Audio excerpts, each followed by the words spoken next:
You're about to watch another exciting episode of the Dungeon Run, but did you know that you can actually be part of the adventure? Tune in live on Wednesday nights at 6 p.m. Pacific time, and you can make your voice heard and help determine the fate of our adventurers. Hope to see you there.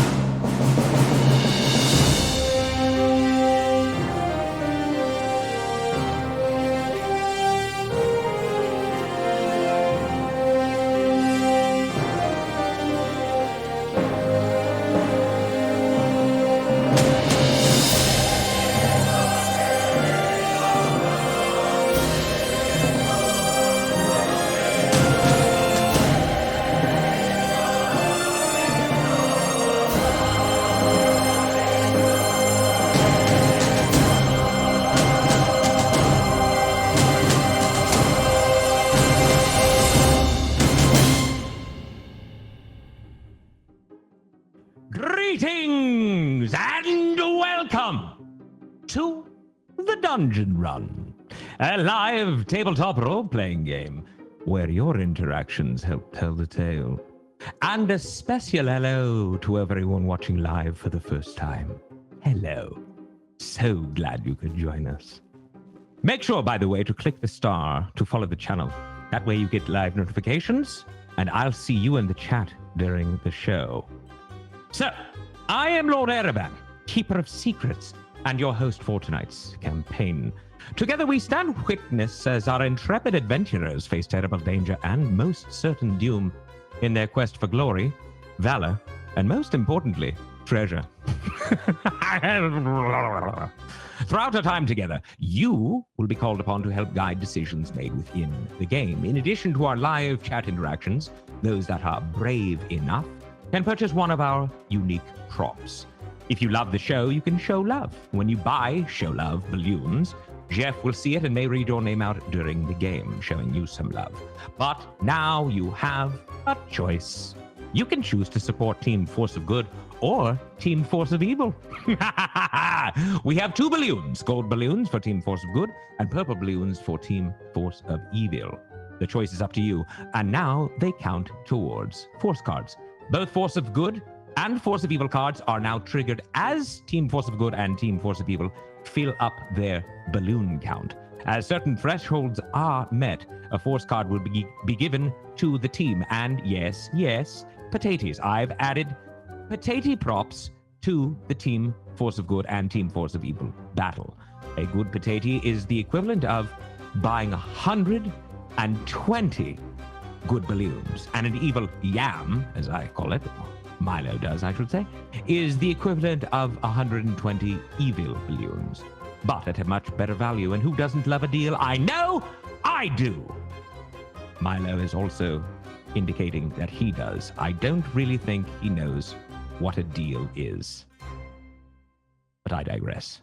There are 10 Force of Good cards and 10 Force of Evil cards that can be triggered each episode.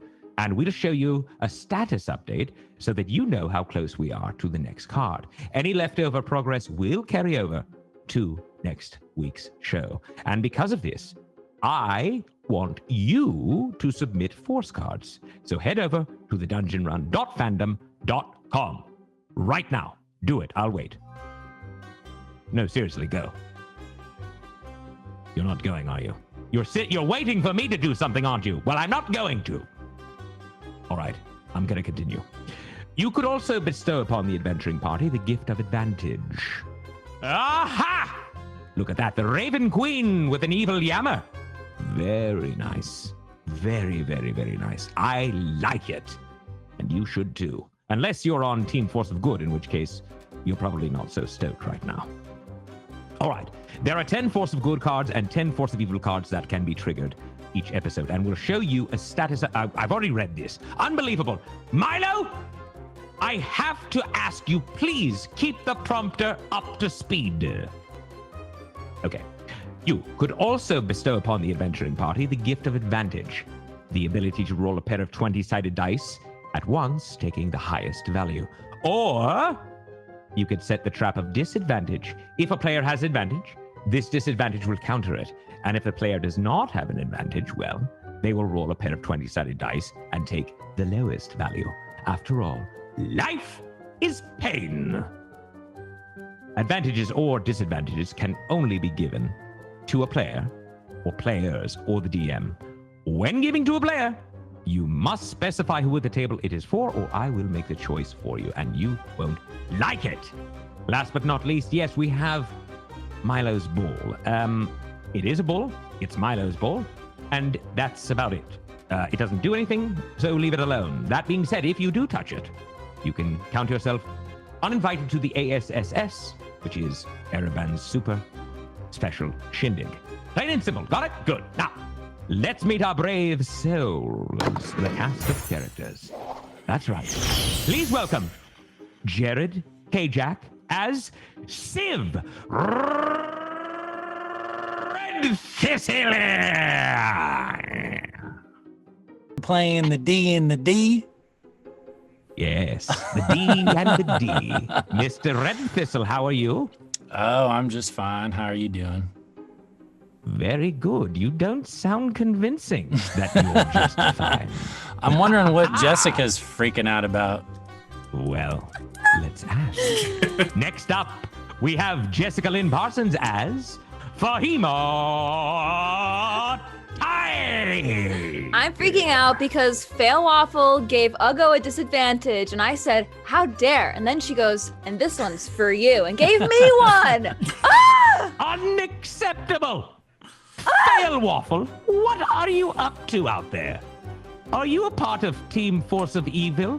Well, of course you are. Oh, she denied. Everyone she knows denied. this. Well played. Love it. I actually do love it. Next up, we have Morgan Peter Brown as James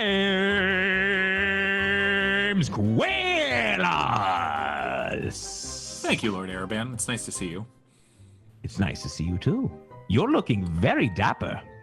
Oh, thanks. Is this? No, this is not more dapper than usual, is it? Okay. I mean, no. I trimmed the beard. The beard was getting a little thick. Yes. Yes. It's a trim. Look at it. It's very nice, and I like it. I can't grow hair on my face.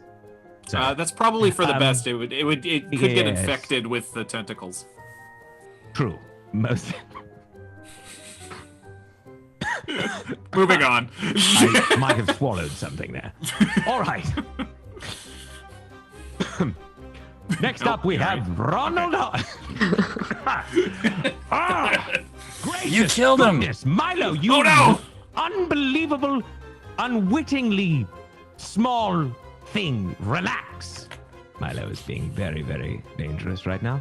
Okay, next up, we have Ronald Ogden as Argo.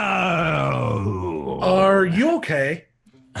No, not at all. Not even slightly. And But I'm gonna just you're make all this. right, and that's all that matters. I'm just gonna make this claim. You Okay. can't grow facial hair, but you can grow facial tentacles, and that's way better. So You know what? That was probably one of the nicest things you or anyone has ever said to me. I'm looking out there because I'm gonna need advantage because Fail Waffle's being a jerk to me. So Everyone, advantages. I'll go. Advantages. All right. yeah. Next up, we have Katie Michaels as Lily Dumbledore. Hey, Hi. how's it going? Let me say, I'm good. Let me say really quickly that the Raven Queen, I want you to respond to this. The Raven Queen has now dropped another potato, specifically a Yammer for Team Force of Evil. How do you feel about that? I feel hurt.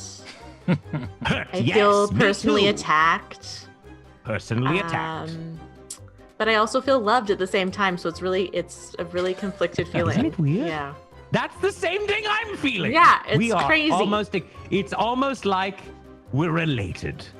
I just want to say All I right. get really excited about the forces of evil now because I know that they don't affect me. Very, very smart. For long. She's very smart. Not for long. We're getting you Not back for as soon long. as possible so you can feel the pain. We sure will. So, the one that will make that happen most likely, last but not least, and a very good friend of mine. Our dungeon master, the man, the myth, the legend, Mr. Jeff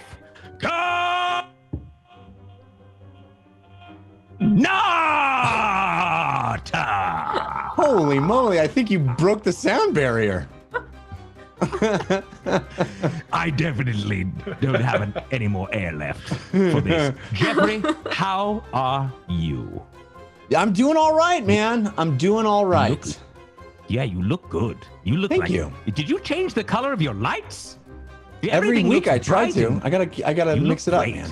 Yeah, look at that. I'm gonna have to start great. doing that with mine. Whoop. Wonderful. All right. As the journey continues, I, Lord Ereban, will be joining you in your social conversations around the game. So keep an eye out for my avatar and comments. And before we begin, I have a favor to ask of you.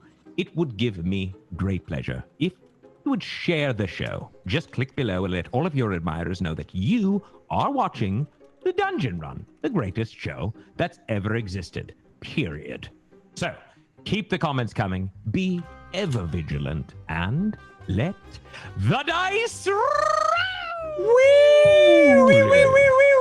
Yeah! Welcome to episode 72 of the Dungeon Run. My goodness.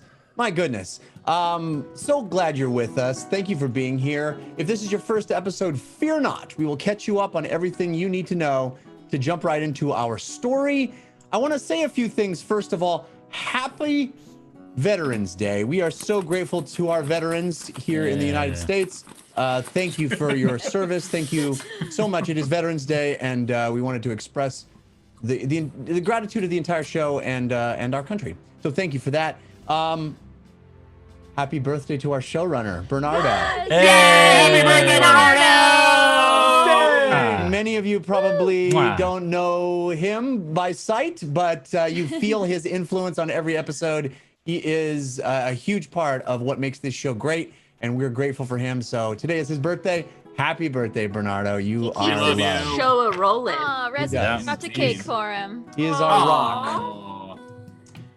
Also, we have some love coming in already. Oh my goodness. We got potatoes from Mazakil and Cold Candor. Thank you, Mazakil. Thank you, Cold Candor, for those potatoes. And as Araban indicated, 2 yammers already, 2 evil yams, both from the Raven Queen, which is incredible. Thank you, Raven Queen. That's extremely generous. You're awesome. And those are going to have Great. ramifications immediately. It's so great. Yeah, those are gonna, You those are mean gonna have ramifications. they're gonna have yamifications? Ramifications. Thanks, Katie. Thanks. Now I don't have to be the one kicked off the show. That's nice. I kicked myself off the show. We got some love in the form of balloons from Anthropomorphic Muppet, Bacon Chef Tommy, D-Run Discord, the Flat Iron Society. Oh, mine is not flat. Mine is not flat. It was only a Buka matter Bit, of time. Great name. Friendly Undead Mage, Grateful Citizen of Ein, Red Robin, Goofus McDorkle, and others. Thank you. Oh, another potato came in. Another golden potato from Arcane Rebel. Thank you, Arcane Rebel. Wow, what a way to start this week. Extraordinary. We do have a couple of cards that have already been unlocked, but Oh my goodness. before we get to that, we have to say goodbye to Jessica Lynn Parsons. Bye. Have fun we using will- up all of those forces of evil. Bye. We will see you We'll later save in some the for show. you. We'll Yeah, save really. them for That's, you. that's okay. You know what? Take No, it. no, no. Take it home. I'll give you some Tupperware. We want to share them Just with you. Take it home. Don't want any. Bye. Bye. Oh my gosh. Another yam has come in from Corn Unicorn. Oh my god. So we already have 2 cards that have been unlocked. We're 88% of the way to a 3rd Force of Good. So we Wow. got 2 cards. We'll start with the Force of Good card that has been unlocked. That was submitted by Monomakes. It's called Decisions. It says deciding when the outcome is truly out of your control is not easy. Before a D20 roll of your choice, decide to reduce it to a crit fail of a D2 or a coin toss. Works only once for each member of the Heroes of Bingle. Wait, okay. I'm sorry. 50-50. Okay. You can change a D20 roll into a 50-50 decision. Huh. Okay. So there you Okay. go. Yeah. All right. All right. Oh, I see. And we either get a crit or a fail. Yes, Interesting. either a Got crit it. or a fail. So it's either the best possible Right. thing or the worst Heads or possible tails. thing. Got it. Fascinating. We actually already Yeah, I'm gonna be unlocked. cheating on that one. We already unlocked the second force of good card. So I said 88%, Oh, wow. and then just like that, we got a Oh, potato wow. from Fallstar. Thank you, Fallstar. Fallstar. It's extraordinary. What a way to start.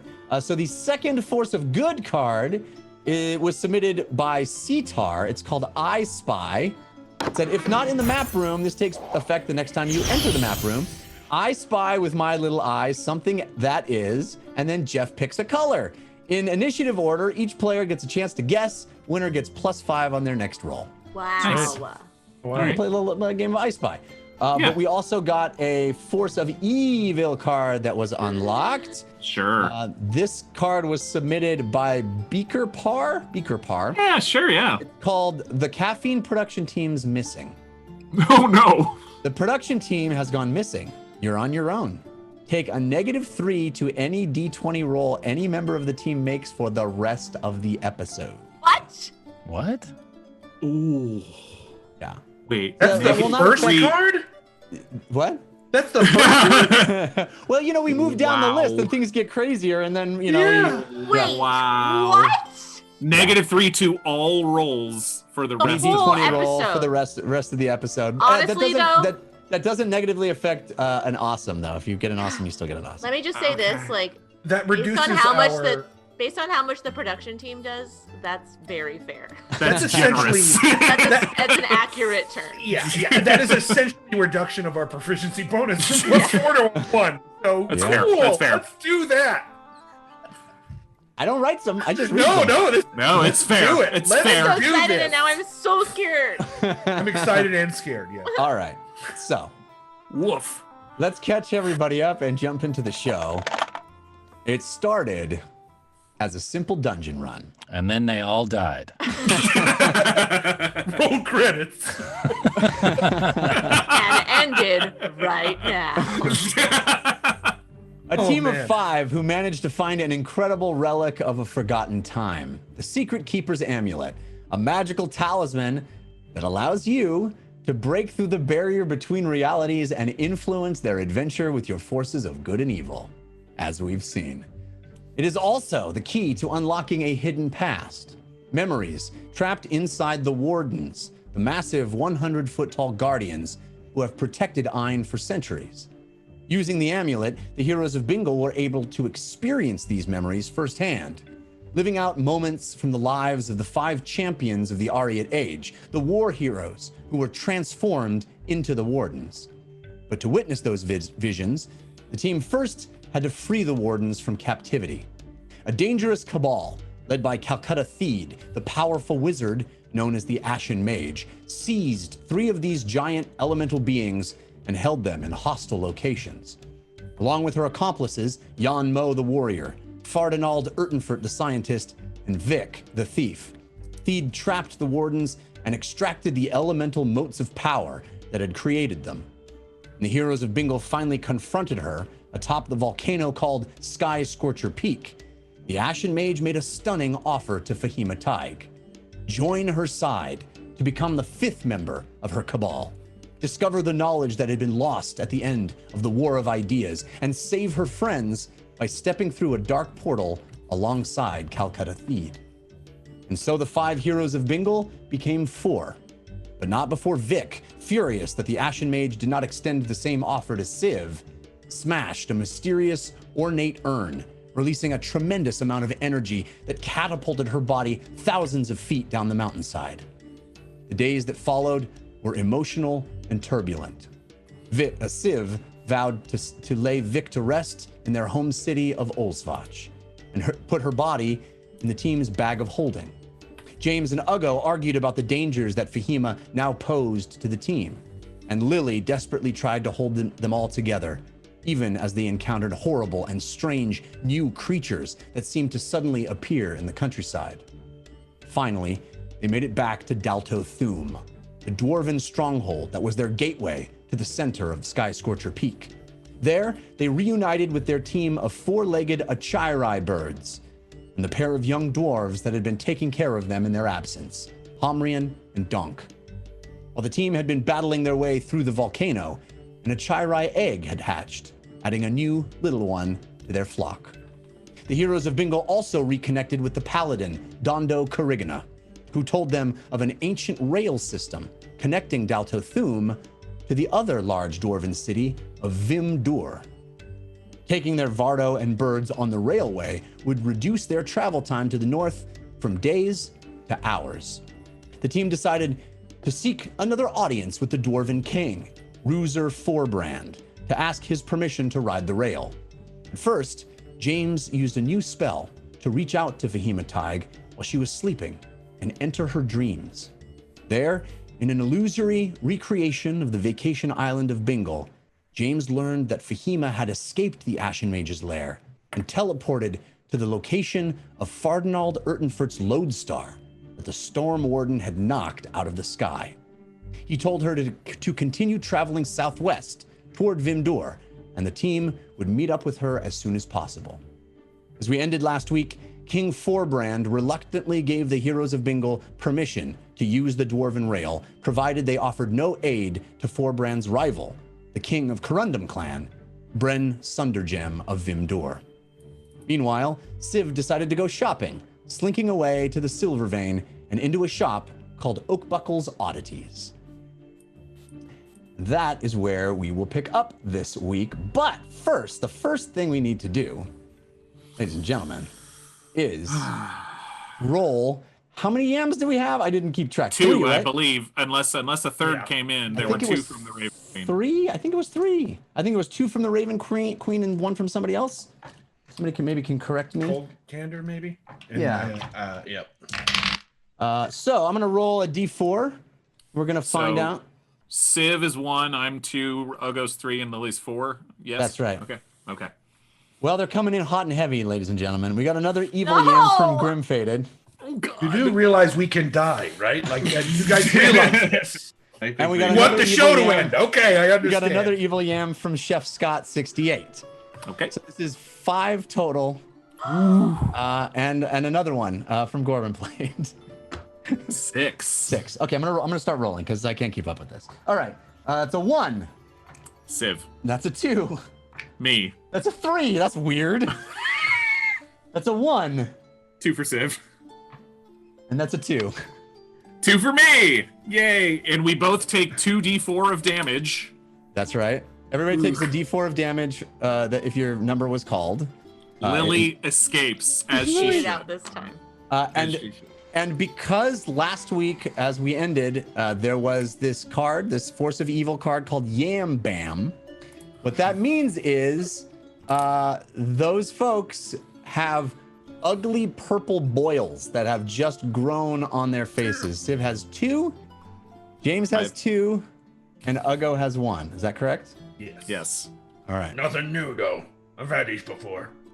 Oh, but we got a gold potato, so one of those can be removed.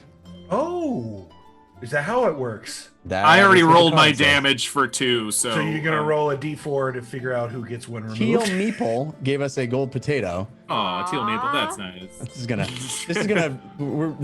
gonna shut down the show. We've got two more Oh, yams. we're not gonna be able to play. It's just gonna be a show all about boils on your face. We're all it's like basically a bad case of chicken pox that's happening right now. Just coming and going. No, 2 more gold potatoes. I'm sorry, that's not boil. It's not more boils. That's salve for boils. We got a gold potato from Hadrianx, I think that's pronounced, and Captain Amazing. Blackwood. So we're now down to 2 total. All right, I'll take them both. Ugo and Civ, you get knocked. You get salved. I'll be out. Another okay. potato. I was like, you were gonna take the salves. I was No, like, no. whoa! I will take both boils. Let James take it. Okay. All right, James, you're down to 1 boil. Corn Unicorn just gave us another potato. Oh, that's nice. All Aw. Now it's just you with a cold. All boil. right. So, Good God, boils what are did growing we- and what shrinking did on we everybody's do? faces. I'll go, James. Are you guys okay? No, Is there something that you are allergic to in the mountain stew? maybe. What is this thing on my I'm head? okay now. I don't know. Don't touch Oh, it. no, definitely not. Oh God. It's okay. All right, Uh, keeping my hands away. I take 3 points of damage. Okay. Thank you for clearing that up. And thank you, everybody, for being so generous with all of those. All right. So, Civ, or Jared, do we need to role play your shopping spree, or shall you just arrive back having completed it? I think for the sake of time, we can skip over. You were going to say something? As we were leaving the throne room, James has an idea and would like to cast Sending real quick to Civ. Okay. Civ, if you're in the magic shop, try to see if she has anything like a scroll or an item with non-detection for Fahima to hide her. Also, possibly an ointment for boils. Also, ointment. Ointment. I love how I'm in the middle of this negotiation, and I'm like, so, anyways, it's nice to, that one went away, so we're all good now. Yeah. Isn't today a lovely day? So Rusagrit Oakbuckle, the proprietor of Oakbuckle's Oddities, does not have a scroll of non-detection. This is a relatively rare item, and one that she does not carry, but happily will give you some ointment of various types. Who knows what it's made out of? But Just a barrel of like weird, I don't know, Paste. fire lizard Gasoline. ointment. just some thick, chunky paste that she said, "Oh, it'll work really quite well on your face." My dear, you are a treat to deal with. Thank you so much. I very much appreciate all of our time that we've spent together, and I'm gonna reach down and grab her hand and kiss the top of her hand. Hopefully, not giving her any of my boils in the process. She's like, ew. Maybe use the ointment first. You know. Yeah.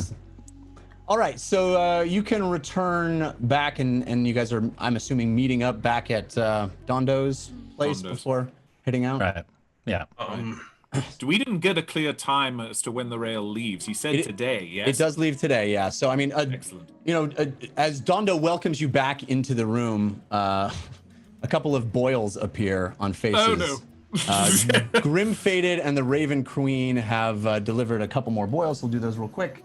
Yikes. We're still taking the damage, right? We don't heal it. We still take it. Okay. Still take the damage. Oh, I don't know. Do you still take it if it's salve? You still take it, yeah. Oh, wow. Okay. 1 and 3. Awesome. This is going great, guys. I mean, these ugly, very large purple boils appear right on your cheek, on your forehead. Dondo says, I'm physically bleeding from my face at this point. Oh, no. Okay, team meeting. Is everyone okay? I don't know. I think it might be a stress boil. I assume the amulet's been going off with all of these, yes? yeah, flashing, blinking twice as usual. I am hoping that it is the amulet and not some kind of sickness. I feel I'm that hoping it's a noodle beard situation, I think. But I'm worse. just So- really worried. it seems that we've angered someone. Indeed. So Let me take a look at it. And he walks over, careful. Dondo walks over and he goes, it doesn't appear to be particularly worrisome to me. It seems mostly cosmetic, but magic seems to be involved, yes? It hurts. That's fair. It Welcome. It really, really hurts. maybe I did something because I haven't been affected, and this keeps flashing a lot. Don't say anything. You're just going to anger it, and then you will have like 6. We Don't got tempt- one more from Grim Faded. Here comes an evil yam. Don't tempt the fates, my dear. It's really hard to deal with this sometimes. This day. 3. 3. I'll go get See some what I of mean? It's always why me? What did I do? Maybe we just don't talk about it. Okay. Ugo looks at the amulet. Why are you hurting me? Oh, it's all right. What I do to you? I know Those of you're you that not yelling at me, Ugo, but it feels like you are. Those of you that Right. missed the old Yeah. chaos days of the amulet, we're back. Dondo says, Preferred the "Everybody, rabbits. Please calm down, please. Sorry. I have the essence, please. I have gotten Yes. the provisions. The Good. Vardo is ready. All we need to do is bring ourselves in the cart to wherever this rail may be. Yes, I'm it's very really, worried. I can guide you there, but I do think we should come up with a plan of action. Yeah. This is not. Yes. a situation where we want to get into any trouble in Vimdur. And I suspect that when you get on the rail, or more accurately, when you get off the rail, there'll be some questions. So I think we should come up with a story, a viable reason to be bringing your Bardo and bards on the rail. Well, let me ask you I this. thought of this actually, and I have an idea. And I reach into the bag of holding and I pull out a bunch of dwarven arms and armament and some shields. Mm-hmm. We could be merchants. We are bringing weapons and armor to the north. Yes. Pretty good, pretty I think good. this is wise, but I would alter it slightly to say that you are bringing those things to Taif.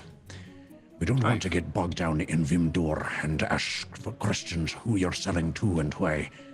We've not used the rail to travel to Taif much, but in recent days, as you are well aware, traveling above ground has been problematic. Creatures, things in the woods have been attacking. So it seems to me very plausible that we would choose to send some merchants to Taif this way. And the king seems amicable to this plan. He's issued an edict that will grant you passage on board and should quell the questions of any Vimdorian dwarfs. Great, and that'll explain why we leave so quickly as well, because we're not going to Vimdor, we're going to Taif, so it's just sort of like, hi, yes, and keep on going. Yes, yeah, that's Would what you I say that we need to, well, no offense, Ugo, but I know that that might be a bit of a red flag. Is What, there the anything... boils? What? The boils?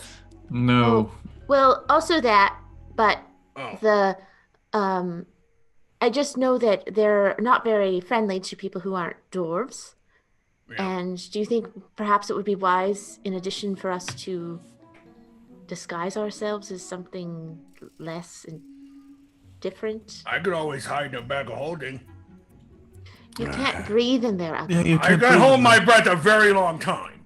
Okay. Well, we can make you invisible as well. Or Lily, this new spell of yours, the illusion spell, you'd have to concentrate on it or not? No. Oh, so it's possible that you could disguise us and maybe even make Ugo invisible, at least for a little while. How Yes. long does it last, your spell, your new one? Well, I've never done it before, but I'm pretty sure I can do it for 8 hours. That's excellent. Okay, I've been working on my dwarven. good. I've got a hammer. That's Oh, Get it. very actually good. not bad, Ugo. Not Very bad, good. not bad. I've got a bunch of crustacean hammers. I cannot overstate The how accent bad is it would really be. good.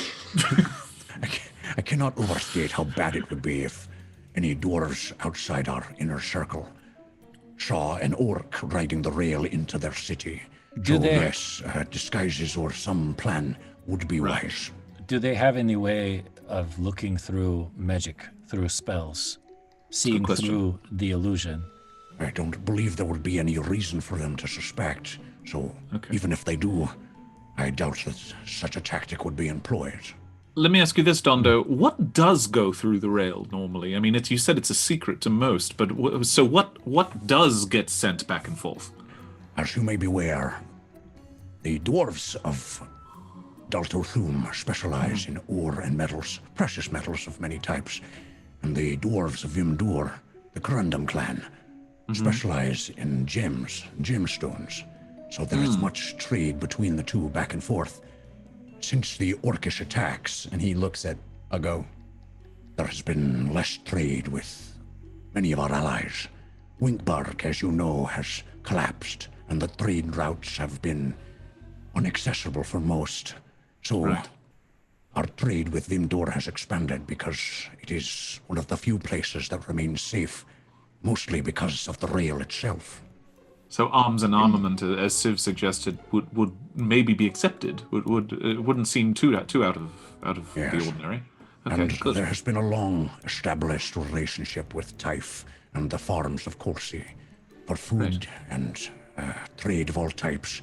So us attempting to get up there and interact with their tradespeople and food providers would make sense. How do dwarves treat lepers?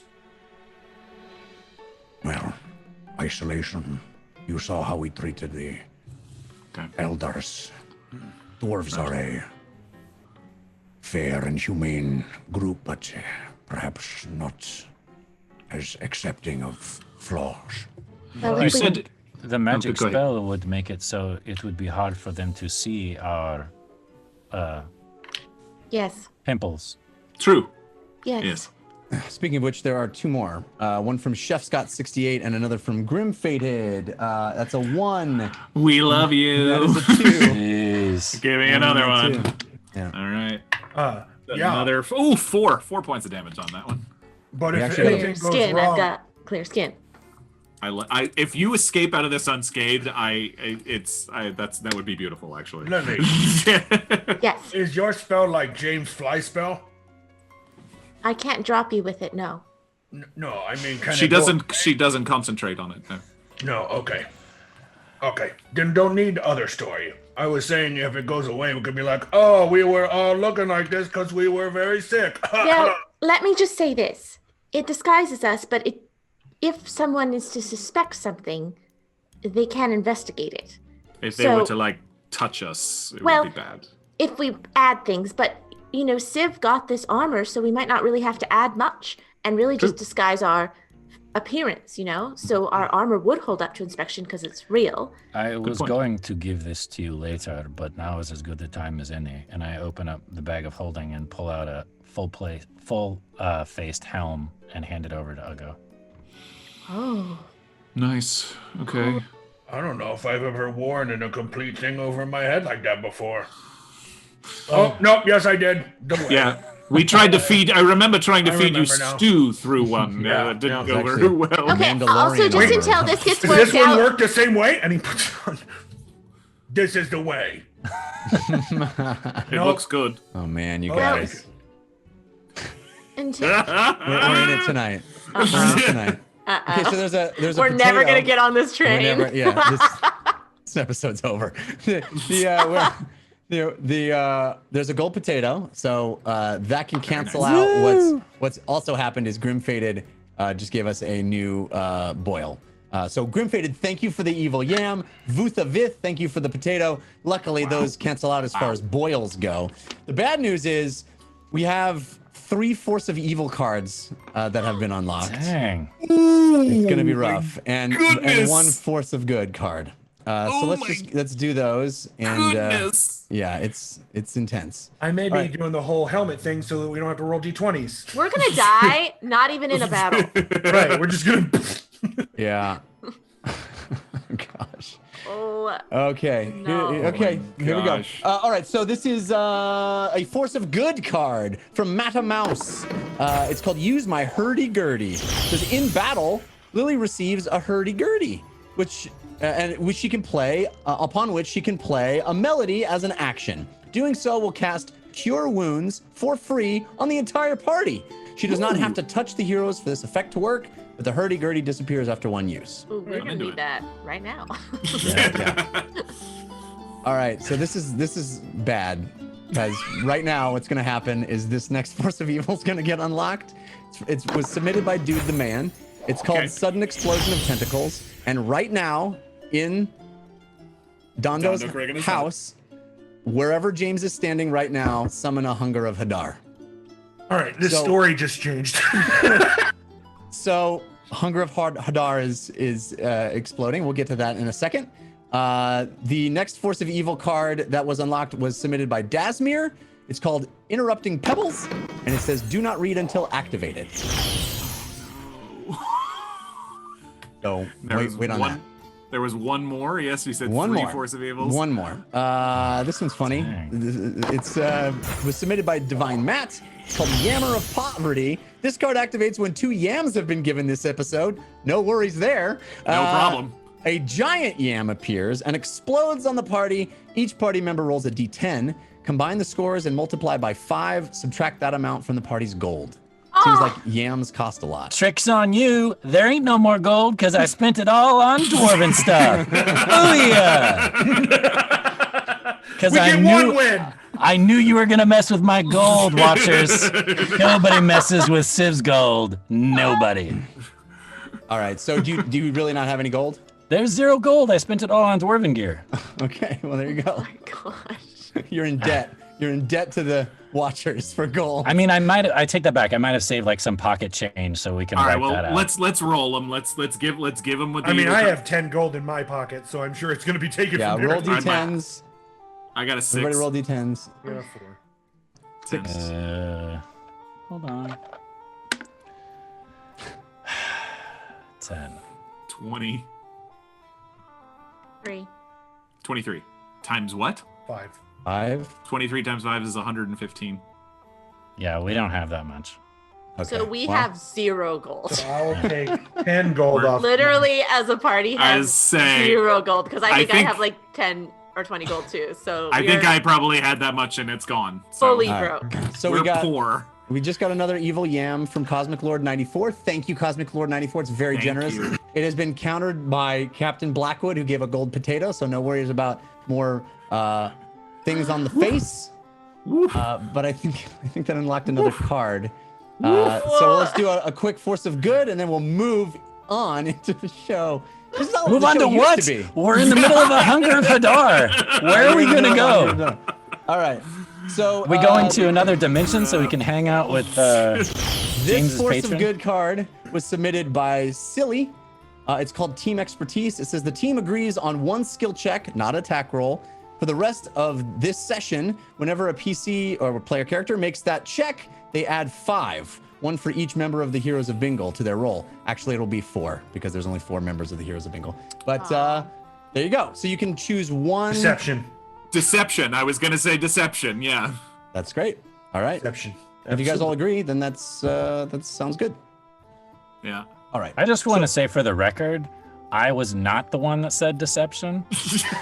For the record, I was going to say. In fact, persuasion. the paladin of truth was the one who said it first. There's irony for you. All right. This was it the party members or the cast? Because I chose that. Ugo did not get a say. Well, if you guys want to talk about it some more, you're welcome to. We doing deception? Okay. No. All right. Please, so, let's move. as you're standing there, all in the hut, black tentacles. You see James standing there with these boils on his face, looking around at you, and then all of a sudden you see his eyes slowly start to turn black, and around him, sprawling out, spewing out, is like pouring out of him almost. Is this inky blackness, tentacles writhing up out of the ground. I think you guys are all standing there, so everybody's gonna take at least the initial. 2d6. I'll roll it. It's 2d6 cold, and then you each need to make a dexterity saving throw. So We have 6 negative points. 3, right? You've 6 got points of cold damage. you've got advantage, Civ, from Fectious, countered by Ouroboros 43. Ugo, you have advantage from Falstar, countered by Failwaffle. Lily, you have advantage from Lily Dumblestuck Fan, countered by Ouroboros 43. And this God, is is this- -3. We're -3 on everything. Yeah. Right? Yeah. Oh, Ha. no. Ha. Yeah, I definitely fail. 27 -3 is still 24. Wait, what if we're doing a dexterity? Dexterity. Yeah. And it's another 8. It's another 8 points of acid damage. And I don't take that because I made my save, right? Yes, if you take Okay. nothing if you make the save. Okay. Take it. 14. It's a Those- 16 is the save if you need it. No, I got a 5, so So 8 points acid, plus 5 points. Did I say 5 points cold or 6 points cold? 6 Six. points cold. 6 points cold. So I take 14 points of damage. And we're all blinded. Oh, While you're standing in it, yeah. Everybody go outside. Everybody go outside. Where's the door? where's outside? Why did you do this? What is going on? Are we under attack? What is happening? No, we're not under attack. This is something terrible happening from the amulet. Just go outside. Do I need to roll more James, cold damage? You all- everybody James remain puts- calm, but I don't know where outside is. James puts his hands on the back of everybody he can and pushes you all out through the exit, and you're all standing outside of Dondo's hut, which is this underground, you see the door, and inside the door is this horrible swirling blackness of tentacles, and you all are just sort of standing there, and Dondo looks back into his hut. Well, that's the first time that's happened in my house. I'm waving at the neighbors. Don't worry, it'll go away in another 50 seconds. I think I made the amulet angry. Can't you just make it go away? Tell it to go poof? Can I try to like end concentration on it? Does that work? I'll allow it. Yeah, I'll allow it. James, standing there like looking around with these completely black eyes, it's just like, he's like, making jokes about it, but it's super creepy that he's still connected to this thing that's happening. Sorry. And Stop it. James, Stop that. You slowly start to force it down, and the color returns to your pupils, to your eyes, and you see the tentacles kind of retreat into the hut, or into the floor inside the hut. And Dondo says, well, perhaps we should use this opportunity to collect the Vardo and make our way to the rail. I think so. Yes. By the way, wow. Okay, let's get our things. So we only took one round, is that what we're saying? Yeah. Or do I need to roll more cold damage? No, I think everybody got out, and it was awful, Barely. but I took Wow. so much damage. 40 points. I'm already almost at half. Okay, so as we walk, so should I disguise us all as dwarves, or Well, here's one question, we Dondo. can only You be said 1 foot shorter? So for some of you, right. I Do you think know it would how many make hours it takes to get to Vimdor? Because if we only have 8, maybe we should wait. Oh, you'll definitely be there in less than 8. I would say 3 or 4 tops. Oh, wow. That's will there be excellent. anyone else on the train? It will be mostly cargo, but there will be technicians that are piloting the vessel. I think it's safer if we just commit. Okay. Yes. Right? Yeah. If as long as we're confident the spell won't run out before we get Do there. we yeah. all have to be the same? No. Oh, so you can make me look like human? Yeah, that might be the safest thing. Yeah. If we're all merchants. Can you also make me like really, really, really muscular? A little bit. Already. I'll go, to be fair, yeah, you already. Lose that. I work really hard. I don't want to lose it. Oh, yeah. No, that's fine. And if it looks Your, like me, your but gains just- will not be spoiled, I'll go. Right, but if I look, you said if they try to touch you and it's not like normal, then it would disappear. So what I'm saying is just make me look like human, like exactly like Ugo, but Yeah, you'll just human be a little skin. shorter. Great. Okay, and the rest of us, I mean, it can make us a foot shorter. Yes, or taller. Well, we'd be tall dwarves, but not out of the question, especially if we're like sitting down on the Vardo. Maybe Here's they won't the only notice. thing I will say about being dwarves that we should keep in mind is You don't I speak don't speak Dwarven. dwarvish. Yes. Neither do I. I would say Humans might. there's none of you who do. Is that correct? I can read it. I Well, don't Ugo speak just it. did a really great impression of a dwarf, but I'm not sure that will pass up under. Yes. Oh, that's not the language? I'm sure that you can speak common to all these dwarfs, but I would try to keep your discussions, all of you, to a minimum. Perhaps the shortest of you would be the one to be most noticeable. It seems to me the wisest choice. Of course, Right. up to you. So, I be a dwarf, and then everyone else be humans? We are going to Taif, right? That is our story. Yes, going to Taif, selling arms and armor, just passing through, just 3 dwarves and a human passing through, selling stuff. Yes. I think it would be wise to look like whatever the main race of Taif is, as if we are going home. Wait. No, but the story is that we're from here and we're going to sell there. We're doing an errand. Yeah. We are saying that we are dwarves from Dalto Thum, and we are That's trying what Don- to trick other dwarves? No, I mean the Dondo said that there's a well-established trade route with Taif, so that's where We're going to sell to Taif, not tricking anyone. I am just going to throw this out there. If I am a dwarf from Vimdur, I am going to understand how Dalto Thum dwarves are. I could ask 3 questions and know that we are not from Dalto Thum, nor are we dwarves. So I think it would make more sense for us to be humans. Humans that don't know the dwarves. other than as a merchant. Could Lily ride in the backpack and Civ hide under my cape, and you could turn us into a dwarf riding a horse? What? No, probably I think, not. honestly, that's going to raise the most questions of all the options. Definitely. A dwarf riding a horse? On a He train, looks at Dondo, on a dude. train. Oh.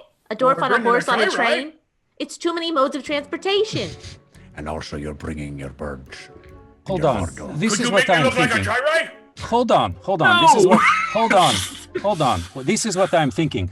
Our Vardo and our birds make us seem as if we are from Winkberg. Yes. Okay. The okay. trade route just opened. Yes. So Okay. we are humans from Winkberg traveling through Daltothum with trade to go to Taif. This is a very wise plan, I think. Okay. All right. Incredibly I wise. could be a small human. Yes. Okay. Well, All right. even if you are a gnome, we just have to say we are from Winkberg. I guess Okay, I just have that's- to act like I'm a child. There are many gnomes in Taif as well, so Okay. All right. perhaps that would work. You're a Typhian contact. Okay. Great. If you're very good at lying. Well done. Thank you. Okay. No, let's thank give it a you. shot. All right.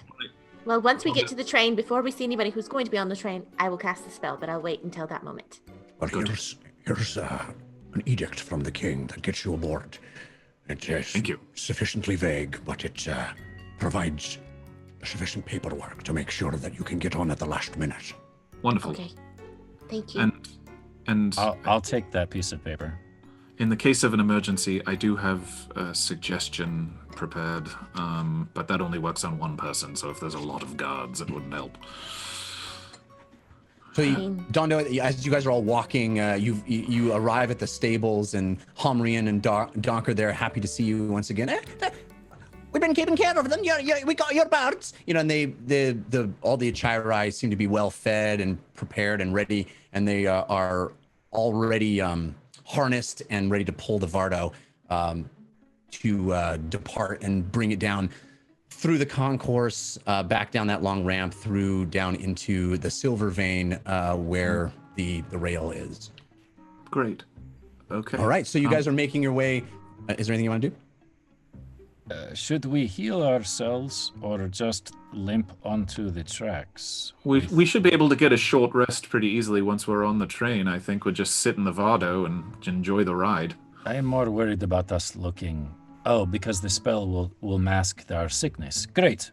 Yeah. Should we We'll just be do a fine. quick cure wounds on everyone? If you want to, Yes. I mean, I think, okay, yeah, I think once we're on the How train. long is we'll have ride? time. 3 hours, he said. 2 to I 3 just do hours. push-ups. That'd be good. Okay. Same. Safe spell. My Okay. deep spell to escape. I will take the healing. You don't know how to do push-ups.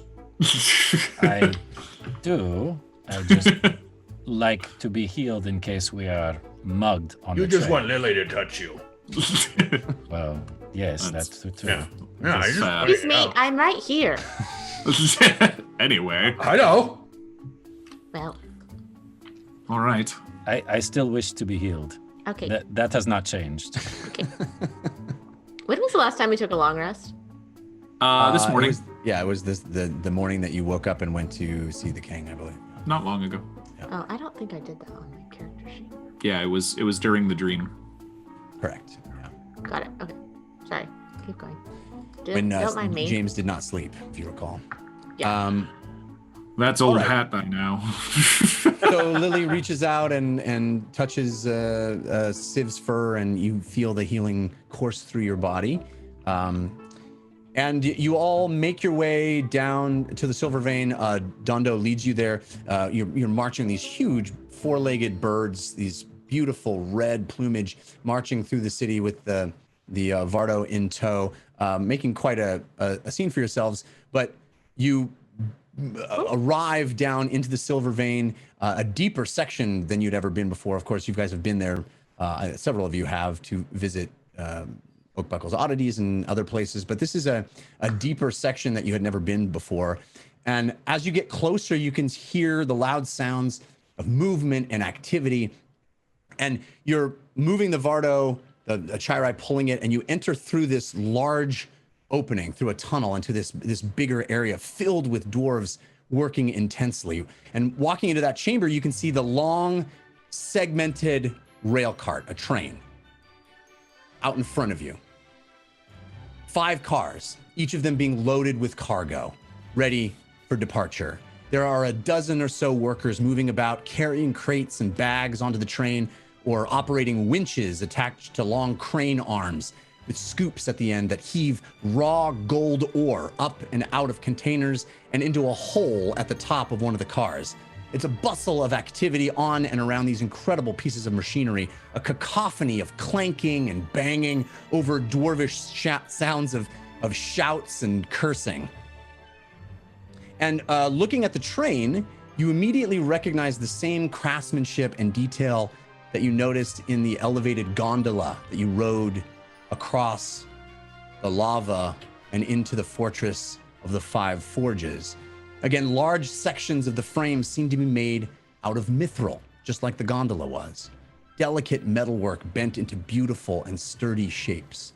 And the individual cars are linked together with golden and bronze couplings, a fascinatingly complex system of interlocking mechanisms that shine and convey the level of craftsmanship that this entire system seems to have been made with.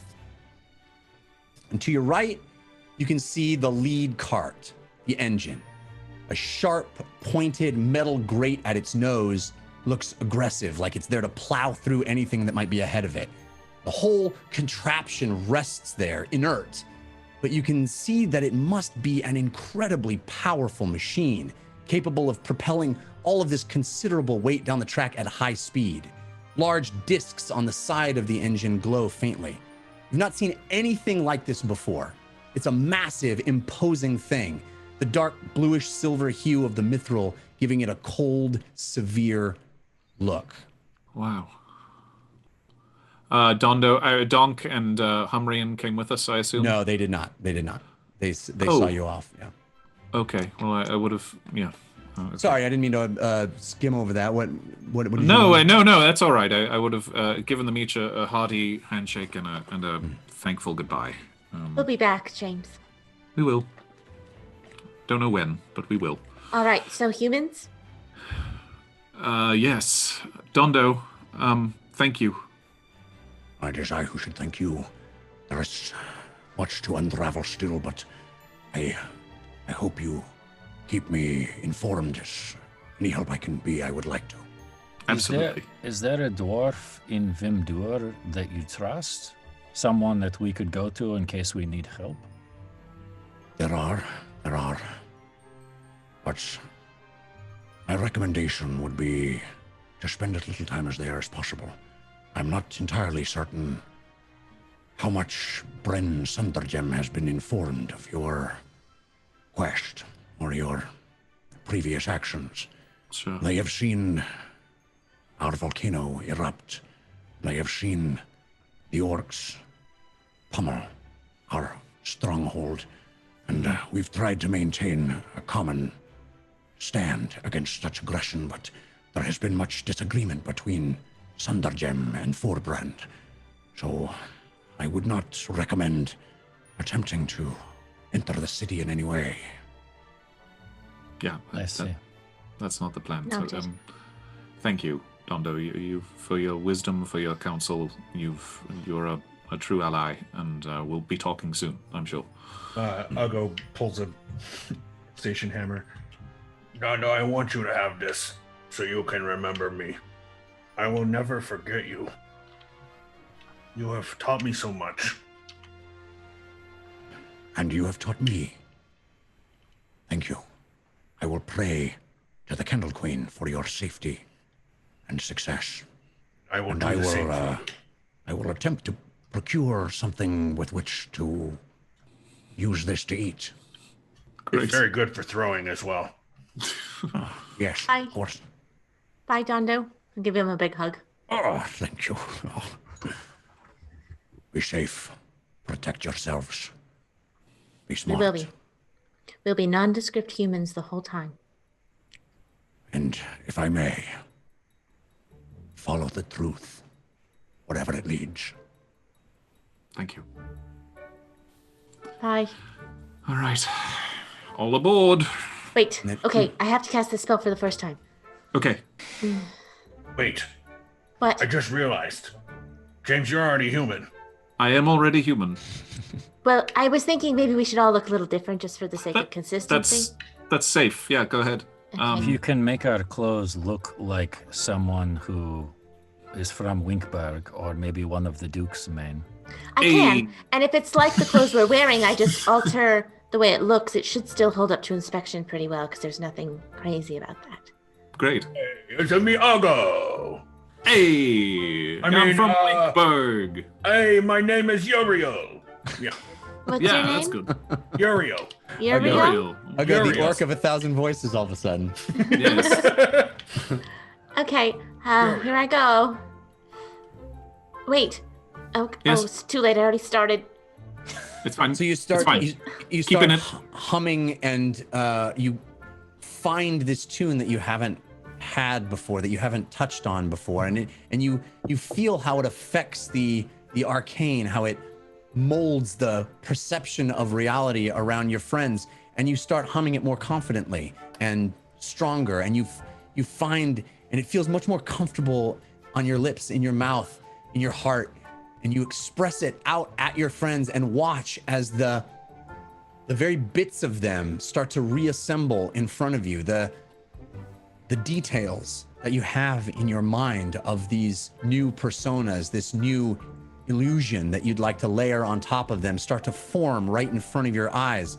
You see their clothes change, their faces change, even the length and level of hair on their arms is altered as you manifest it into being with your tune.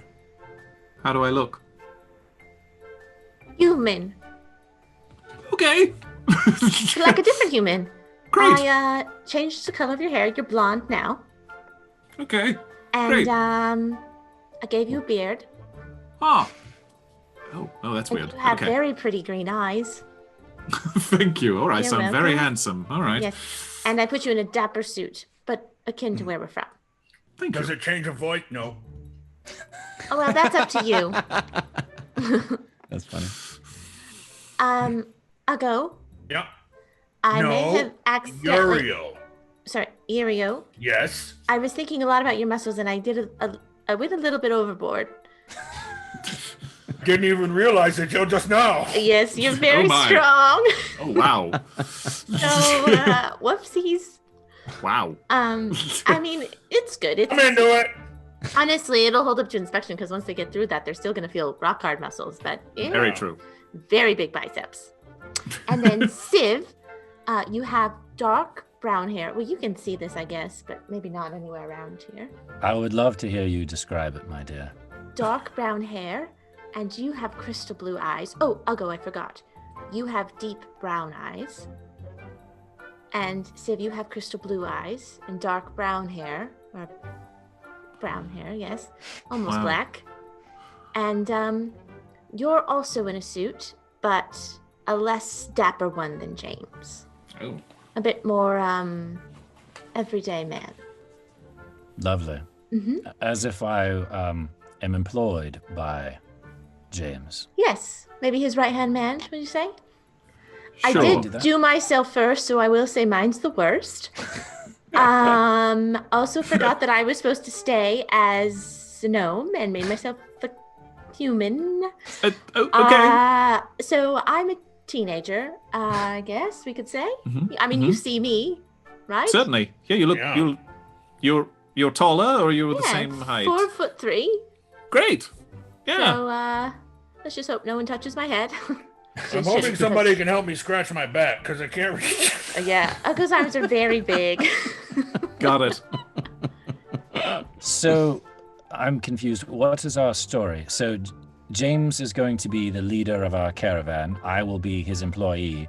Then, Ugo's the muscle, if you will. Elgo's literally the muscle. right. Yeah. And then we brought along An a apprentice. teenage girl. That's right.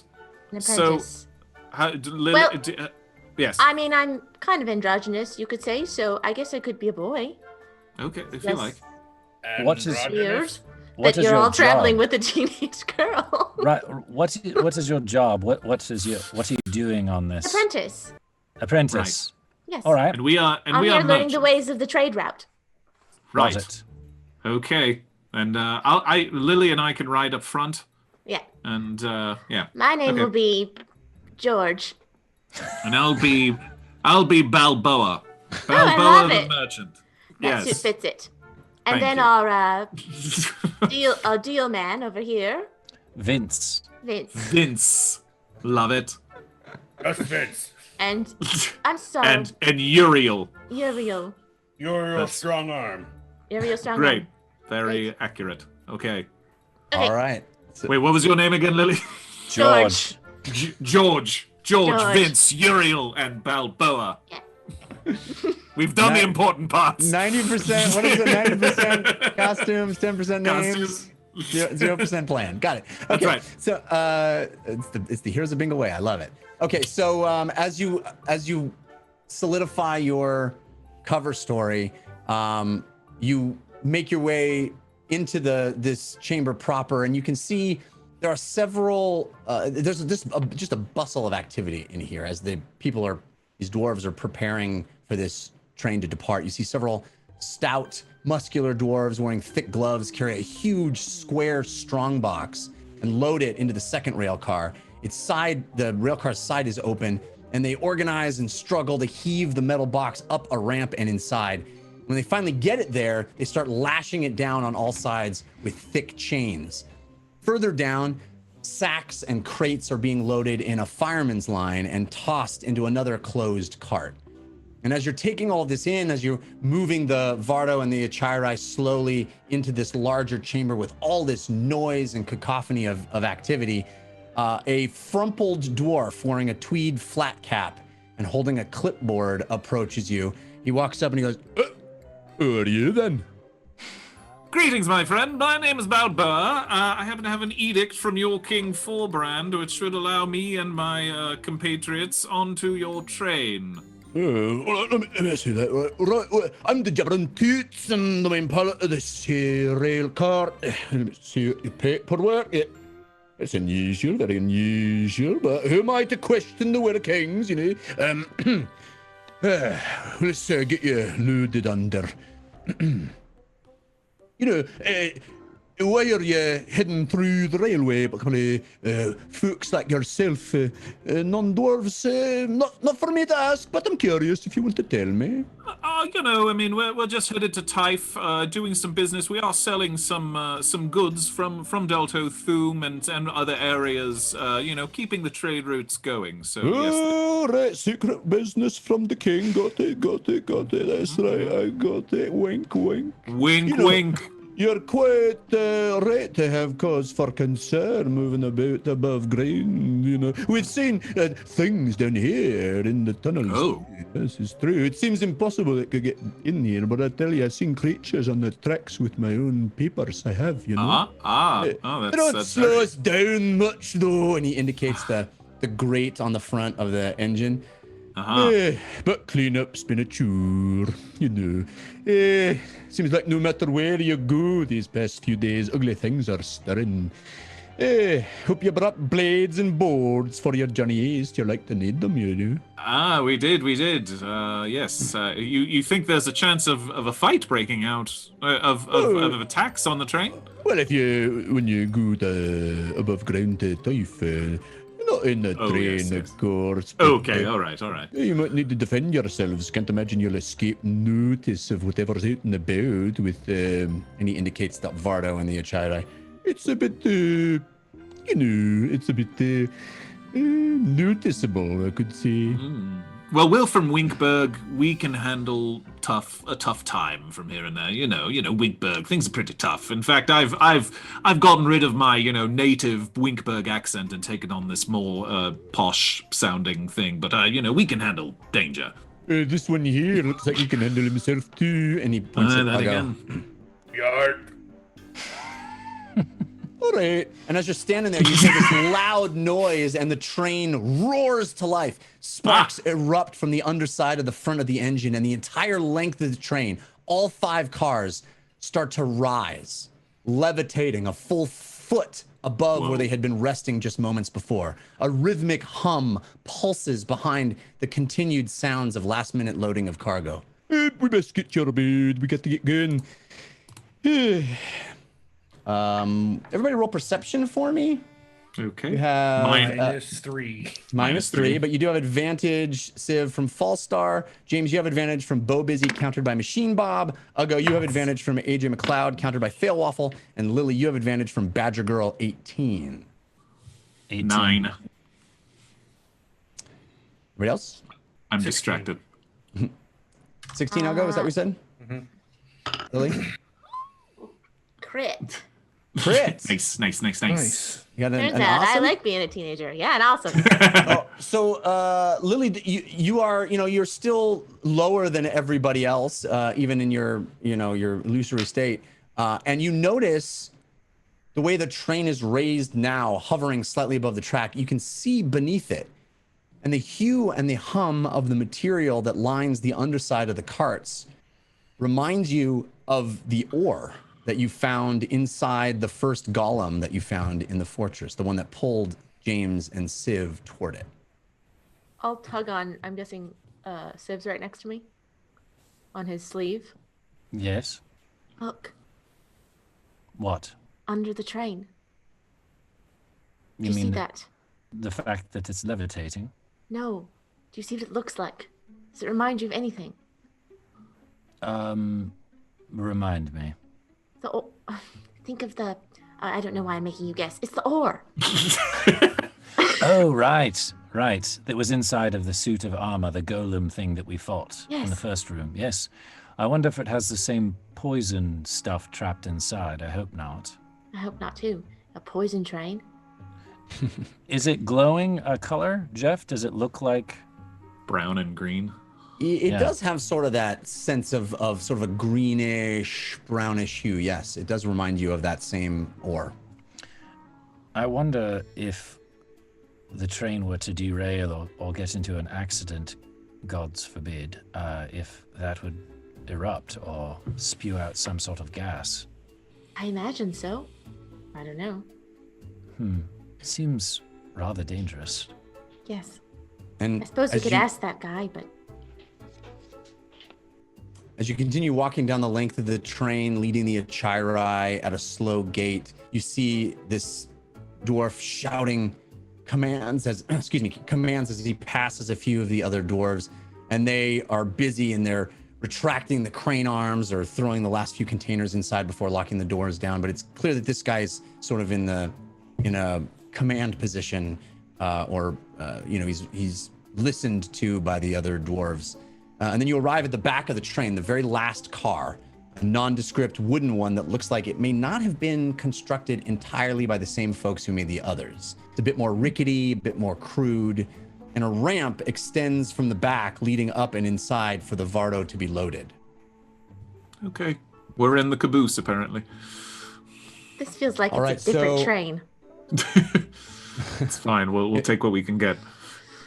Anybody that wants to try to, as you're standing there, you notice that the Achirai are a little reluctant to move into this enclosed space. So anybody that wants to try to move the Achirai into the train, roll me a animal handling check. I can please. help because I know Lolo and I. have I a will bond. not. I will also help. Yeah, James. probably Go. should. You. The three of you go ahead. All right, Lily, you have advantage from Ivy Jane, but of course -3 on that. Right. And Uggo, you have advantage from Extinguish the Flame, countered by Grim Fated, -3 as well. What about me? Civ, you have advantage from Red Robin. Thanks, Red Robin. Ooh, I just canceled out my bonus, but I got a 19. Nice. All right. Nice. I got a 20. All right, so Uggo and Lily, you start bringing the two of the Achirai up, and Civ, you're having a little bit harder time getting them to calm down the bird that you have got the reins on, trying to lead into the thing. It's resisting. It clearly doesn't want to be in an enclosed space. And all of you know from having experience with these birds that these are not birds that like being, confined. So it takes a little doing, but Uggo and Lily are able to persuade the birds up in pulling the Vardo all the way up the ramp into this long wooden rail car at the back of the train, and you pull the Vardo in and get everything situated. I'll get out some of the feed that I bought and try to lure whichever birds are being resistant into the train with the feed. And even if they already get inside, I'll feed them immediately to kind of calm them down. Okay. You know, part of it could be the fact that we all don't look like we used to look. Right. Good point. Yeah. Well, hopefully, if they're listening to you, maybe I don't know. They probably don't understand language, but they will be seeing the sky soon enough. Hopefully. Do we smell different? No, Nope. No. but they still have eyes. They would know our voices, though. That's true. Okay. I'm going to actually try to use that. I'm going to try whispering into whichever bird I'm at their ear and try to calm them down with my voice more so than using my body. All right, so you're holding the feed, up. These are very tall birds, and letting Pancake or Left Blanado, I don't know which one it is, eat out of the feed bag that you've got there, giving it some nourishment and whispering, and you see you feel the tension in its plumage as it's kind of ruffled up and a little tense. You see it relax a bit as you continue to do that, and as the Vardo kind of gets into place in the back of this thing, it's filling up a large portion of this car. There's not much room left for anything other than the Vardo, but you see this dwarf that had been leading you hop up and onto the back of the train, and he starts lashing down the wheels so that it won't move in transit, and he's checking his clipboard and looking at things, looking at that edict that the king gave, and he says, yeah, it says you'll be exiting the side of Endor at Nelrim in the course, yeah.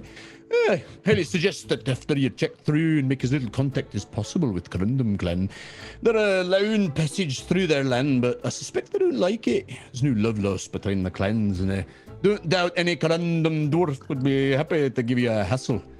Or worse, keep your head down and get out fast, I say, lest half your trade goods never make it to Taif. It's that lot. They're liable to steal just as look at you. Thank you. Yeah. I only got about half of that. I think the gist of it was move fast and don't talk to anyone. Right. Copy that.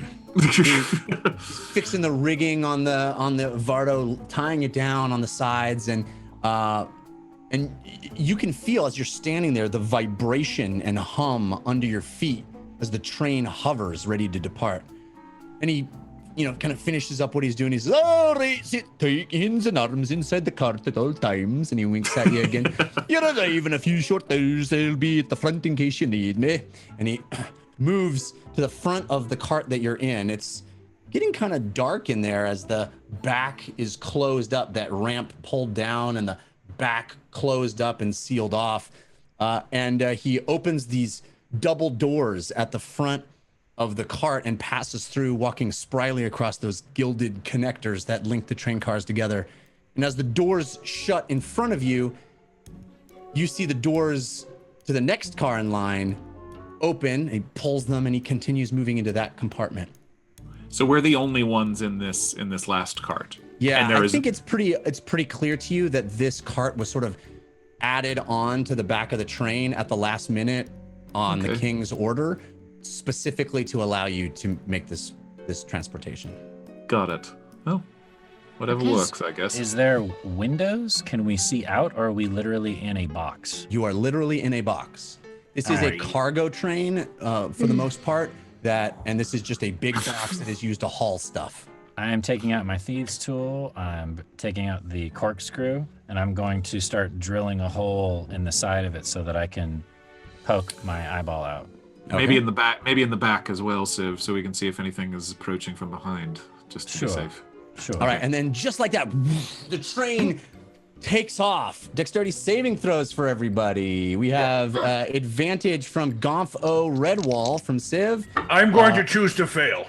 I was going to do it too. You go ahead. Using the divides of fate, the force of good from Dude the Man. All right. Okay. So I'll goes in mid curls. Both you and Uggo go tumbling to the back of the cart. This is a critical fail that you're choosing in order to give Fahima a critical. Well, we don't both have to do it. Uggo said it first. I did say it.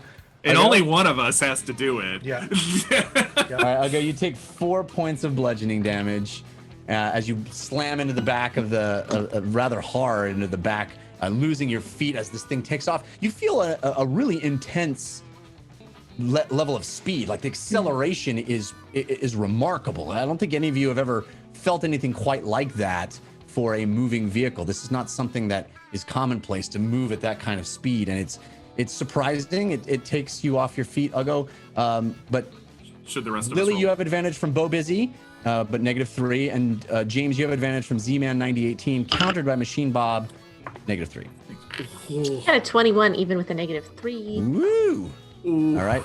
You are not affected, got- but you definitely feel that force, Lily, as you start moving. I got a 2.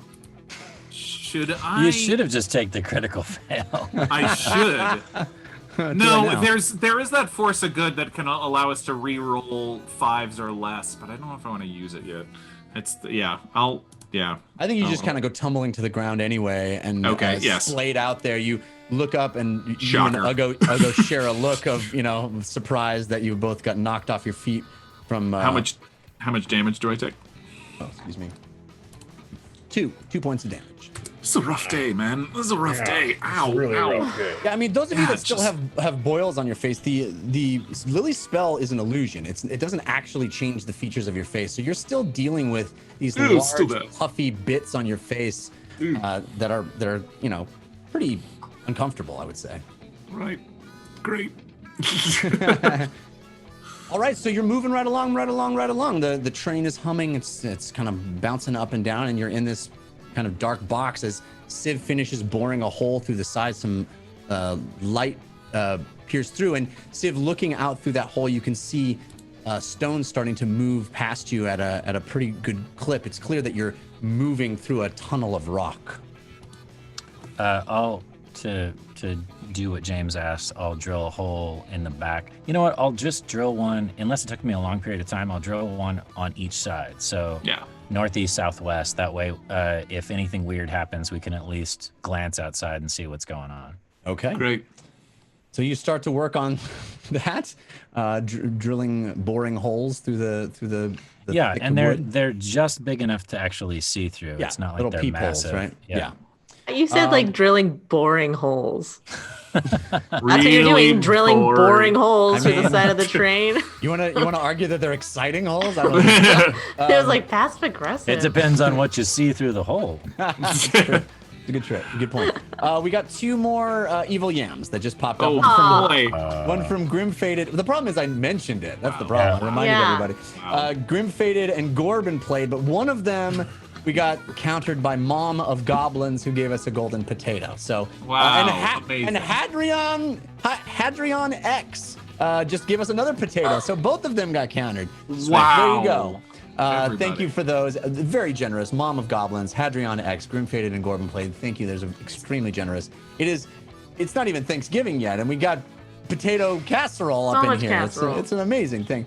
But also, I should mention that does unlock a Force of Evil card. I'm not sure about a Force of Good, but I think we got a Force of Evil card. Is our 4th Force of Evil tonight? It's our 5th Force of Evil. wow. Wow. Yeah, this is you're not gonna like this one. This is bad. Dokey. This is bad. Yeah. We're getting deep. See, We're you getting didn't deep. think we were going to get attacked on the train, but we also didn't expect to get 5 forces of evil.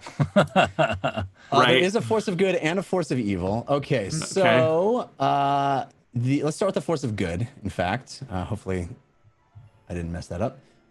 Force of Good is from, oh God, it's a turtle. It's called The Power of Friends. When all seems lost in battle, one of you looks to your friends for strength. At any moment in battle, before making an attack, one person may shout, "My friends are my power," and their attack is bolstered. Everyone rolls a d4 and adds the total to the total damage done for one attack. Wow. Nice. Pretty good. Pretty good. That's awesome. You're not gonna like this Force of Evil though. I like turtles. I like turtles. This was submitted by Silverfang59. It's called Backstab. says the amulet creates a sudden urge in all of you to stab somebody. For the next round of combat, any attack from any player that is an odd number means the attack targets the nearest ally instead of the attended enemy.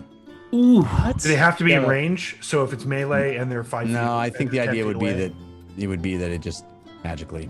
We're gonna kill each other. Yep. So that's one round of combat. Yeah. Okay. Yeah. But And only I'm not if gonna it's let an you guys. odd number. I don't know about. I feel weird if you guys just all don't attack for a round of combat to try to let them have. I don't know. But it's a Yeah. 50-50 chance. So you know if you roll an even number, you Right. won't stab anybody. Okay. Got it. Right. Okay. Moving right along. Okay, so you're on the train. Civ is boring the holes in the side, and as that's happening, little streams of illumination. Although it doesn't seem terribly brighter outside the train either. You're clearly in this deep tunnel moving through the mountain. But the one thing you notice is just how fast you're going. It's extraordinary. I should be able to cast sending. Hopefully, once we get through Vimdor and we're done, I'll do a sending to Fahima, and we can work out the rendezvous there, where we meet each other. Can you do it underground? Do you have good enough reception? I think so. I mean, yes, I've been casting them in Doltothune. I don't think that affects anything. So yeah. My only request is that someone always accompanies the Achirai, or at least stays nearby them so that they remain calm, just in case something does happen. Absolutely. Good idea. Good idea. Yes. So we have about 3 hours till we get there? About, yes. I have some things I'd like to do inside of the Vardo, if no one needs me. Did you, were you able to get that paper and ink, Yes. Civ? Yes. Okay, yes. Thank you. I'll There take you that. are. Oh yeah, did you get the powdered silver? Yes. I thought thank Dondo gave you that. Oh yeah, that's right. Yes. Yeah. He's all muscle now. Don't give him a hard time. I have a brain muscle. And You're great. Lily, I got you something so that you could expand your repertoire outside of just flutes and singing. And I reach into the bag of holding and pull out a lyre. Ooh. Thank you, Civ. Oh, I love it. I think this teenager George plays the lyre. This, of course, is a tiny hand harp. Yeah, teenage boy can play a hand harp. I don't think I've ever heard that whatever that is. I think I might have in music class when I was a teenage boy. I don't know. Perfect. Thank you, Civ. I love it. You're so good at giving gifts. Thank you. I put some thought into those. And I got gifts for everyone, but we can deal with all of that when we get Fahima back in the party. Yes. I will take a short rest if an hour goes by unobstructed. Let's try and get back some of these hit points. All right, so is everybody going to rest, or you said you had other things you wanted to do inside the Vardo? I am going to cast Find Familiar and change my beloved Mr. Whispers into something a little more interesting. All right, so you pull out your brass brazier, your little pot. Yeah. And you start doing the incantation that you learned, that you practiced with Fahima way back in time, actually. Yep. And another body. And another body, right? Yep. And you begin communing directly with your familiar, which is Mr. Whispers. Yeah, And, I take him out and I set him next to the bowl and place all of the incense and the coal and what have you in the bowl and light it on fire. And I'm doing this all inside of the Vardo, so it's not going to spook the Achirai. Hotboxing the Vardo. Yeah, very much so. If James doesn't mind. I'm sure he's used to smelling all kinds of strange, burning incense things. Indeed. Yes. Yeah. So as you do this, as you recreate that spell from memory that you did so long ago, you manage to once again get in touch with the very essence of your friend, of your familiar, Mr. Whisper, and you start imagining a different form for him to take. What form would you like? So Civ has a very fond memory when he was growing up in Ulsfach that there was a band of entertainers that came to town, and one of the entertainers had a small little pet that when he played music inside of this box, the pet would dance around and then flip out its hat for a coin. And so he remembers that pet and always remembered when he was a kid how much he wanted to have his own pet monkey. So he wants to turn Mr. Whispers into a capuchin monkey. All right, and you see as the incense swirls, the smoke rotating around, almost enveloping this tiny little mouse. The mouse breathing deeply, and you concentrating in a trance-like state. You begin to see this tiny little mouse move back on its hind legs, and its claws kind of turn, and it gets a opposable thumb. It starts to turn ever so slightly, ever so gradually into a capuchin monkey, and you see it. And That's different. I immediately take out some food and feed him in his new form. Something that a monkey might like, chips or something. All right. He eagerly accepts, and you see Mr. Whisper kind of checking out his new body in a weird way, looking back and seeing this long tail moving, and he grasps part of the Vardo and lifts himself up with it and kind of experiments a bit with his new form. I will use part of. I will start the process of copying Liamon's tiny hut from Fahima's spellbook into my spellbook, because it is a ritual spell, so I will be able to cast it ritually using the paper and ink that Civ bought me. It takes 6 hours to do total, so I'm just going to get started on it. Okay. But yeah, because I believe it's 2 hours for every level of the spell is the rules. Right, and it's level 3, yeah. Yeah. Okay. All right, so you are all doing that. Lily and Uggo, is there anything that you would like to be doing during this downtime? I'm doodling around on my new instrument. bling, bling, bling, bling, bling, bling, bling, bling. Yeah. I'm listening to Lily and doing curls. Oh. Oh. And then I look over at the monkey. Hey! I used to be one of those. Oh, I remember that. Yeah. It was pretty Well, fun. much bigger. Yeah, I didn't have a tail either, I don't think. I never looked really, though. Hey, Uggo, I Yeah. wanted to ask, does Thorn have like cities? Where should we head once we start heading that direction? Do you have any idea?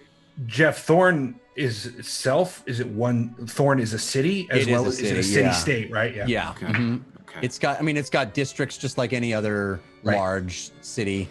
But it's its own sort of sovereign walled Right. place. Yeah. Got it. Thorn is city. Okay, got it. I don't know if you've ever told us. Where is your human mama? Where is she located? Should we maybe go see her first? Would she happen to have any insight on the area? Or? Jeff, I don't really recall what we discussed or where she was. I mean, do you know where she is? I don't think I do, right? Yeah, No. I don't think yeah, you I do don't know. either. Yeah, okay, cool.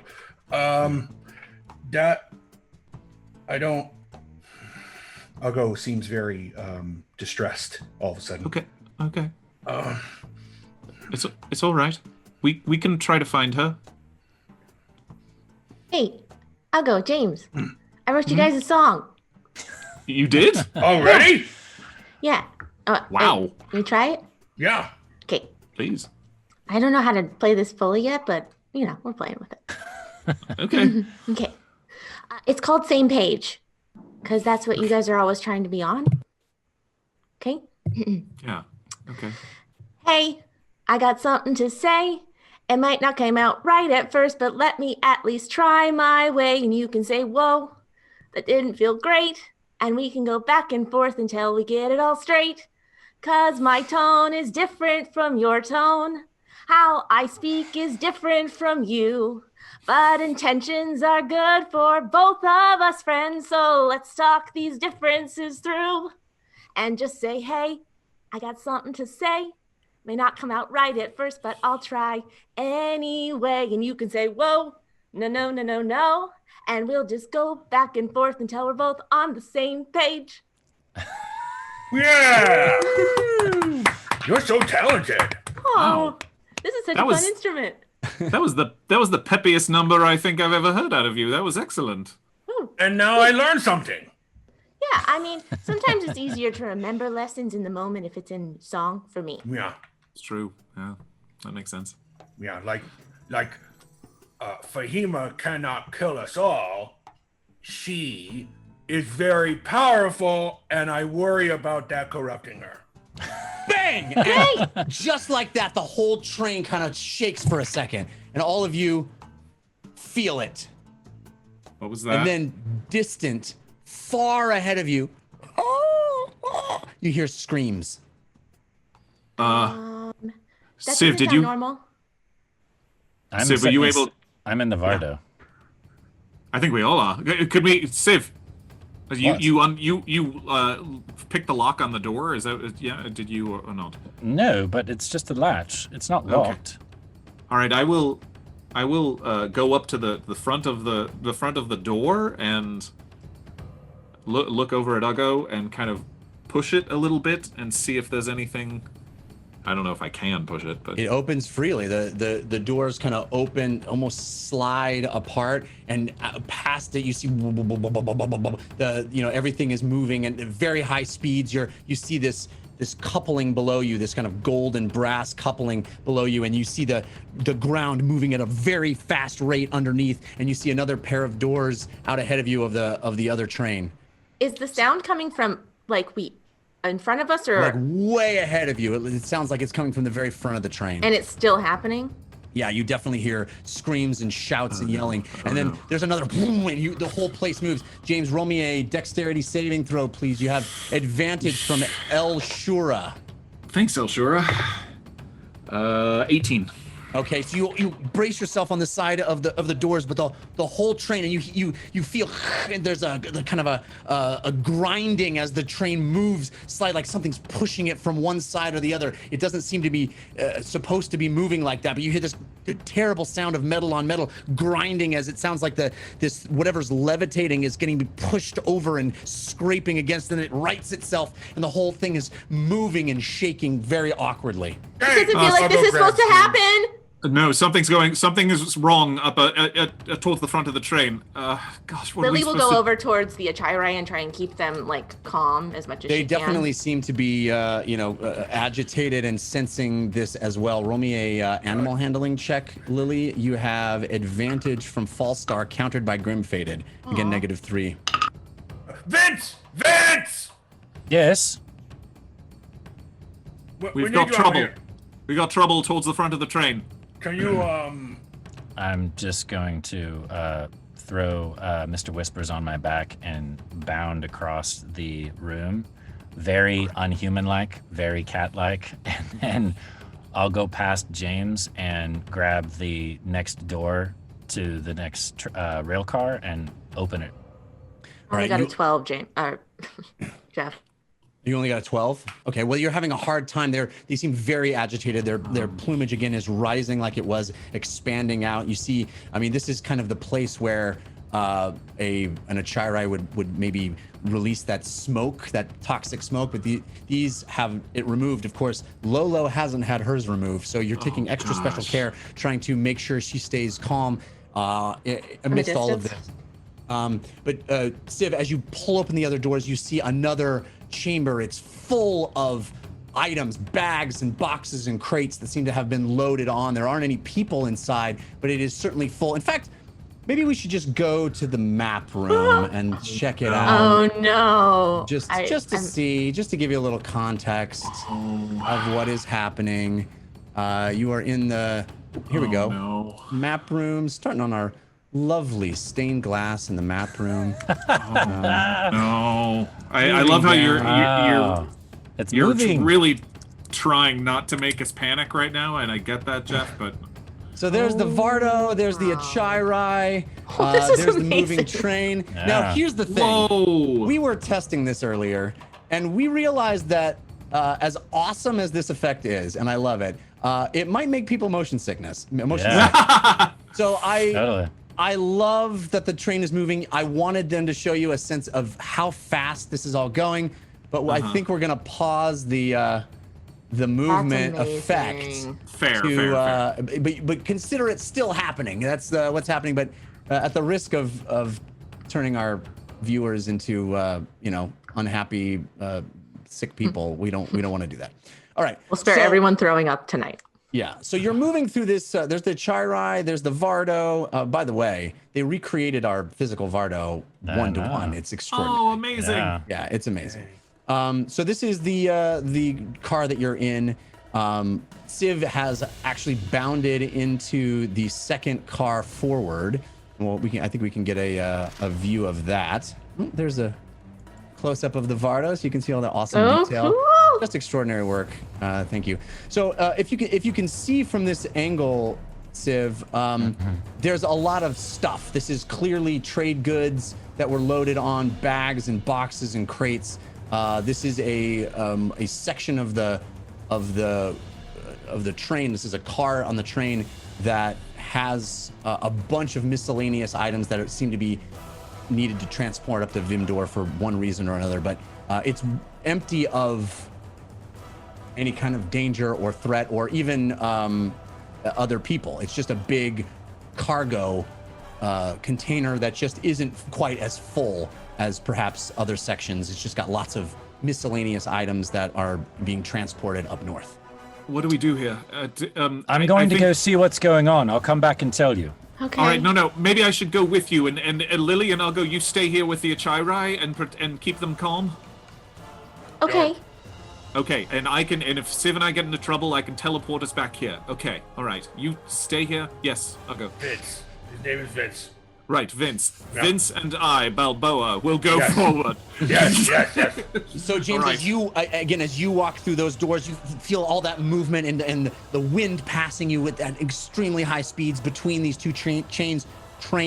You walk, your feet walking across these beautiful gilded connectors, these amazing feats of engineering that link these two trains together, and you can look down and see the ground moving at extremely high speed beneath you. You move into that room and you see what Civ saw, all these bags and boxes and crates of various items, a long stretch of train ahead of you. Claws are coming out, and I'm just gonna be grabbing onto the sides of things to propel myself forward. All right, you move all the way to the front of the train rather fast, pushing and clawing your way, even as things are less steady than they were. The smooth ride that you had experienced for the last hour plus, all of a sudden rocked and unsteady. You feel the train shifting and being pushed. Again, that grinding sound, all that horrible noise of metal on metal as you move your way, grabbing the walls, grabbing boxes and crates that are anchored to the floor in various ways, pulling yourself up to the front. Another set of double doors. I'll be trying to keep pace as well as I can with Civ. He's obviously faster than me, but that's fine. All right. So I'll be a few feet behind him probably, just like So James is lagging slightly behind Civ, who's moving at a very rapid pace. Civ, you're moving into the next train car forward, when I is get that right? when I get to that one, all these doors are just simple latches and then slide the door That's open. right. There's no security on them per se. It's meant to be they're meant to be easily moved. Then I'll flip the latch and I'll be holding a dagger by the blade up just in case there's anything there that I don't like. All right, Civ, when you go ahead. There is a force of evil about opening doors. That's true. It means you have to be thrust through them without listening on one side, and we're gonna get to that right now. So you pull these two doors open, and what you see inside absolutely dazzles you. You recall this is the train car that the crane arm was loading on when it was parked, when it was in station. And as you open those doors, your eyes are dazzled by the shimmer and glow of gold. Mountains of it.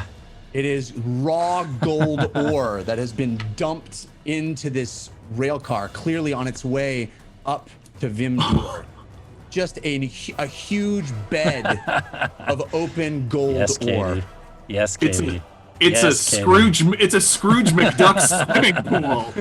Literally the worst possible thing that could be in there. I'm sorry, there was a problem on the train? I don't see a problem. I see a Again, solution. I like to see- Screeching and shifting, and you hear more screaming ahead of you. In fact, the more train cars you move forward, the louder the screams and shouts are. Dwarven voices you definitely hear yelling and calling out in alert. I'm gonna help James across and then Thank you. and then push him towards the next door. Okay. All right, so one more dexterity saving throw, please, as the train shifts and creaks. There's this horrible sound of metal on metal again. Civ, you have advantage from the Carson, -3. And James, you have advantage from Pytyra's Stormblade, -3. Thank you. We also Mr. got... Mhm. Go ahead. So, No, Mr. go Whisper. ahead.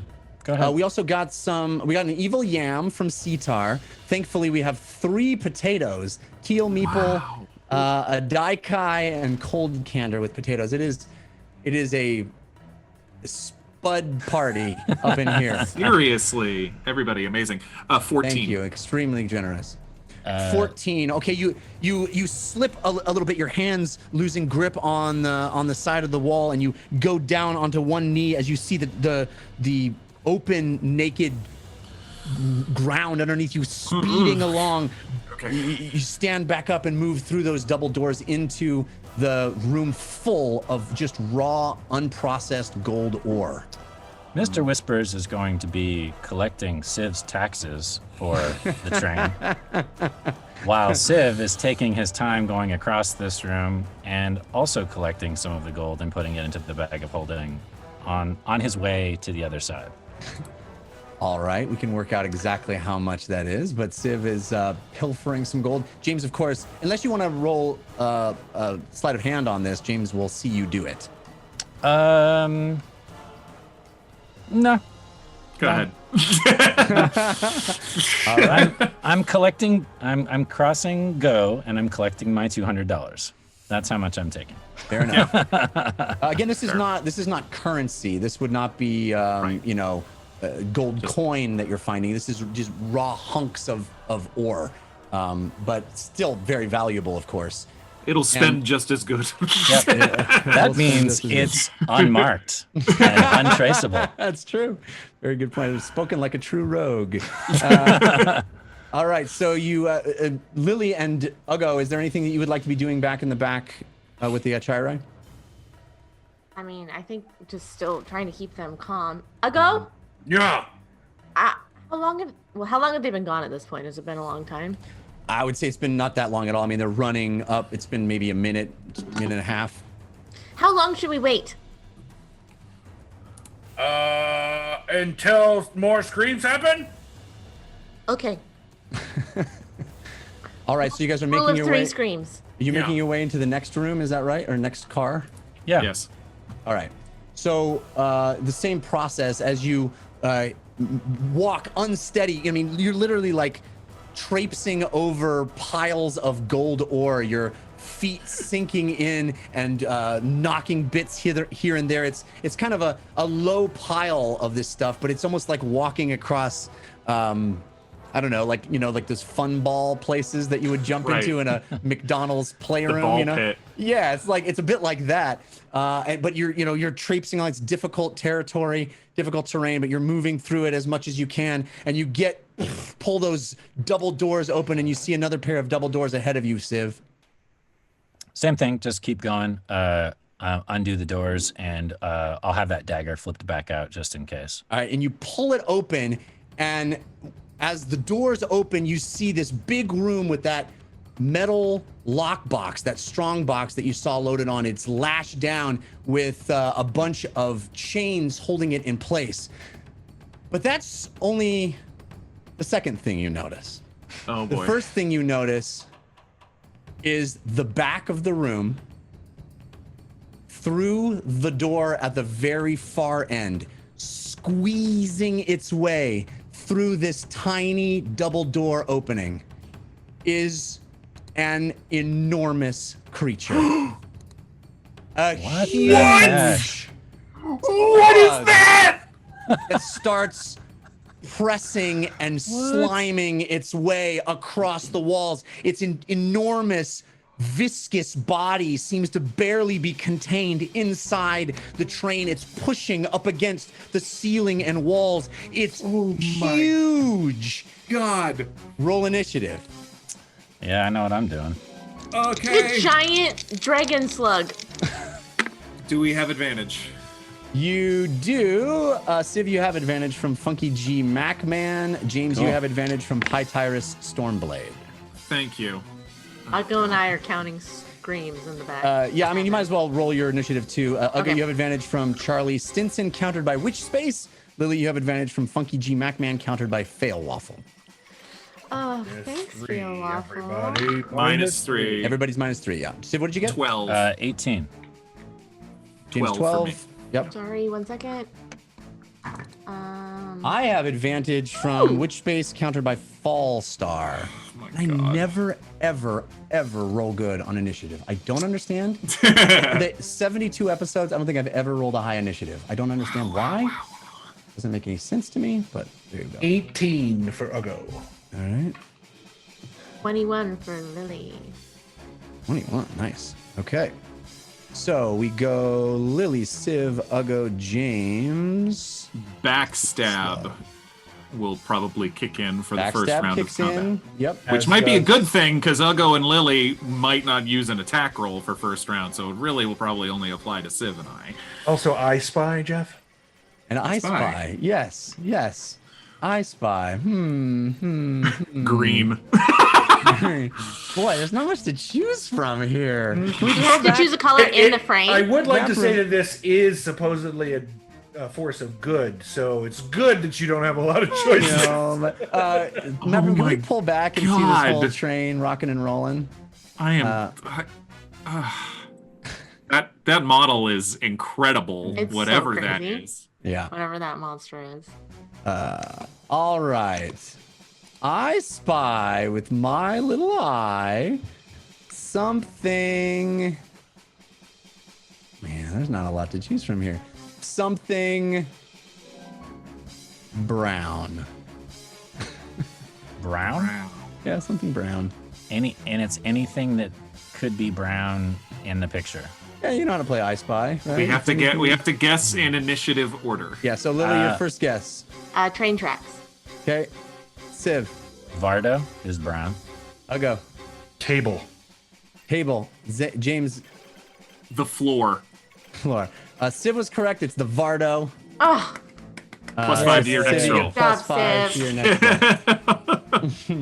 That's good, because I know what my next roll is going to be. Stab me.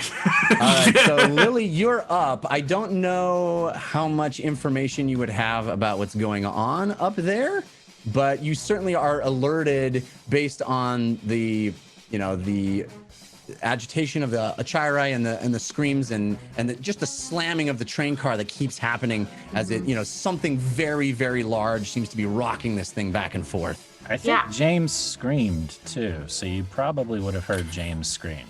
Aww. when that thing came out. Yeah. Then I guess I'll go. Yeah. I think that was a scream that maybe means we should go. There was a scream? Did you hear James? Or, sorry, Bolo? What's his name? Balboa. Balboa. There's a lot going on. It's very loud in here. Well, maybe I missed it, but maybe we should just go check. Okay. Hop in. Okay, so I'll hop in the saddle. What are we going to do about the birds? They'll be okay for a second. They're very big. Yeah, okay. Okay, let's go. Okay. All right, you hop in the saddle. That brings us to Civ. By the way, Jeff, interrupting Pebbles. You remember Yeah. that? Okay, just want to I make do. sure. Thank you. Okay. I really do appreciate the reminders. Thank you. I'm going to say, James, buy me time. And then I'm going to flip my dagger downward. And the joint that connects this rail car to the rail car in front of us, can I either undo that with a lever or can I sabotage it with my dagger and break us free? Now, as I said, these connectors seem to be a marvel of dwarven engineering. Okay. They are interconnected in ways that I think would take some real study to understand. This is something that is a remnant of the Ariat age. This was uncovered by the dwarves. So they're mithril connectors? Yes, I mean it is. This is a mithril, and it is made in a time that was capable of engineering feats that don't seem to be possible anymore. I think if you had enough time, you may be able to cause enough havoc to decouple the train car, but you certainly couldn't do it with one action very fast. What if I were to borrow the magical power of the Ring of Exploding and use it on the rail couple itself? In other words, blow up the rail couple. Would that be enough to possibly break it free? I think you could probably attempt. I think you would not know whether that would work on the coupling itself, but it certainly would cause a lot of damage to the cars. I think that you would be able to recognize that it would cause a lot of damage to the cars. I would leave it up to the dice whether it actually decoupled the. I'm right there also. Yep. So change of plan. I'm going to push James back into the car, close the door, take the dagger, stab it into the ground, and borrow the power of the Ring of Exploding and blow up that part of the rail car. And I'm thinking that the slug will be in range of that explosion as well. Yes. Okay, so you're pushing James back. Yep. You're borrowing the power because we have that force of good where you're able to use an item somebody else has. Right. And you are directing the explosion where exactly? I care more about blowing up the connectors between the cars than I do about damaging the slug. So it's actually gonna, because I imagine the ring is one of those things where you punch and it explodes outwards from where you strike. Right. Yeah, like fireball. Exactly. So then I'll strike downwards and have the fireball explode outwards. All right. So you wheel back your hand and come down with this mighty strike down right as the ground is moving rapidly underneath you. You slam your fist right on that coupling, on that metal, just beautifully gilded. It's actually carved with ornate symbols even. It's beautiful. You slam your fist right on it, and there is a massive fireball that explodes centered on you. There it is. What's... I think it's 8d6. Yeah. It's like a fireball, yep. And what is the range on that? 30 feet? 20-foot radius. 5, 10, 15, 20. So if it's centered on you right there, it's not even going to hit the slug where it is. But it is going to hit the train car. Roll me the damage and let's see how much it does. Okay. I rolled really well. Oh boy. 20, Oh boy. 31, 36, 37 points of damage. All right, this massive explosion goes off, centered on your fist. James, in fact, you feel the concussive force of it. You're out of its range, but it is, I mean, you feel the heat and energy exploding off of it, shielding your face, and you feel the whole train car start to shake.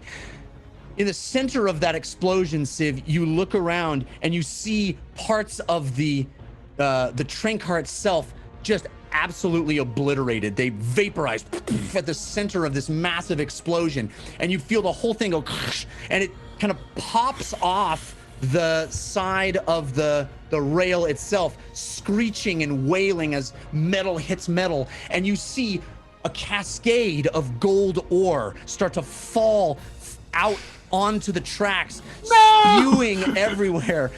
This entire wall that you were standing in front of, this, in the open door, no longer exists. And so just all of this gold ore starts to spill out, some of it even liquefied from the intensity of the heat, dripping down, all of it rolling out, hitting the ground, bouncing as it lands on this moving track.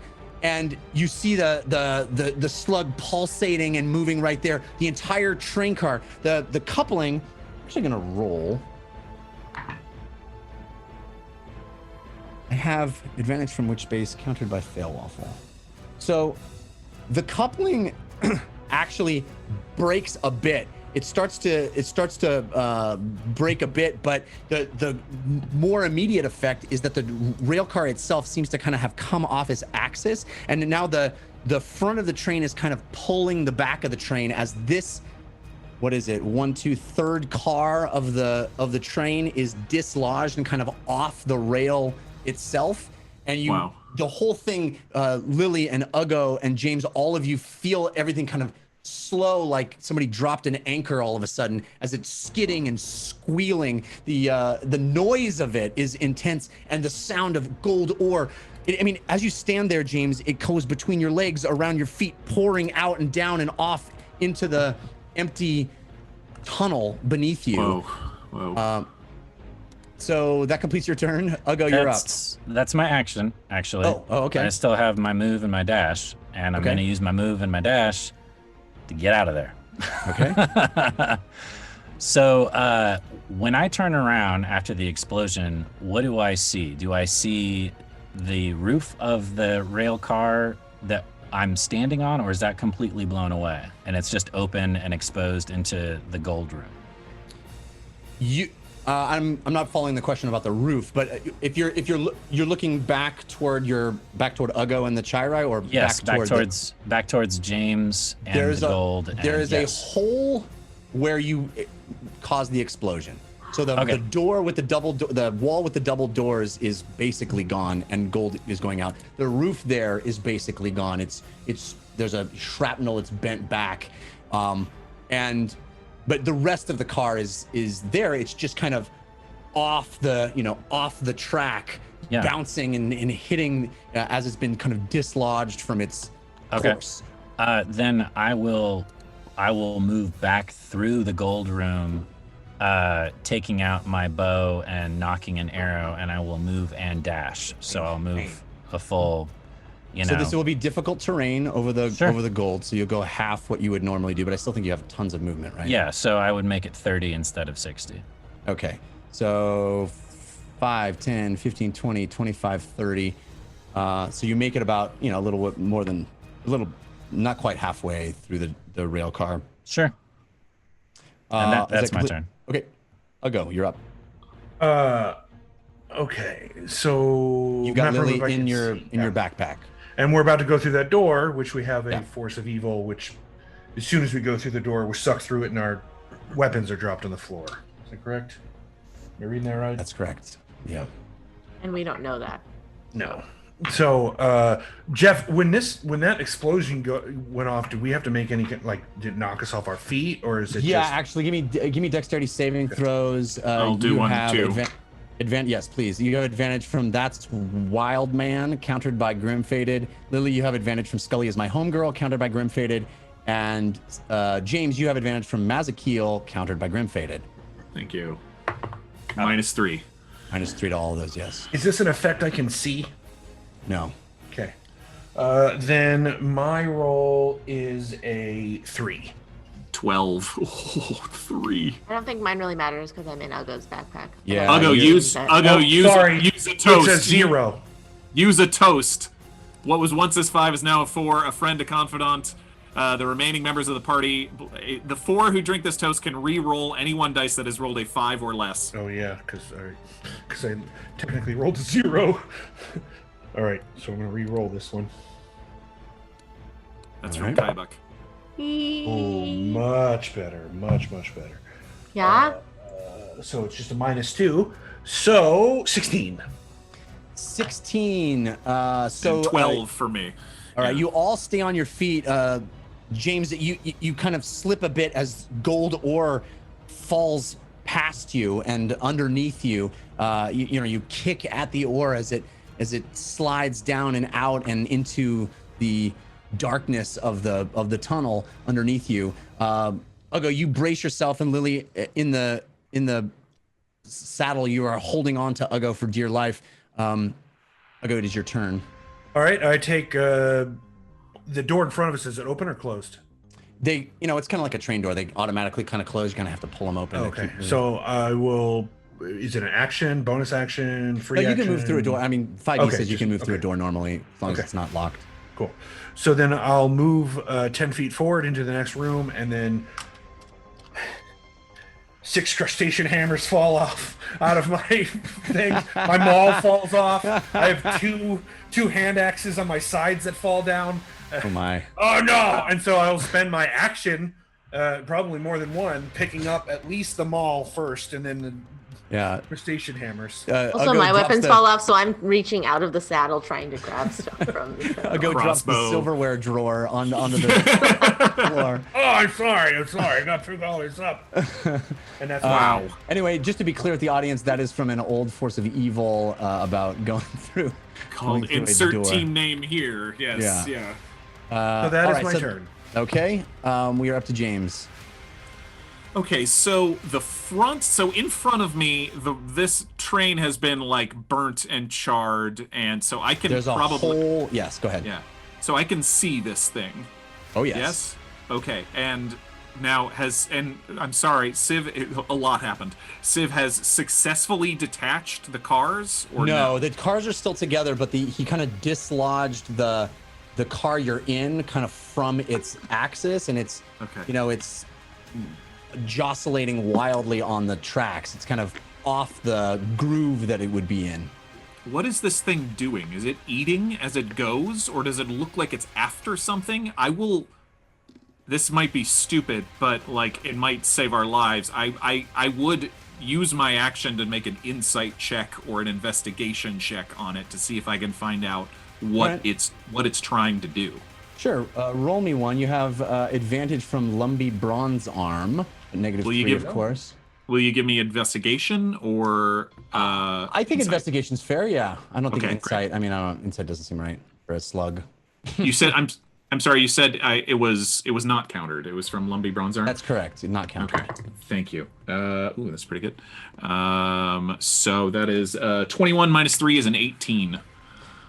All right. What you can glean from your position where you are is that this thing moved, it squeezed itself, this extremely large, one might even say gargantuan size slug squeezed through a very tiny hole and then expanded out again. It was a remarkable thing to witness something of this size compress itself and able to slither and squeeze its way through such a tiny space. And then it started moving down this train cart, leaving trails of disgusting slime on the walls, on the floor behind it. In fact, the walls and floors sort of sizzle, and you can see bits of sort of charred remains as it moves and presses down through it.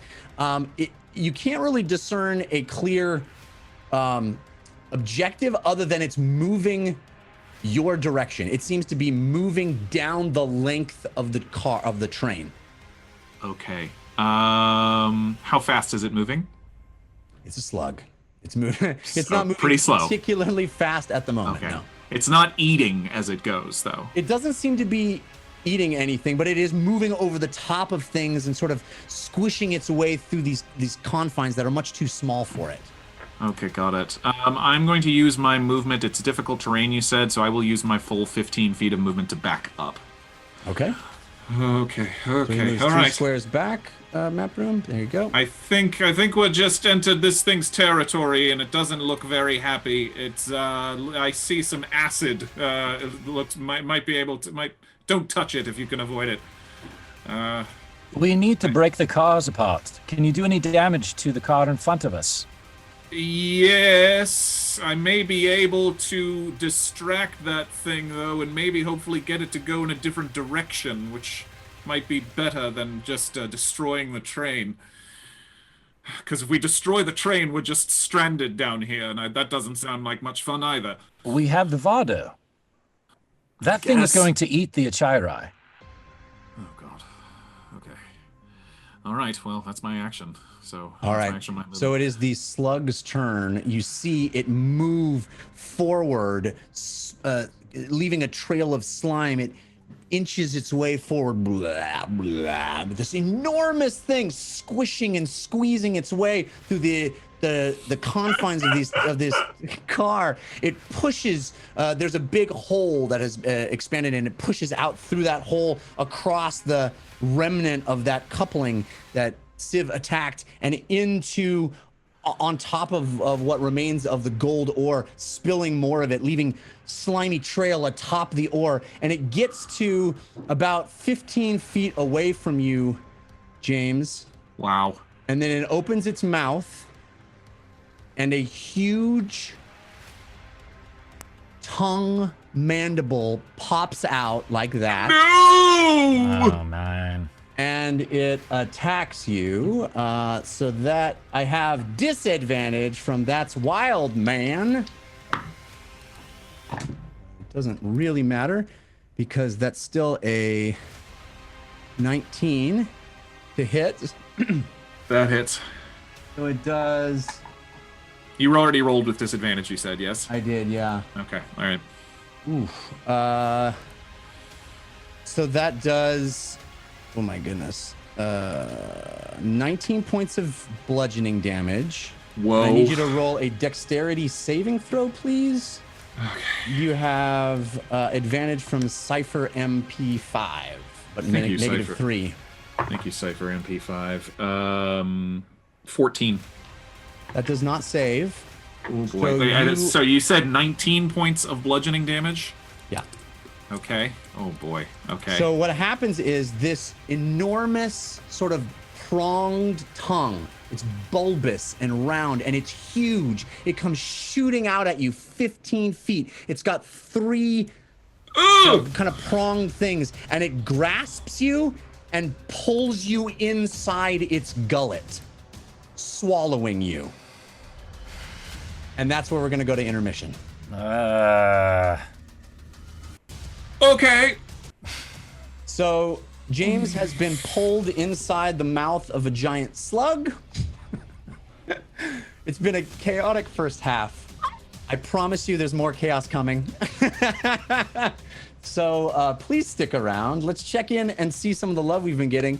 We got some Oh my God. wonderful balloons, Squishy Tofu, Cult of Kanata, Love for the Catman, Fat Loot, Joker 38, Bingle Banshee, Lazy Pixie, Witch Space, Crapton Crunch, and others. Thank you for those balloons. We appreciate you. I promise you this fight is just getting started. So stick around. We'll be right back. Araban's going to take care of you. All right. All right. What is that? Milo, I gave you a wish the other day, and I said choose wisely. Was this your wish? A giant, disgusting slug? Let me tell you something. There are few things in this world that I do not like. Namely, insects. But seriously, slugs? No, no, no.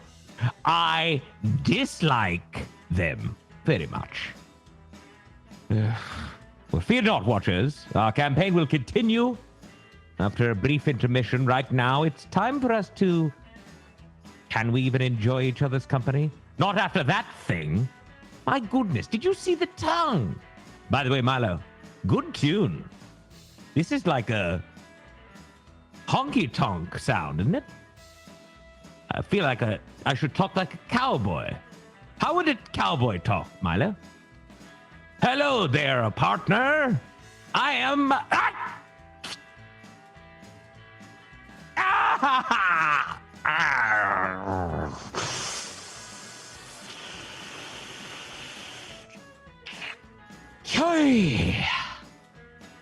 Okay. Idiki? Is that how you say your name? Let me try that again. Idiki. Idikai. Idicay.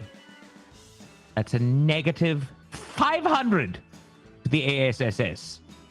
I'm not even going to do a negative 50. That's a negative 500. Unacceptable. Please keep your mitts off Milo's ball. It's dangerous.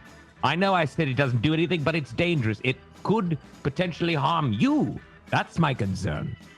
Please, no one touch it, okay? Also, before I get too carried away, if you're not watching this show live, I highly recommend watching live. Really, try it. Just try it. Wednesday nights on Caffeine at 6 p.m. Pacific Standard Time. You can live chat with me and our wonderful community, the watchers of the time stream, who are right now chatting their way around the show, if you will. Like, for instance, Druid Otter. At Lord Ereban, that snail might have a nest somewhere. Well, it better not. Because if I find it, I'm going to destroy it. Natty Rose saying, yay, my first show, and I'm loving it.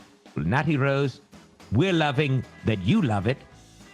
The only thing I can say at this point is, I love it. Everything is going well, except for the slug portion. Really, truly, they could have let that go just completely. Really, drop it and don't bring it back. Okay, that's funny. All right, friendly undead mage. Sounds like a sibling rivalry there, Lord A. First of all, Ereban. I'm done with the A's. Spell it out. Lord? L-O-R-D. Ereban. A-R-R-A-B-A-N-N. First, that's what I wanted to say. Secondly, comparing me to that disgusting, slimy, putrid, most likely smelling beast is not acceptable. That's a -2 to the ASSS. Only because I don't want to give you a -5, because how would you have known? I would have been so turned off. All right, listen. Here's the deal. Goofy? Wrong. Thomas Maproom? Wrong.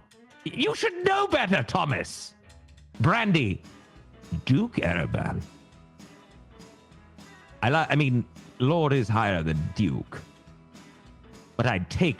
Duke sounds... Duke, I should say, sounds good.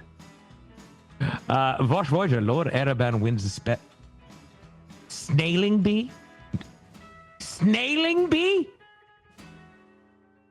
You failed the spelling bee, Vosh Voyager.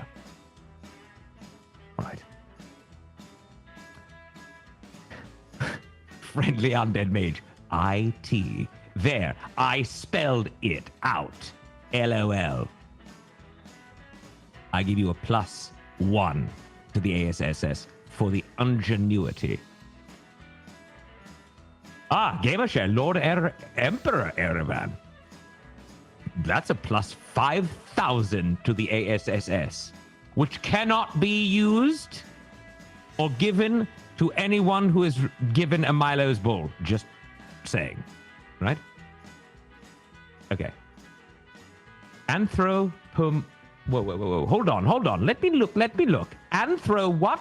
Anthropomo frick Muppet.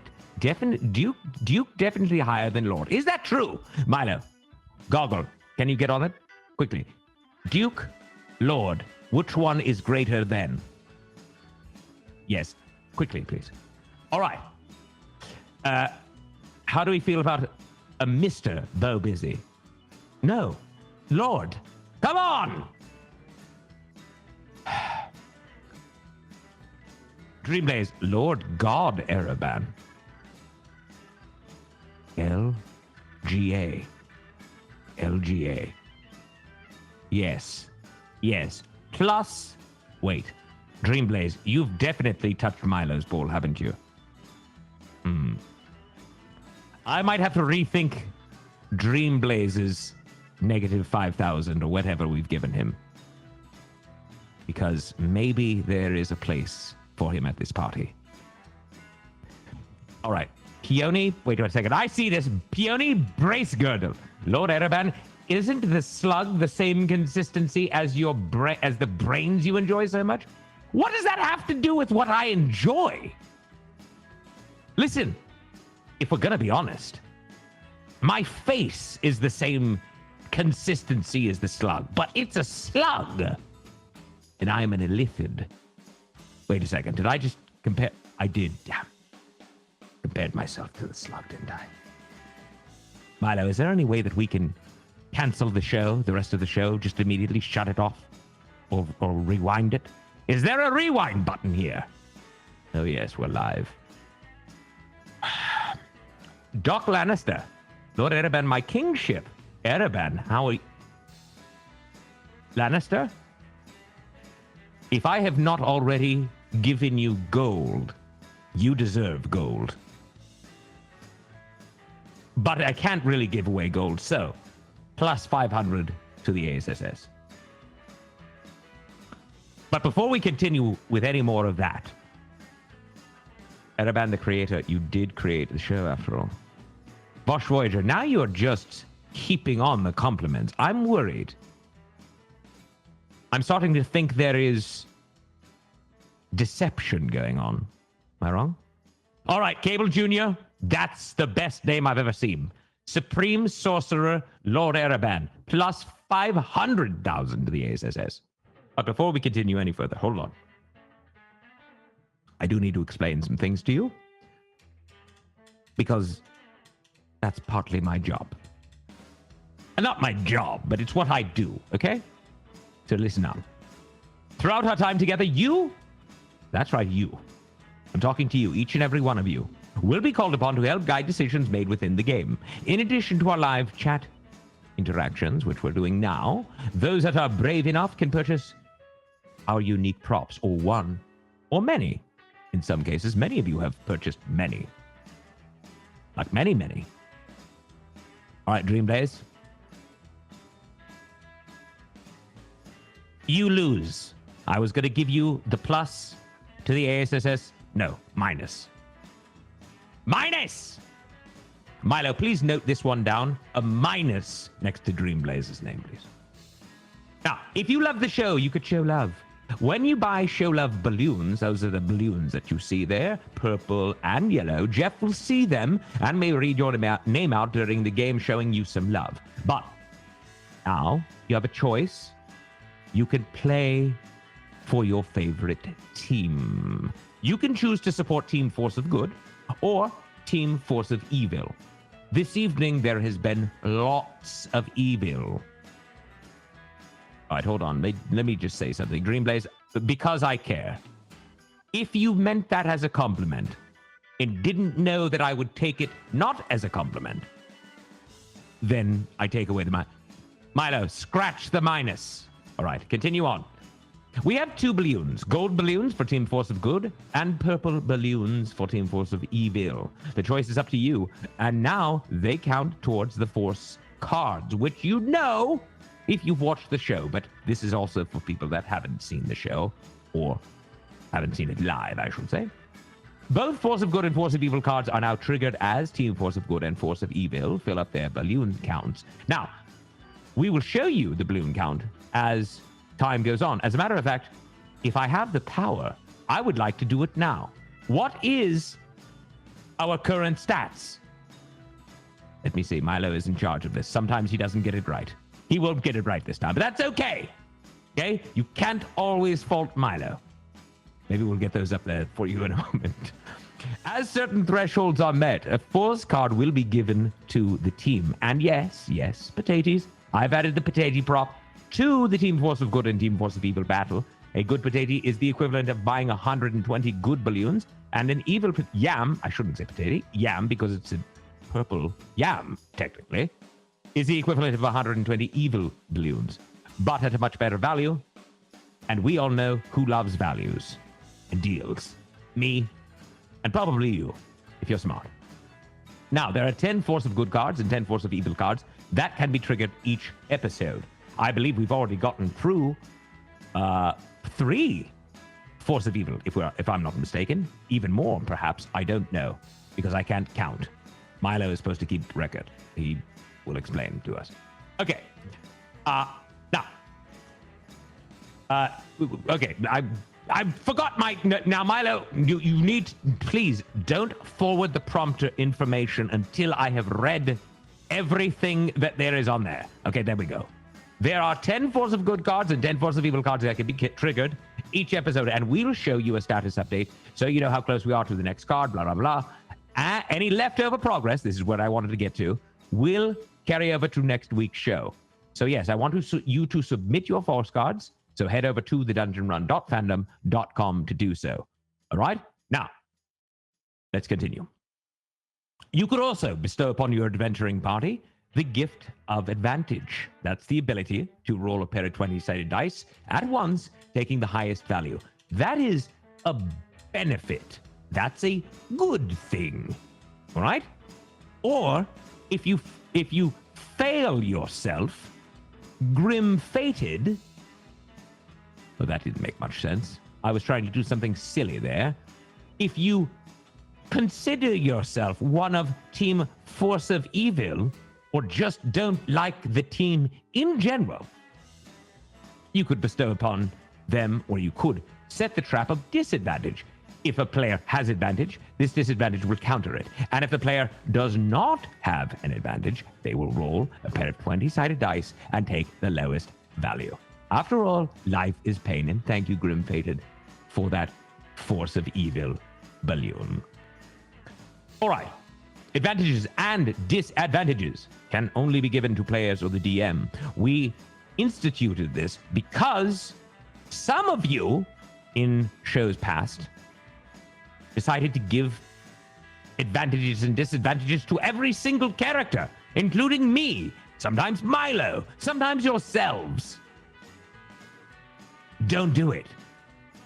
Because I can't give them to anyone that way. It's a waste. Right? So giving, you must specify who it's for, or I'll make the choice for you.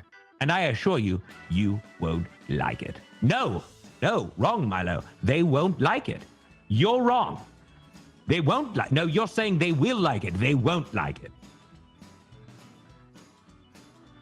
Just don't, not during the intermission, Milo. Play the music and do your dances, but that's it. And last but not least, we do have Milo's balls.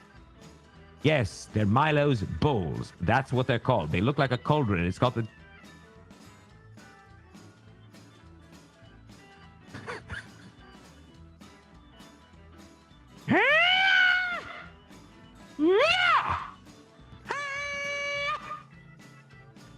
Ah, goodness gracious sakes alive.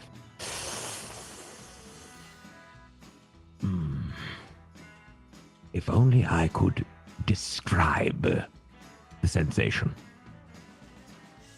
I want to say it's a cross between having your toes dipped in lava and your eyeballs slit with razor blades.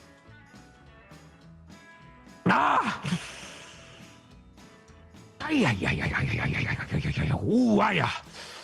Oh, take it, Ereban. You can. Lord Ereban, you're the lordiest of Erebans. Yes, you are.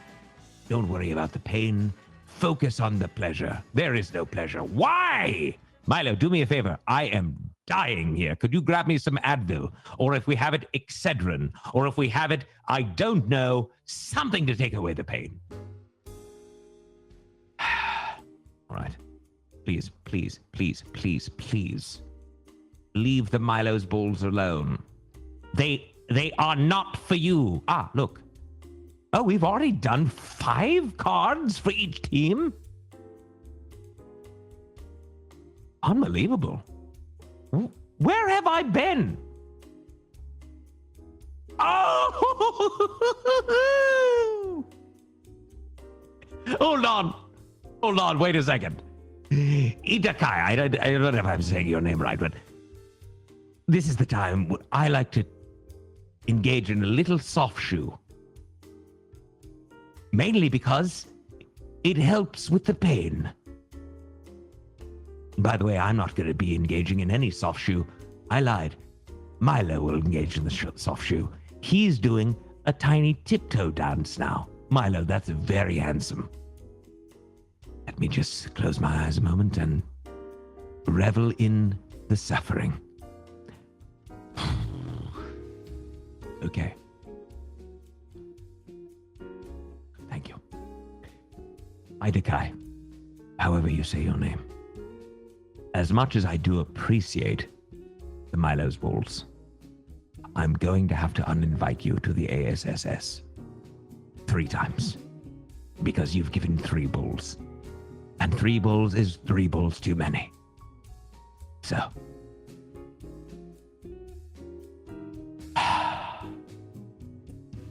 I'm going to just sit back and relax. Because everything hurts. No, Idakai, it's not a good idea. No. I think 3 is perfect, really, truly. Mainly because we're going to end the intermission now. That's because you have a show to watch, and I have a suppository to take. And no, Blue Smurf, not Milo's balls. Bowls.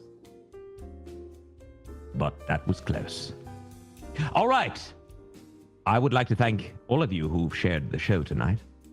If you haven't shared the show, I ask you to please do so. Hashtag the Dungeon Run. Tell a friend to tell a friend. And hopefully that friend will tell a friend.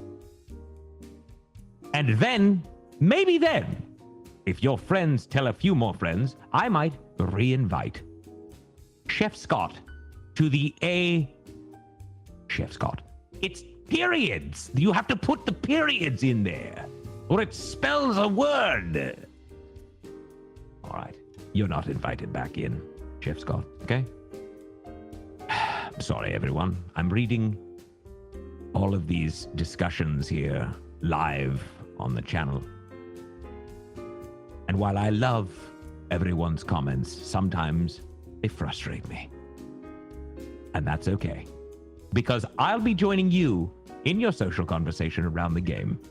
But for now, it's time that we rejoin our adventure and a big, huge slug. Hey, I resemble that statement. Welcome back to the second half of the show. I want to thank some folks that have been giving us love over the break. Civ, Vicious? Vicus? Viscous? Viscous? Is it viscous? I think it's vicious. Anyway, okay. Whatever it may be. A jar full of bees, extinguish the flame. Callie Proudfoot, you Oakhart, Melm, 2002.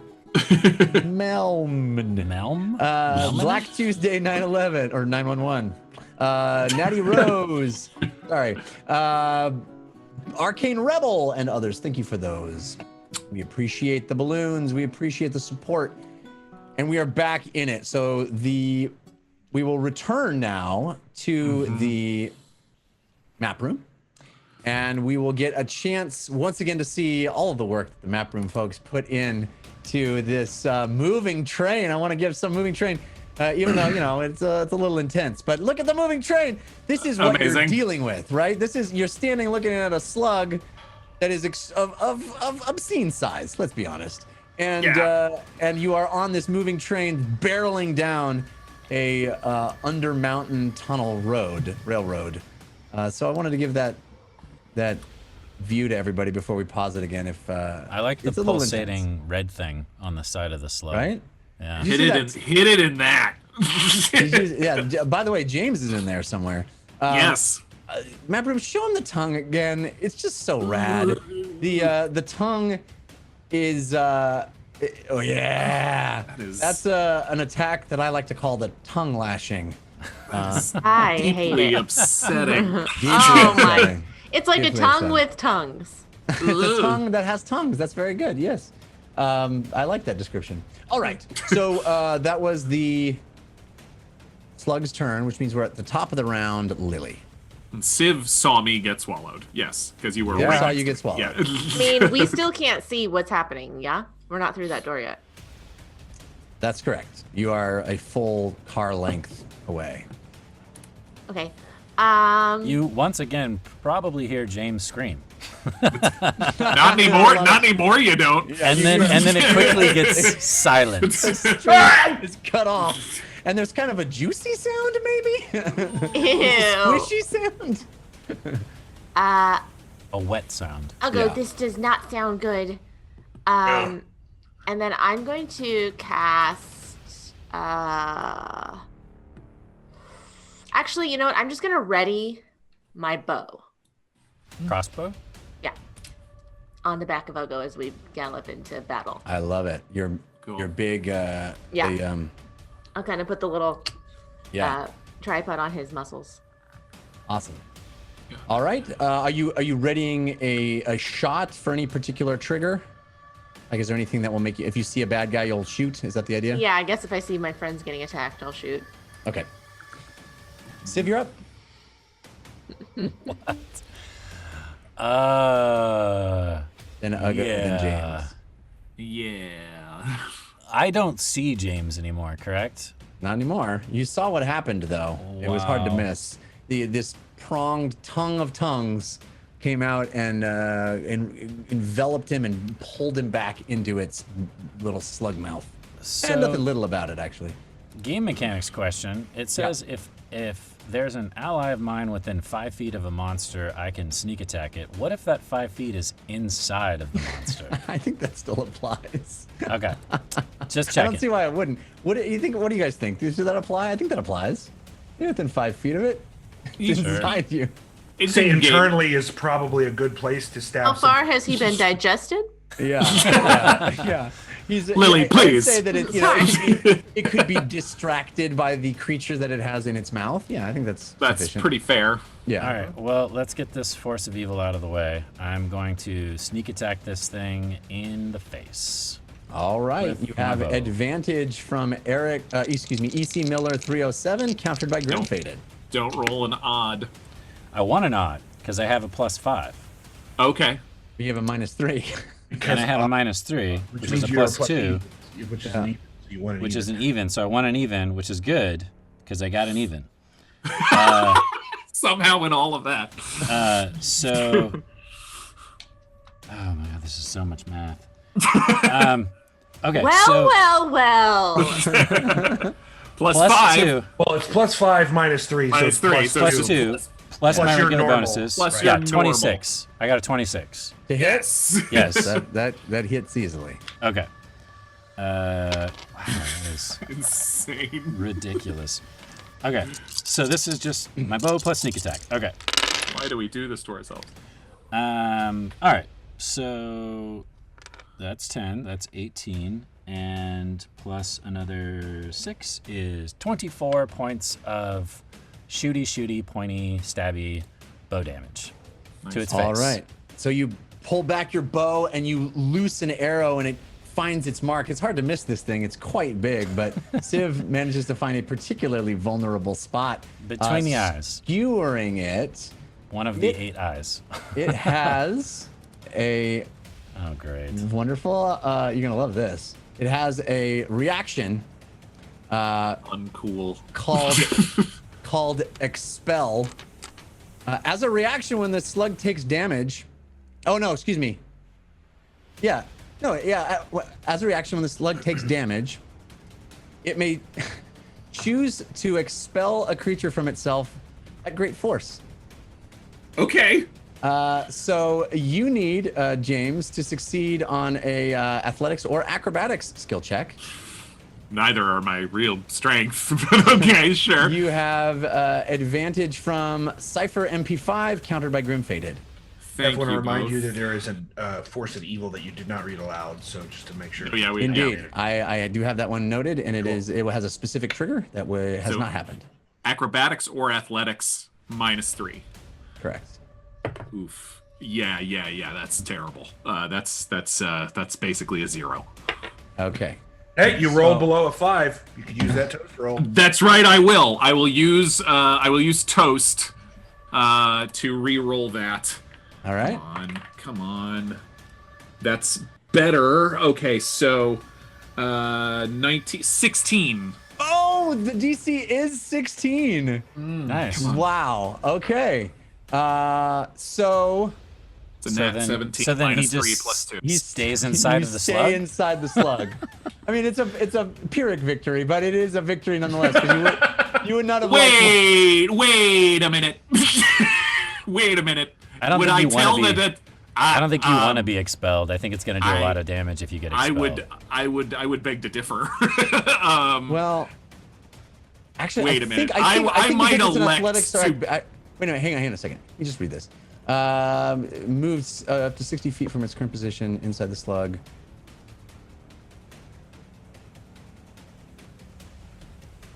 I will say what happens is you still get expelled, but you made the save, so you take half damage. Would that be more suitable to you? Yeah, sir? I mean, like literally, if James feels himself getting spit out, he's not gonna stop it. Right. Yeah, That's true. No way. All right, so it's gonna propel you 60 feet. Oh. Okay. Or until you hit something. So 5, 10, 15, 20, 25, 30. How long is the train car? Let's see. From it. 5, 10, I mean, maybe we need a. There we go. Would it hit? It wouldn't. I wouldn't hit the back of it. 30, 35, 40, would it hit 45, Civ? 50, 55, 60. It does not hit the back of it. We're gonna make Civ do a dexterity saving throw to find out. But I think we're a few squares ahead of the back wall, which is good, because if you hit the back wall, it's even worse. But you'll take. What is that? Bum, bum, bum, bum. Wow. 66. Okay. But halved, right? That's Yeah. 6. I just rolled 2 6s. 12. And 5 is 17. And 2 is 19. 20. How many is that? 4? 20. Yeah, but how many rolls was that? That you got one more. Yes. Yeah, 2. So 22 minus 11 points of bludgeoning damage as you are catapulted in a loogie. You are full of slime and disgusting from inside its mouth, and you land in a heap 60 feet down the railway car on piles of gold as you land. James is pretty messed up. He's definitely bloodied and bruised a bit. All right, so that is. You want Or to did turn. Civ, did you want to move, or because you just I do. attacked? I do. Did you want me to make a save, or am I moving first? Oh, sorry, you need to make a save. I apologize. Advantage from Rosaken, countered by Grim Fated, -3. We also got a Force of Good card unlocked. We should probably do that because you guys might need it. Yeah, I got a dirty 20, so I think I'm good. You need it. Yeah, you're good. All right, so the next Force of Good card is unlocked. Can I, before the Force of Good goes off, can I Yep. take my movement? Sure. So Absolutely. move and dash, and that's going to make me go 30 feet back into the rail car. I think I get pretty close to James, too. 5, 10, 15, 20, 25, 30. Yeah, you're about 10 feet away from him. Yeah. So, Map Room, if you could move me 30 feet towards James, that would be great. Thank you. All right, so this Force of Good card that we're going to do was submitted by Divine Matt. It's called Time is on Your Side. A pocket watch appears before you. This watch has the mark of a chrono dragon. By clicking its button, you can re-roll a die or cause Jeff to re-roll. The new roll must be used. The watch then fades away. You hear dragon chuckle in the distance. So anyone of the party may use that. It is a one-time re-roll of yourself or force me to re-roll. Cool. Good to know. Thank you. Okay. All like right. Thank you all for those. By the way, the top contributor for Force of Good this week is Vutha Vith so far. Thank you, Vuthavit. Nice. All right, so that's Civ's turn. We are up to Ugo, then James. Lily! James! I'm sorry. You're James. I'll go. We need help. Help! Bad things. I know who Ugo and Lily are. Yeah. Uriel! George! George! We're coming. So I'm assuming I can pick up the rest of the weapons at this point, or is that gonna cost me another action? Yeah. I would say using an action is Okay, cool. the penalty. And then I will those doors are closed in the front, so I can't see what's going on, right? So Correct. 5, 10, 15, 20, 25, 30, 35, 40, 45, 50, 55, 60, 65, 70, 75. I can get to the doors and open them with a double move. Okay. So you'll dash all the way the length of the rail car. Yep. Okay. And that's my turn. All right. That brings us to James, having just been spit out by the slug. Got it. Okay. So we see the... Oh man. So it is still mostly in the other car. Sorry, one clarifying question. Yeah. Can I hear the enemy? I mean, you can hear chaos and movement and slamming. I can use my bonus action to move further if I can see or hear an enemy. I would say that you would be able to hear this thing slamming and moving. So then I around, can move 40 feet more. It's difficult terrain once you hit the gold, so... That's fine. So 20 feet then. Yeah. All right. All right, so you can move into that room. Yeah, and basically he gets to me. Yeah. Right. As you open those 2 double doors, you see this enormous slug and gold being pouring out of this open hole in the side or the front of this rail car. The whole thing is shaking and moving back and forth as it kind of hits and slides around, decoupled from its course, from its groove. James, did you summon a demon? Jeff, No, I think my crossbow will go I did off. not. Yeah, your crossbow would go off. That is right, Lily. Very good. Actually, no, it's a different round, right? No, it's you not. voted it this round. Yes, sorry. Yeah. Go ahead. Yeah. Round because it's only fair for that force of evil. For sure. All right, so you have advantage from Scully as my homegirl, countered by Grim Fated, and -3. You said no, James? No, I did not summon a demon.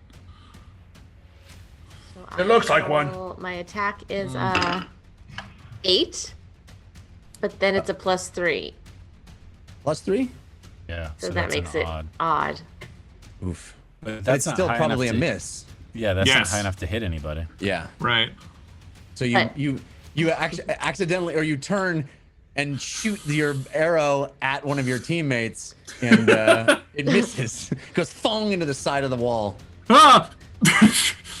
What are you doing, Lily? Sorry, I got. What is that? We It's a don't know. giant slug. We're trying to get away from it. Don't get very close to it. It ate me a moment ago. Oh. Yeah. Well, good luck eating me. No, don't. No, Oh, do remember, not. I'm back here too. Good luck eating only me when I step down Lily when I come after you, you stupid ugly thing. Okay. All right, so that is James's turn. We're up to James's turn. Yes. So, all right. What is still connecting our car to this thing? Like, what? Your car is still connected the way it's connected to the car. The cars are still So, connected. The train yeah. cars are still connected. can't- It's kind of like moving all around wildly because it has been sort of dislodged from this sort of maglev situation that it's on. Yeah. But you are still, the train is still barreling down the track. You're still kind of, everything is attached. Okay. Right. I'm overthinking it. Banish. All right. I will try to banish this thing.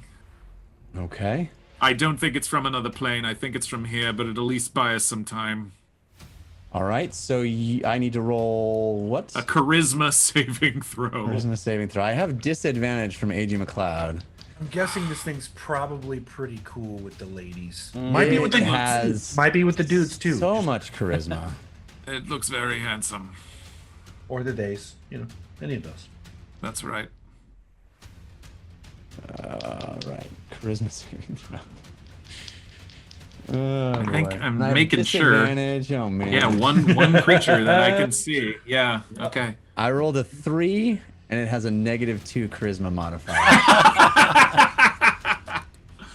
Question does it have legendary resistance? Yeah. Because Yep. if it did, yep. No! Yeah, I knew it. I knew it. I was gonna Sorry, I stole that was from you, gonna Jeff. I'm reveal that sorry. in such a cool I'm way. so sorry. I'm It's so okay. sorry. It's okay. Oh, Sorry, James. it's okay. So as you cast it, you know that you've got it, but this thing seems to resist your magic. And it is this incredibly powerful, incredibly large creature that seems to resist your magic. What is going on? What is happening? All right, I will pull myself to standing. And back up 1 square, because that's probably all I can move in difficult terrain. And yeah, because I've got spit quite a long ways. All right. Yeah, it's doing acid damage. I don't know. Maybe aim for those red things on the sides. I don't know what to tell you. All right, so it's the slug's turn, and it's gonna move as far as it needs to move in order to get close enough to James. Civ, who's the first one. And it's You going said to... it was a slug, Mr. Kanata. I said, Did I how say- fast did it move? And you were like, it's a slug. It moves very slow. Oh, it's got 30 feet of movement. It's Relative a to big its body slug. size, relative to its body size, it's still It's a very big slow. slug. It can move 30 feet. All right.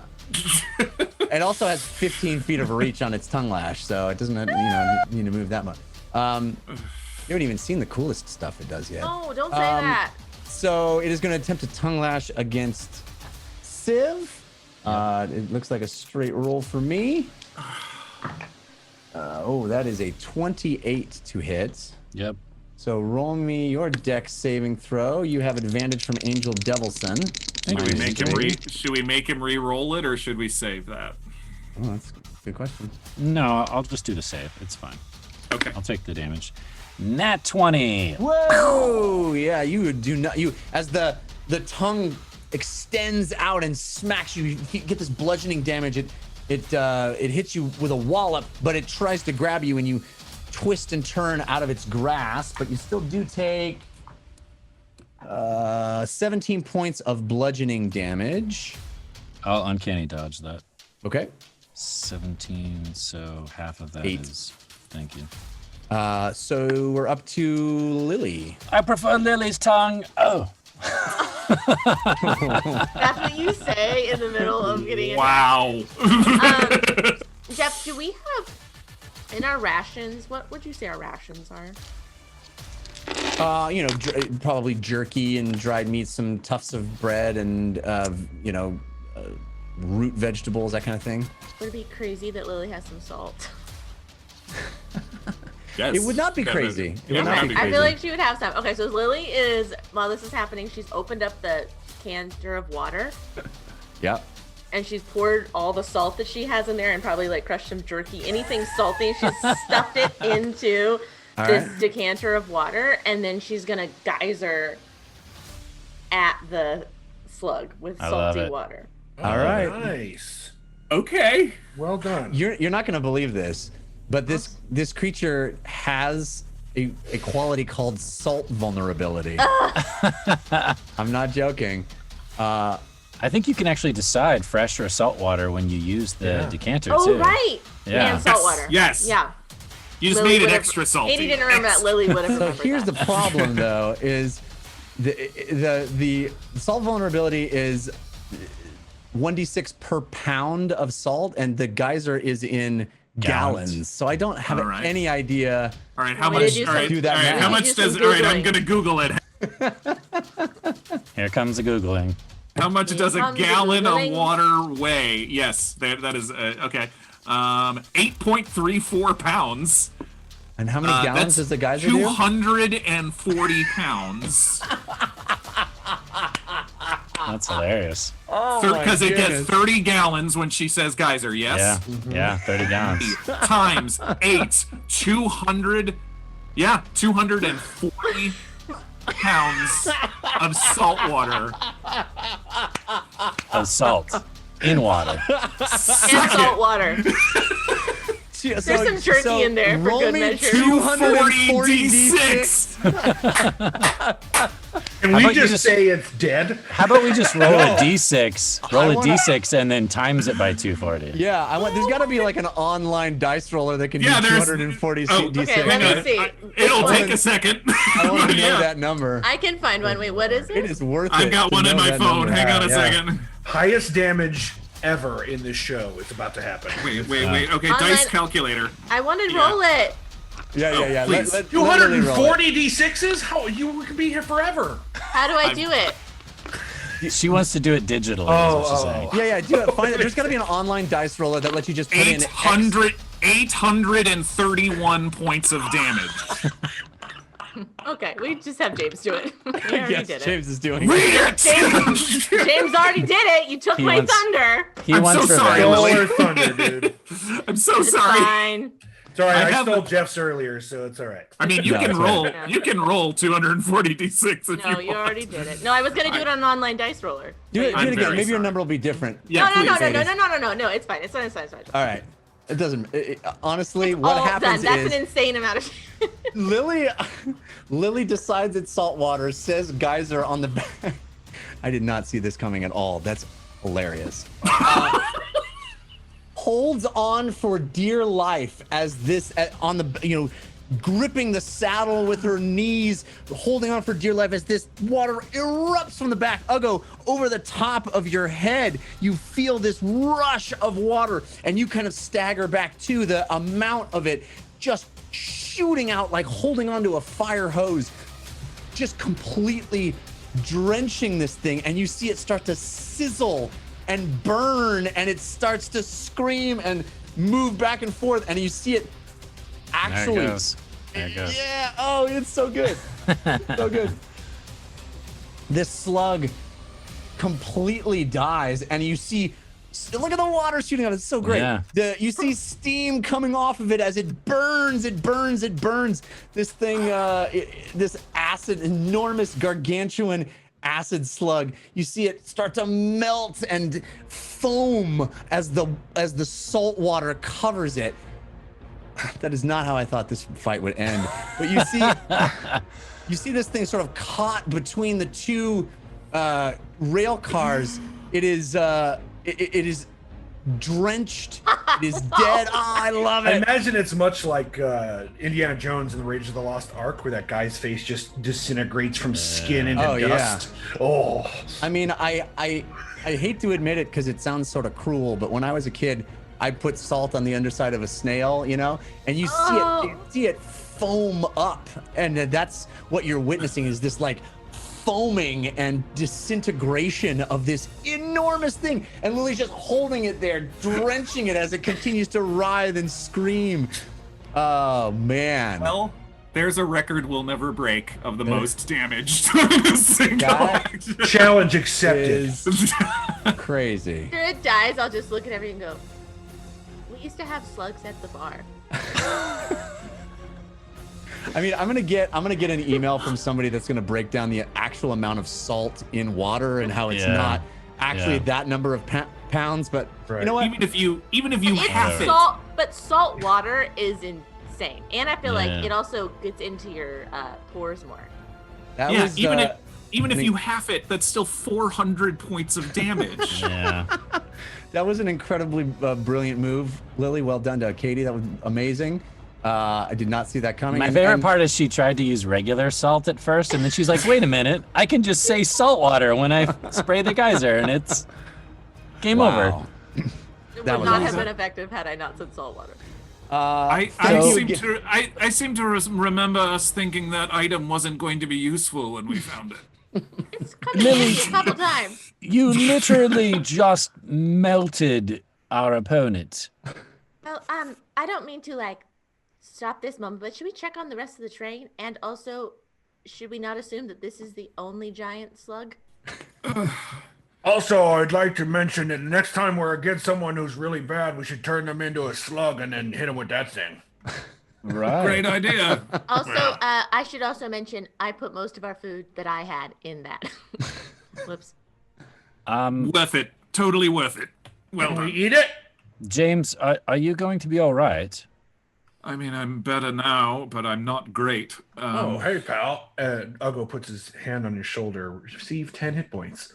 Oh, thank you. That's seals some wounds a bit. I appreciate it. I hate to be the bearer of bad news, but I try to derail the 2 cars. I don't know how much longer we're going to be connected to the front of the train, and I'm gonna try to.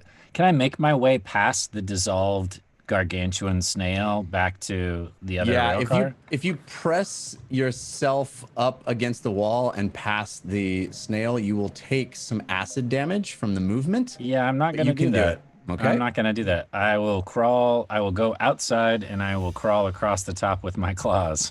All right. Yeah. What's the clearance of the tunnel around the train? By It's the way? pretty low. It's pretty Okay. low. I mean, you'd have to sort of crouch. It's Mission Impossible style. It's Nice. And I think I'm loath to do it because I think this is just extraordinary looking. But I think we can leave the map room. Bravo, map room. Yeah, that was great. fantastic. What a cool look. I don't know if you want to show us one more time. I don't know if we've already left. Anyway, wow. Thank you, map room. Really cool. But yeah, you Civ, you can go outside and climb up on top of the roof. Of course, there's a giant hole in front of you between the 2 cars that you blew up. But you can sort of crouch and move, and the train is still moving, and it's actually pretty unsteady there. You're digging your claws in the train car you're on, the least steady of the 5 at this point because it's suffered all that damage. But you can creep along the top and get past the slug by going above it. Okay.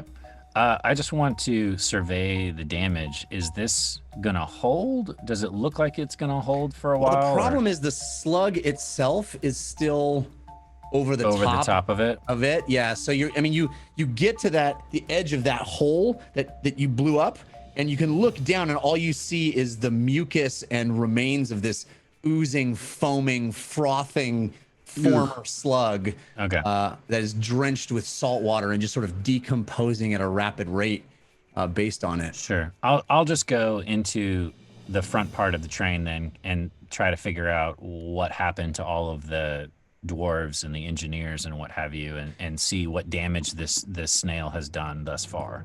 Yeah, and you get in there, and they're definitely scared. There, you see the Jabberon Toots, that fellow that you had met before. He's like, whoa! I climbed in the train when all around this way. We tried our best. They were scared and screaming. I didn't know what to do. I couldn't believe myself that the train was going to derail. And it's dead. It's dead. We killed it. Well, Lily killed it, but that's a whole nother story. Who's Lily? Is the train? I don't know. Someone else. It doesn't matter. George killed it. Who cares about names anymore? It doesn't matter. We're all just people. You brought the board and killed the star. It's just incredible. I can't believe. Yes. You got him heated. It's all a miracle. What about the train? Is the train still intact? Is it going to make it to Vimdur? And he runs and confers with the other dwarves, and they seem to be very worried about the state of things. He turns back and he says, "We've still got an hour to go before we get where we're going. We get to Vimdur. I don't know if we'll be able to make it like this. We've got extra weight." Can we slow it down? Can we slow the train down a little bit? It's a good idea. There's a lot of damage between the rail cars, I'm afraid. The snail did quite a bit of damage, and I'm worried that it's going to derail, and that the last 2 or 3 cars are just going to be released. We slow it down. Slow it down, and everybody, you're gonna feel the whole thing kind of slow down, and the jarring back and forth motion kind of eases up a bit, and you feel this rhythmic thing. It's going to take longer for us to get to our destination. Perhaps Vimdur be worried where we are. I don't know. I've never been in a situation. Do you have a like repair crew? Do you have people that can do repairs? Well, we've got tools aboard, of course, but never have to do something quite like this. The size and the complexity of it's a bit out of our range, you know. Bring your tools. Bring whatever you have and whoever you have. I need you to see this, and I'm going to try to urge him to come back to where. And there's all that damage had been done. 3 dwarves that come through the back, past the the engine out through the doors, out of the engine car, into that car with the big lashed strong box, and they open the door, or they open the door out of that and see this giant. Actually, they would have to walk into that room, right, to see the. No, that's where the hole is. Yeah, between those two rooms. Yeah, so That's they right. see that giant hole as they enter that room, and they see this foaming, decomposing slug, this giant thing sitting there, and they're like, how do we? It's dead. It's dead. I'm just thinking if you can somehow chain or further strengthen from this car to the next, so that just in case it becomes uncoupled, those cars don't get released. I think we need to probably take her to a complete stop here and get out and do some repairs. It's the safest thing to do, unless you want to try to do some repairs as we go. It feels dangerous. Well, I don't know if there's more slugs. Did you see anything else besides this one? No. I tell you what, if this is a rare occurrence, why don't we stop, fix this as quickly as possible, and then immediately start going again? And my friends and I will try to defend the train while that's happening. Fool, stop ahead. And you see the crunching and grinding of brakes as the whole train comes. All of you feel this incredible momentum as the train comes grinding to a halt, and it settles as it kind of levitates down and settles on the ground. He said, everybody, and the three dwarves jump down holding this kind of tool box. They go looking out underneath it. There's dripping remains of foam and slug juice kind of dripping down between the things. There's a lot of damage here. We need a full repair. And he said, do you think there are more? Do you think there are more of these things around here? I hope not. How much time do you need? Yeah. I'm sorry. Go ahead. How fast can you do this? We'll try to do a quick job. We'll try to get it back on the road, on the rail as fast as possible.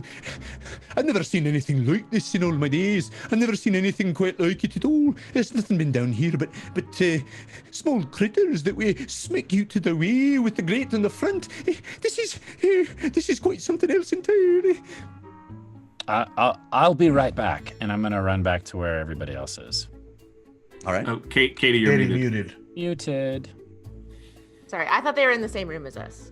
I think, yeah, you said that. Can you bring them back? Yeah, to they where moved. the slug Yeah, they is? moved. The whole place stopped. They hopped out. You guys are, standing there behind me. You were behind the slug carcass, but you can kind of see through the giant opening on the other side of which was Civ and the three dwarves. Algo, didn't you say you had a new ability where you could tell whether something was a demon or not? And the dwarf is in here with us? Well, no, you guys are still in the train car. They're outside the train car, underneath, trying to work on the coupling. Yeah. My name is Uriel. Sorry. Yes, Uriel. Could you try that, please? I'm curious. Sure. Jeff, I'll go as close to the thing as I possibly can and activate Divine Sense. Is it a celestial, an undead, or a fiend? None of the above. None of those? Okay. Interesting. Okay. Lily, that was the most insane thing I've ever seen. Well done. I think I'm going to be thinking about that one for a while. Well, I guess I could do it again. Sometime. Sure. It really was all the water. I did very little. I just held this and. No, you had the ingenuity. That was you had the thought. That was excellent. Thanks. Yes. Well done. I guess it really wasn't Lily. It was George. Right, George, and yes, my young apprentice George. You're so ingenious. I learned it all from you, Dad. But sure, yeah. Wow, we're adding things. Yes, George, my son, who I just happen to call my apprentice. You got to keep it professional on the job, You That's right, can't have a son apprentice? No, we don't want people thinking there's nepotism going on. Oh, yeah, that would be a problem. Jeff, I will wander around to the side if I can, looking past Is it possible to get within 30 feet of that strong box? Yeah, you'd have to climb into the car again. I mean, yeah, it's just sort of investigating, but I'm curious. I'll use ghostly gaze and just see what's in the strong box. Okay. Ooh. So Why as not? You show me a locked box that's chained down. Now I'm just curious. as you stand, It's a hallway. just a box of hallways. As you kind of step up and look in, activating your ghostly gaze, turning the solid outlines of things into mere windows, into what's inside, and you see lashed down with all of these chains inside this mighty metal strongbox, the largest gemstone you have ever seen. It is absolutely enormous, easily 15 feet on each side. It is a huge gem. Please tell Civ about this. Please tell Ugo about this. Lily, you have a cue. Please tell George about this. Yes. Well done. Yes. Right. Well, I mean, there's dwarves around. There's a bunch of people around. Okay. So I'm informing all of you. I'm just going to say, look, the reason why we stopped is so that they could fix the damage that was done between the two cars, and then we can go again. I told them we would keep an eye out in case there were more slugs and what have you. This isn't exactly keeping a low profile. Definitely Right. not. Do we need to try and scoop some of this slug out of the train? Maybe. Sure. Actually, that gives me an idea. Jeff, I'm going to grab a empty potion bottle from Pack and try to get some of the slug goo. Yeah, I mean, you can scoop up a bit of the foaming, liquidy bits that seem to be still just oozing off of this thing and cascading down the side of the train. As you do it, the dwarves kind of give you a side glance, and they're banging on things and working on stuff underneath. But you fill up your potion bottle with foam. This might be really good to break stuff down that's stuck together, so I'm gonna use that for that. Good idea. And Good the idea. Jabberon, It's my Jabberon turns to you and he Uriel. We think we got it in a condition where it can get going again. I think we better get going the Vimdur as fast as possible. I'm worried now that you put into my mind that there's more of these things. Yes, we'll get back on the train, and you can start it up whenever. Right, get ready. We're gonna leave pretty quick and try to get back to our pace so that Vimdur doesn't get too worried about where we might be. And so he hops back on. I don't know where that voice is going, by the way, ladies and gentlemen. It's like maybe the Beatles a little bit. More speeches. Liverpool. I don't know. Yeah. There's gonna be a side character. I didn't have plans for him. I thought it was Welsh for a second. Yeah, who knows? He's hops back on. A lot of things. He's a dwarf, He's a dwarf. Yeah. He hops back on, and the train rattles to life and starts taking off again. All of you jostled back as you're thundering down the rail. The wind and air moving now easily through that chamber you're in from the open hole that was blown into the front. I'm going to go check on the birds. You think that they'll eat this? What, the slug? Yeah. Oh, I bought plenty of provisions for them. Don't worry I don't about think the they asylum. should eat it. We don't know what it'll do for them. And also, you guys didn't react well to that mountain stew, so maybe you just we don't eat that stuff. I'm just trying to use every part of a thing we kill, I mean, take some with us. I have that. So, do you have extra of a vial? Yeah, I could probably do one more. Yeah. Well, you should take one for Fahima. I bet she'd like it. Oh, that's the one I took. That was what this one is. Oh, okay. Yeah. Same thing. Listen. I feel inclined to share this information just because I was curious myself. That strongbox has the largest gem I've ever seen. Probably any of us have ever seen in it. What kind of gem? I couldn't tell, but it's 15 feet wide. Really? So big. huge. Wait, I don't. wait, I wait, listen. wait, Listen. 15 Listen. feet wide? How wide is that? That's whoa. That's your arms don't larger go than that you far. can reach. Yes. It's like if I'm standing on your head and then they do that again. Okay, I'm gonna have to confer with Candle Queen. I think need to we figure can. out more. I rock don't it. think we should take the gem. I'm just going to interject here. Remember, I the agree. whole thing was to keep a low profile, and taking the largest gem we've ever seen is the exact opposite of keeping a low profile. Maybe You're that's absolutely exactly right. what they would think. So. We won't touch the gem at all. I don't know what I was thinking. I It was a horrible idea. I completely agree with you. And James takes a handful of the gold and puts it in his pocket as well. He's had a long day. Hey Sev, can I see the bag of holding real quick? Yes, of course. Thank you. Ugo's gonna go to hide himself behind the slug and then just start shoveling gold into the bag of holding. You guys! What? It's not marked. He said it. It's fine. We're not touching the gem. Right. We're not He touching said the gem. that. I'm not doing What if that. they weigh the train and it gets in? It's been falling out all over the tracks. For Yes. The slug ate a bunch of gold. It did. Fair Right. enough. It But dissolved it up. It Look, can't be saving falling the out world of is your very pocket. expensive, okay? We gotta figure that out. And we haven't done a very good job of it, so we gotta get this, just come on. I like how you guys are all posing as people from Winkburg, and you're saying it fell off a truck. Hey! It literally What's fell it off gonna do? Let it go to waste? All right, so yeah. Go ahead. Go ahead. No, I was gonna say I think we can skip ahead. We take gold. I go check on the birds. Yada yada yada. The train moves down the. It's another hour. If you guys want to take a short rest, although you would be kind of on high alert, I would think that there's any other dangers on the train. And at a certain point, Djabaron comes back and says, "We're about to pull into port. I want to thank you for all you've done. I think you saved all our lives, and there'll be a lot of explaining to do to the dwarves of Vindur. I think perhaps you might want to just sneak away while we have some discussion. There'll be a lot of commotion when we pull in with all the damage and the carcass of the thing.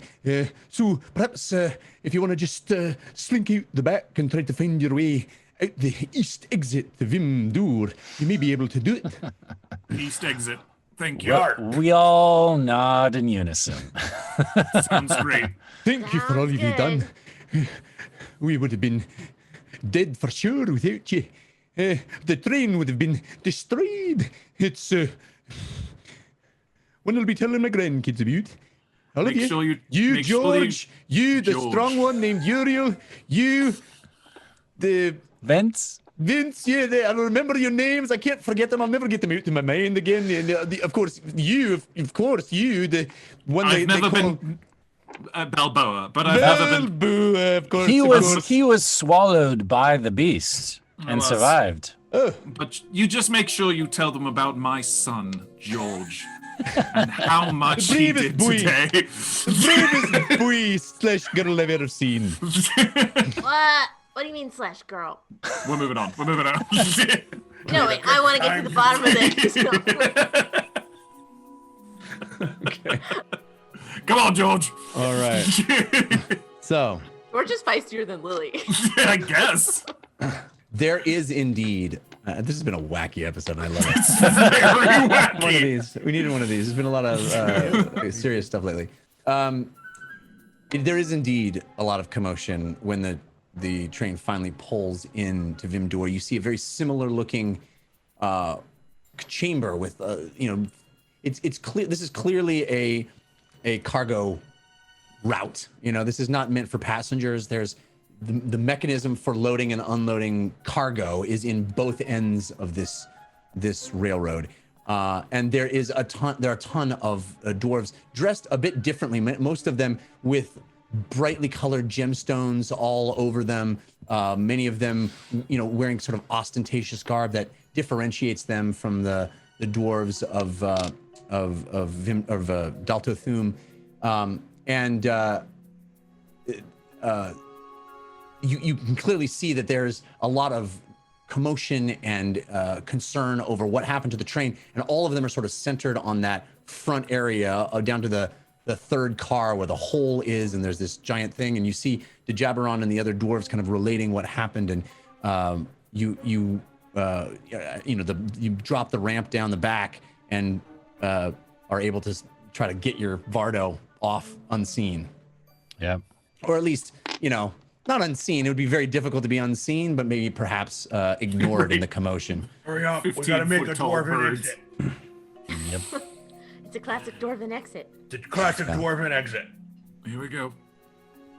So as you ride through the city, you see a number of dwarves all running past you, jangling with necklaces and rings on, all of it. It is a city that seems to be overflowing with sparkle and gemstones. This is clearly clearly abundant here, this kind of accoutrement, this kind of ornamentation. And you are not unnoticed, but there seems to be word traveling fast that something insane has happened on the rail, and people are rushing to see what it was and what's going on. What's clear to you is there's never been a monster like this in this way encountered by them. I mean, these are people that have lived through wars and dealt with all manner of strange creatures that they've hunted, all that stuff. This is something altogether different and weird. Is this I'm sorry, is this city also inside the mountain, or are we now in the open air? Okay. It is inside the mountain, but the way that this whole section is meant to bridge the gap between the west side of the mountain and the east side of the mountain. So in contrast to Dalto Thum, there really is an eastern exit that leads out into Colsey. And in fact, that was one of the biggest features of Vimdor, was it was sort of the gateway to the west for many years, before the Orcish War. And we head west, or head east. We head east, yeah. Gateway to the east, yeah. From Colsey, it was the gateway to the west. From the west, it was the gateway. It was a gateway between the two, right? Got it. Great. Right here. So basically, the idea is that there's a lot of trade that has to happen between all these people that live on one side of the Nelrim Mountains and all these people that live on the other side of the Nelrim Mountains. And in the mountains are the dwarves. And so there was a lot of, Winkburg exists because it's a hub around the base of the mountainside, and so people, trade would go through Winkburg to sort of circumvent that, to reduce a monopoly that the dwarves had on the gateway between the two halves of the continent. But there still was a lot of trade that passed through Vimdur, and that's why you have this east exit and west exit. Now, when the orcs and the Orcish Wars started, all of that by necessity had to change because they were vulnerabilities, right? So Winkburg was strengthened until the trade routes were cut off by the Ashen Mage. Got it. Okay.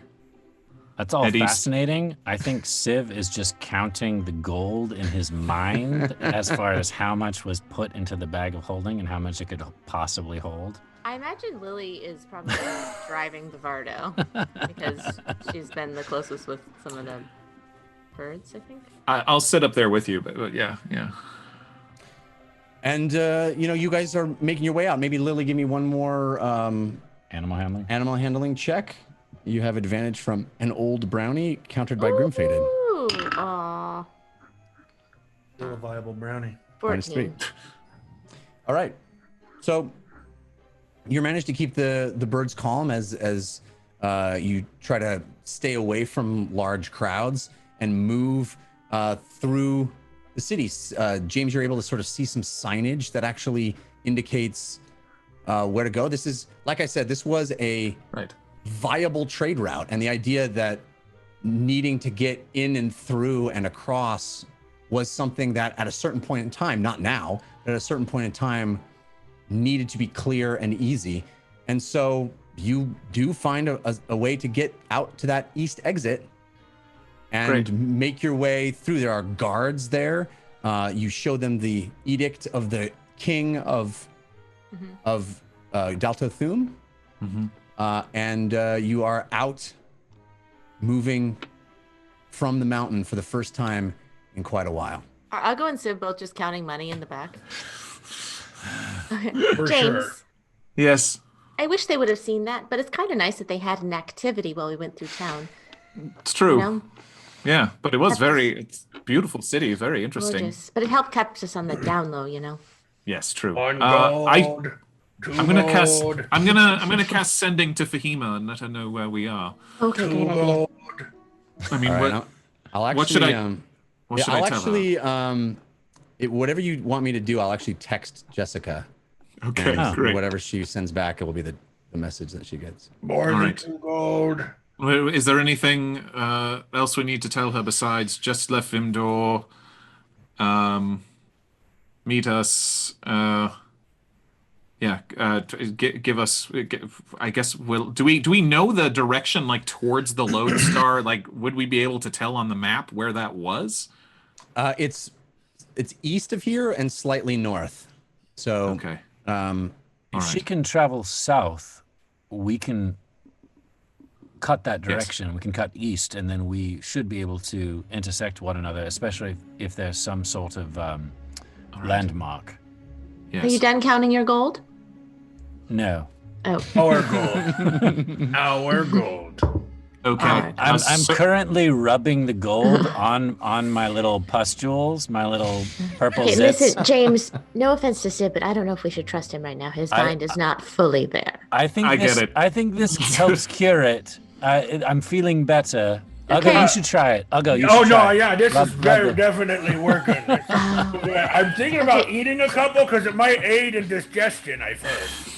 It's a good Lily's just idea. gonna, if there's a curtain in between she's just gonna slide that closed. Okay. Less we see You of that, can't the be better. doing it, but you can hear it.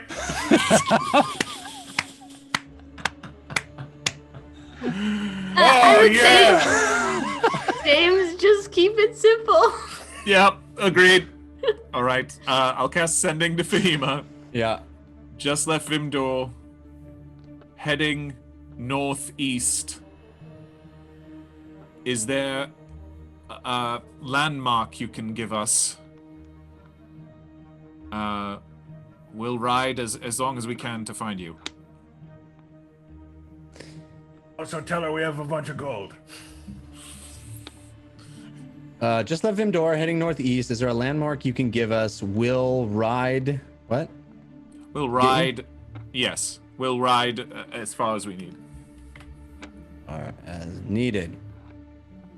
All right, let's see what Jessica said. So again, that message leaves your body and is manifests into tiny particles that you see like effervescence rising and off into the ether over what some might consider 5G.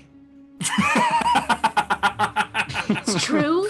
That's what 5G is. It's just The sending. legend. 25 Great, we're word gonna text get message. cancer from sending now. James invented 5G. No conspiracy theories. So anyway, you guys are, you're riding the Achirai. Of course, they have the long strider feet, able to move even faster and longer than a normal Achirai would, based on your training of them. And you're making your way northeast as much as possible. If you get tired, Hopefully Jessica Lily, checks her phone. if you get tired, Lily, please feel free to take a rest, since getting tired is something I don't apparently do anymore. Are we going to Taif? I mean, do you think that's best, or should we just meet her, somewhere like out in the open? If there's a good landmark. I mean, but- ideally not someplace very. I mean, after Inhibited. we find Fahima and Zanalka, are we going to Taif after that? I don't see the need. Do you? No, I think it was just Well- a cover story, wasn't it? Yeah. Well, Jeff, are there roads between these cities? Thorn to Taif, Taif to Allsvatch, etc.? Yes, there are. You are heading. You're not on a road right now, Right. but Right. you are. There are roads between those cities. Yes, and So there are. You have to pass rivers also to get between them. You see the 3 rivers there that Yes. intersect. That's Yeah. my point exactly, is that we need to find a road because we're not going to be able to get over these rivers without one. That's right. You know what I'm saying? To find a All right. bridge. James, So- you receive a response to your sending. One that is not on the map, question mark. Maybe we've perched on a rock formation that looks like a wolf howling. A wolf howling. All right, something about a wolf. We need to look for a rock formation that looks like a wolf howling. Okay, I'll keep my eyes peeled. Is that something we've been on? No, I'm I gonna don't think look so. back into the mountains behind us. Is there a wolf howling up in the mountains, up above us? Not in the mountains. There are hills quite a ways in front of you that might contain that, but what you're in now, out of the mountains, out of the base of the Nelrim Mountains, is a lot of flatland and forest, which of course also you're noticing as you're riding, as it's getting kind of later in the day, you feel a sense of this area, like all of the areas you've been to since the volcano erupted, doesn't feel entirely safe. Got it. So we have possible creatures out here with us. We may be We able should to keep. definitely keep moving. Yeah, I think the Achirai have had a pretty easy go of it. Hopefully they can be all right if we ride them through the night. Jeff, wouldn't there be, if there's trade between Vimdur and Taif, whether there's a road or a trail, wouldn't there be something between the two of them? Yeah, but if you're going to Taif, then you could get on a road. But if you were going north of Taif, headed toward the landing, the crash site of the Lodestar, you wouldn't be on a road. Here's my idea. Okay. If she were to travel south to the road that we're on, Yes. we'll intersect with her. Otherwise, Yes. we're going to have to go into the woods to try to find the Lodestar site. Looking at the map, Jeff, there is a river just to the west of Taif, yes? There is a river just to the west of Taif, yes. Why Alright. doesn't Fahima just send Meep into the air and blow fire so we can see? That's a good idea. Yes, okay, so let's tell her to head for the river west of Taif. That's a clear landmark, and to use Meep to light up the sky if we need a signal. Also, if you Where- rub this hold- skull fast enough on your skin, it comes off. Good. What were you gonna say? Hold on. If she goes to that river, she could go anywhere north or south on the river. That's why I was thinking the road that we're actually traveling on east would be more of a landmark.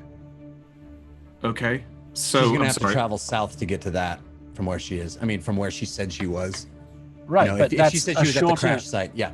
that's a shorter path for her to go, is to just go straight south, hit that road, stay on the road, and then we travel east on that road until we intersect with her. Okay. So head south on the river or on the road? Head due south from where Yes. she's at until Okay. she hits the main road Okay. between Vimdur and Taif. Got it. We are Okay. on that road. If she can get Right. to that road before dark, we will find her. Okay. And And tell she her can. Yeah. No, go ahead. and tell her that we don't look like we normally do, and not to be alarmed that other people are driving the Vardo. Right. Right. And she can use meat Meat. to create a light in the sky. as But we well. should be Right. careful with that. Right. True. Okay. Right. One more sending to Fahima. The orcs. If the orcs see fire in the sky, they might come down on it. Right. Head due south on the road between Vimdur and Taif.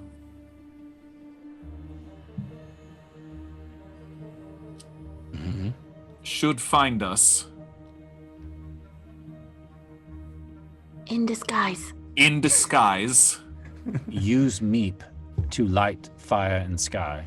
If you have Use that many meep. words. Use Meep to send flares. All right, head due south on the road between Vimdur and Taif. Should find us in disguise. Use Meep to send flares. Yes. You have to mention something about the road, though, so she stops at the road. Because if she I just keeps... did say. Oh yes. On the road yes. between Vimdor and Taif. Right. Yes. That's what I have. Yeah. Right. Because if she goes south of the road, then it's And again, all lost. through the magic. It is sent off into the ether, and you see it in you guys are maintaining that intense pace, hearing strange noises fluttering in the sky. There's all kinds of movement and activity in these woods that you probably wouldn't expect to find or expect to hear. There's a strange new life to the out of doors since the last time you traveled. Ugo, could you step out here and basically keep watch?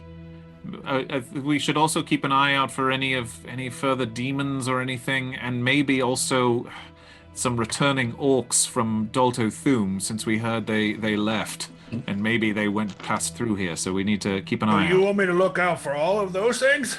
Just keep an eye out for anything bad, but if you see okay. anything that's reminiscent of orcs passing through, maybe let us know. Okay.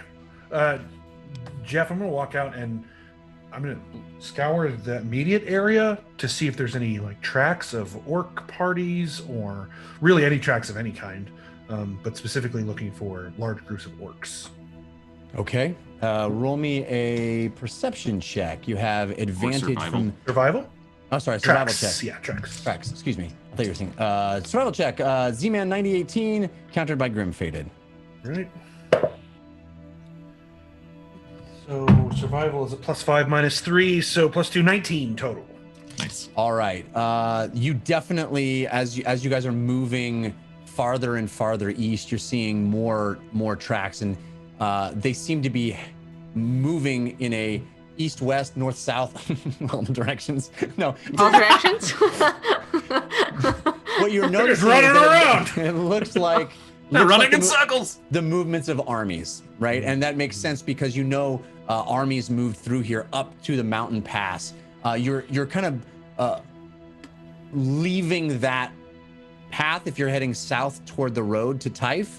It's north of you, and you're seeing that the remnants of that. Any tracks that would be fresh. Go farther up. These are older tracks. Okay. Yeah, nothing. Yeah. The tracks that you're noticing now are much stranger. Weird hooved tracks or strange pronged footprints that seem bizarre and unusual to your experience. Since I have observed the hand that feeds, do any of these tracks look like the hand that feeds tracks might leave? Not specifically. There are lots of different kinds of things. It is the variety is what surprises you. There are many tracks I cannot identify. Like Interesting. creatures you don't know? Yes. This is the sending response I got. This is disguise. Please send me a signal. We will all be flying. Look for fire. Awesome. Flying. Okay. They're all flying now? Maybe she's turned herself into an eagle, or they could polymorph into something, or maybe Why she's don't- learned how to fly. James, why don't you fly? Why don't you fly up there and try to find her? I'm gonna need another hour. Why do Oh. we want to keep splitting the party more and more and more? No, Yeah, I'm just saying he flies up, but above the Vado while we're traveling east to see if he can see where she's at. Actually, I can do that, but I should wait since I can only do it for 10 minutes. I'll use the Pearl of Power to restore a 3rd level spell slot and keep that at the ready. Okay, cool. Especially if once we we- see fire. Yeah, Once we meet up with them, I feel like we should keep moving. This doesn't feel safe here at all. No. totally agreed. Not at all. As I don't know what we're going to do when we set up camp. As the sun starts to lower in the sky, you're still late in the day. You've been going for an hour or so in the Vardo at breakneck speed. The Chirai huffing and puffing as they move along. Far in the distance, you can see fire. Does it look up in like the me? sky? I mean, it looks like little puffs of flame far in the distance, kind of in the direction that you told her to go. All right, we start heading that direction. Okay. The plane. The plane. I'll wait. I'll wait a little longer, and yeah, when need be, I might fly. I don't know. We'll see. It might be. She might see us. We're the only thing around. Is there anything else that we could do to send off a signal? Anyone Use your blasty things that when you're shooting, doesn't that go quite a ways? It does. I mean, yeah, okay. We'll see if that attracts anything. I could do a minor illusion and fireworks. True. Fahima! I could do I could do minor illusion in the sky of James's face. No, don't do that. That sounds terrifying. Okay. But maybe do one of Meep as well or something. Well, but then wouldn't that freak out Meep? Maybe. Well, maybe. How about one just of write letters in the sky. Just write Just a letters. big arrow. Write Yes. write HOB in the sky. With an arrow. Okay, and it's just gonna follow us? Sure. I mean, it'll give her an idea. Okay. All right. Or you could say Fahuli here. How big can you make your minor illusion? It's only 10 feet, right? I think it's only what's the 5 range feet. on it? 5 feet? Yeah, 5 feet square. But I think you got a 30-foot range, but it's a 5 feet by 5 feet thing. So it's like sending up one of those Mylar balloons. It's a balloon. Yeah, it's a balloon. Yeah. That's you guys moving along. Does it say happy birthday? No, HOB. What's it I don't know. HOB. What's your range Back on and it, waving. Katie? Because I have an idea as well. I have a solution. What's your I solution? know, I already did it. It's 30 feet. It's... Yeah, you Oh, it's got only this 30. lettering It's a in the balloon. sky. We Yeah. essentially have a balloon with HOB and an arrow on it pointed down. It's a Yes. wacky wavy Does this feel safe? arm tube band. Maybe not. What's your plan, James? I What do could you got? cast major image and create a much bigger something in the air, 120 feet above I us. do think we need to be slightly careful. I want you to I do know. that, but I know. I like the idea of a dragon. That would scare off any orcs. You can make a giant dragon flying in the sky, and then no one will want to come near this area. Except including dragon. Fahima. other dragons. Why, other dragons? I didn't know dragons were naturally attracted to one another. Can you make a dragon Oh, fly I in the just sky assumed and they then were. wink in the direction of where she is, so she'll know? I mean, how about I make I don't know, a much larger phoenix? I imagine, Jeff, by the time we've figured out what we're projecting into the sky, we're right underneath Fahima. Indeed. At a certain point, the flame blasts of flame in the sky, very, very high up, very, very high up, get closer and closer, and you start to see a giant winged eagle Nice. descend, and it gets closer and closer to your little hovering balloon message. And then there on the back of that giant eagle, you see Oh, curly wow. red hair Yeah. and a chicken-sized phoenix flying Oh next wait, to it. so Zanalka is the So eagle. Zanelka's the eagle. Wow. Oh, So let's bring in Jessica at romantic. long last. Yeah. Episode. Yeah. Poor Jessica. Come on! Where is Oh she? my god! Where is she? Get back See Fahima! this giant winged eagle flapping and flapping and coming down, fire shooting out. There she is! Yay! You see Fahima on the back of this eagle, Meep flying beside her, and slowly she comes down, passing your strange HOB message that's in the illusion that's in the air. Here. She comes down, Here. and you land on the ground, Fahima, and step off the back of this giant eagle that stands perched and proud next to you. And you see three humans and a teenage boy. One human that's incredibly jacked. I like the disguises. Oh, thanks. This is George. This is George. George, my son, who is excellent. I'm Balboa. Love the I'm- names. I'm Vince. Vince. Vince, Yes. nice to meet you. This is my new pet giant eagle. Nice. Very impressive. Have multiple pets? No, it's Nelka. Oh! We guessed. Do we want to keep her in this form, or should I just drop it? Well, it's funny you should say that because we think that these woods are probably infested with demons or some sort of creature. Possibly orcs. And Fahima, as you've been flying, you've definitely seen strange things moving about. Of course, your experience also has provided that perspective as well. Definitely things in the woods that you have not been able to identify. They don't look like anything that you have seen before. And as you've been flying over it, you of course have had quite an extraordinary day of attempting to use your spell slots in the most effective manner possible, flying in eagle form for an hour, which is as long as polymorph will last, then walking, then casting again and flying again, waiting, hoping for some sign from your friends, and moving the direction that James told you in the midst of that dream to go, and just hoping and praying and trying to stay safe, staying up out of the air when you sensed there were creatures. And then at one point, when you tried to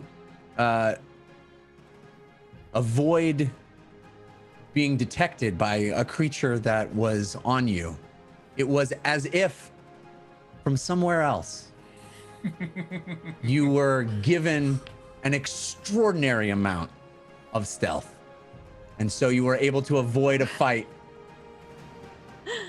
Yes. Keep flying toward your friends.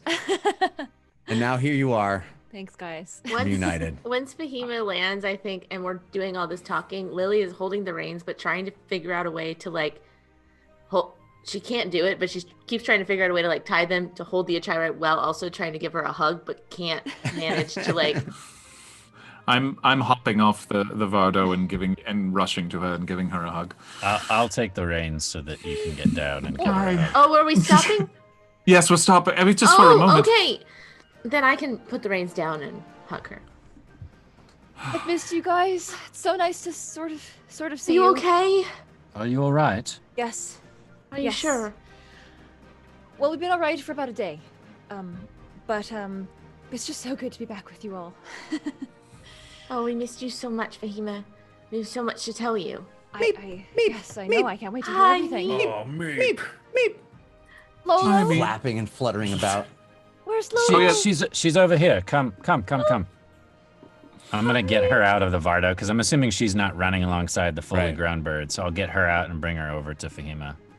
And you see this like 4 foot tall baby Achiri with down feathers, soft and new.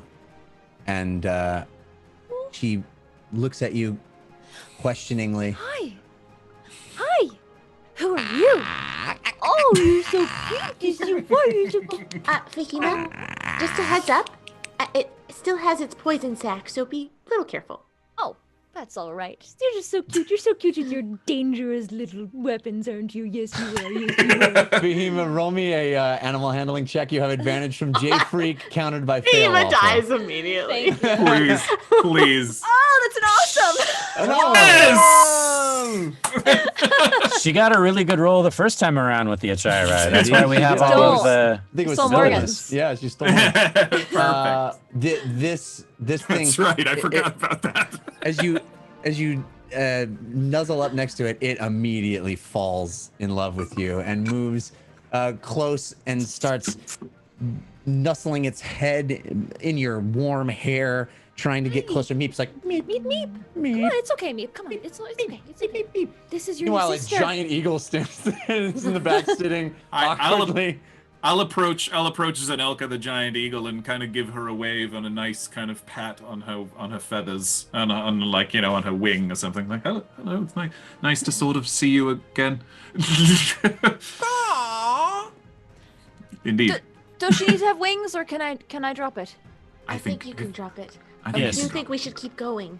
Yes, Agreed. we should get back on the road. Sunuka will revert to her original form. We can catch up on the Vardo. Yes. See her Wonderful. change back out of this massive eagle, shrinking down, her feathers retreating, her fur growing, the snout extending, changing from a beak, and she stands up to her full werewolf height and looks at you and says, Hello again. I don't know what to say. Thank you for helping protect Fahima, and It is she who has helped me. We helped each other. Yes. and she reaches out and holds your hand, Fahima. Zanelka, she'll look to the Vardo. This is where I first told you I liked your haircut. And I left you a message inside.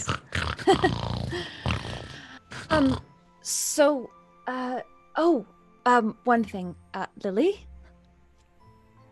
I've got something for you. Oh. Come here. And I'll pass off Lolo to Civ. And I'll pull from Fahima will pull from her bag Lily's flute. The original flute. Zanelka found it. You were dropped off near where you lost it, and she sniffed around and she thought it was one of you, but it was this. Isn't it incredible? Yes. I know Grammy said that they're all the same, but they're not. They're This not. one I had engraved on it, and it was the original one that she gave me, so it means so much more to me that you found this one. Thank you so much, Fahima. Oh, and I'll give you a big that's hug. incredible. I can't believe we're back together. I'm so happy. It's been, well, I guess it hasn't been that long, but it feels like a lifetime. It does. Well- Lily, I'm sorry. Can we end this illusion spell? I mean, I don't know if we need. Yeah. George doesn't care about this flute. Right. So, Fahima, yeah. I have something for you, and I'm just going to slip a scroll into your pocket. Oh. Can I look at it now, or should I? If you want, sure. Yeah. What is it? It's remove curse. Oh. So if you want to cure Zanelka, it is of course your choice and Zanelka's choice, but I think where we're going, they're not going to take kindly to werewolves. I don't know that this would work. I mean, I'm definitely willing to try, but I think only greater magic can remove what was done, because she is a firstborn child of those who were cursed. Understood. But we can try. Thank you. Is it even? I am even not something that needs to be fixed. We would never. We would never. Fahima, It would be with your consent only. I thought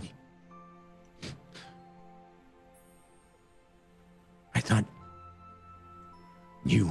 I do accept you as you are. I do. This is only if you wanted it. Forgive Why me, I would just... I want it. It is who I am. You are Perhaps going it would to rid be- you of the bloodlust. You are going to be hunted if you come with us. So be it. They hunt me because of who I am. They need to change, not I. You're not wrong. Don't you want the bloodthirst gone? How do you know? I don't. And if This it's not worth the remove risk, curse then it's cannot not. change me. You know it. I am born a lichen. And want to remain so. I thought you knew this. Fahima. I did, forgive me. I thought that you might not appreciate broken. the availability of a choice. You're not broken. You're not. You're beautiful and powerful and perfect the way you are. I don't know if it is right for me to stay with you all. Fahima, I am happy for you that you You're have welcome. found your friends. But You have to. perhaps No, you have to. You have to. Please. I need you.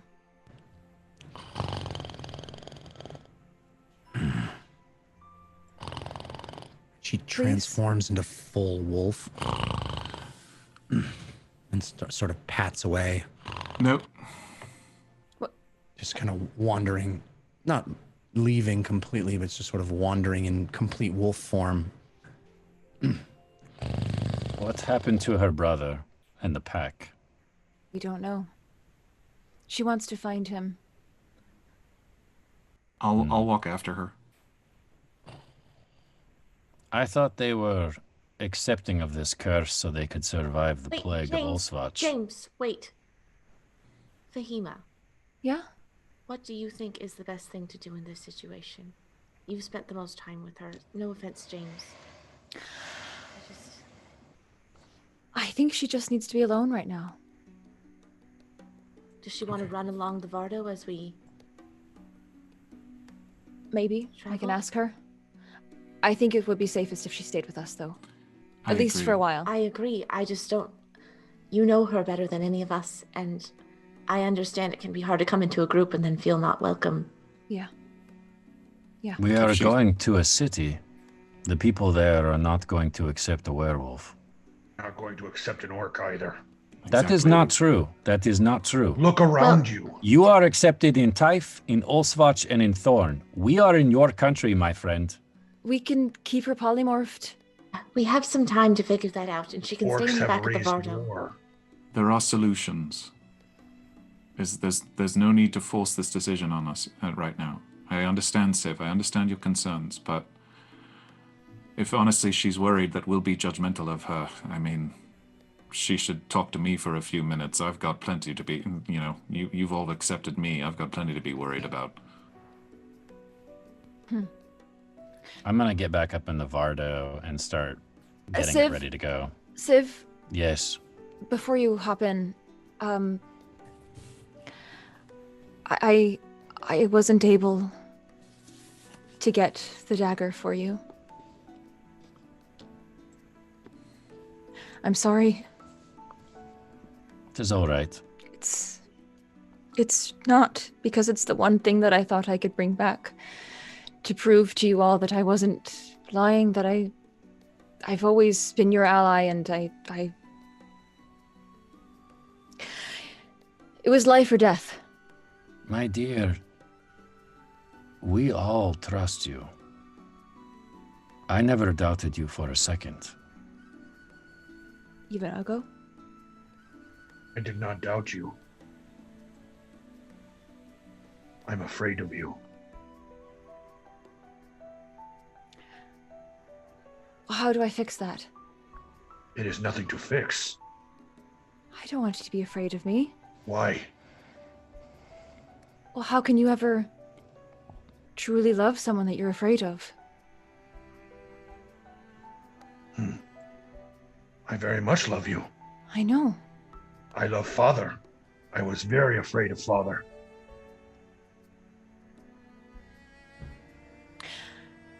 I don't mean to interrupt.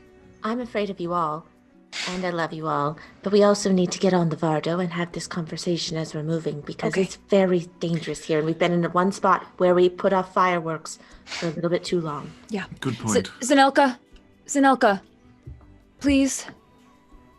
And she pats back over and transforms back into her half-wolf humanoid form. Could you please at least just ride with us for a little while? We can talk about it. You can make a decision before we get to the city, Zanilka. And she walks over, looks at all of you, and then turns and looks at the Chirai that had started to turn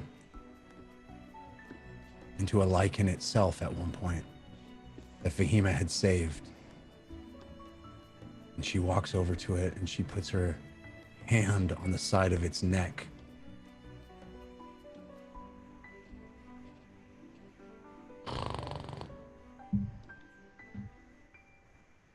All right. I will ride with you, and we will have this discussion later. Okay. But I would like to run aside Okay. for a while. Promise me you won't run off. I promise. Jeff, how fast does Zanelka move? I think at a sprint she can go pretty fast. Let me find the stats. In wolf form, she can probably go real fast. Yeah. Are we still at double the speed on the Vardo? Because Yeah. of the... Yeah. I think she could keep up for a short period of time. I don't think she wants to be out there for days, but it'll be just to sort of get her energy out. She'll sprint alongside of the Vardo. How far are we from Vimdur to Taif? How much by Vardo speed is that? At this point, it's at least one more day, maybe a day and a half, too. Okay. Then we will go and then we will make camp and then you can discuss it with Zanolka what she wants to do. Okay. Okay. Fahima. The last time I was with your friends,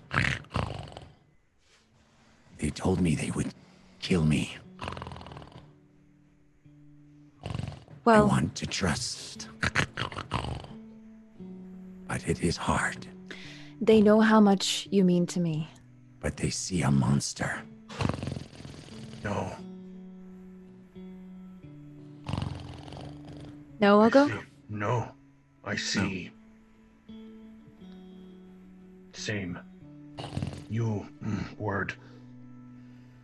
I struggle like you. They may not say it, but all of them also fear Ugo's rage.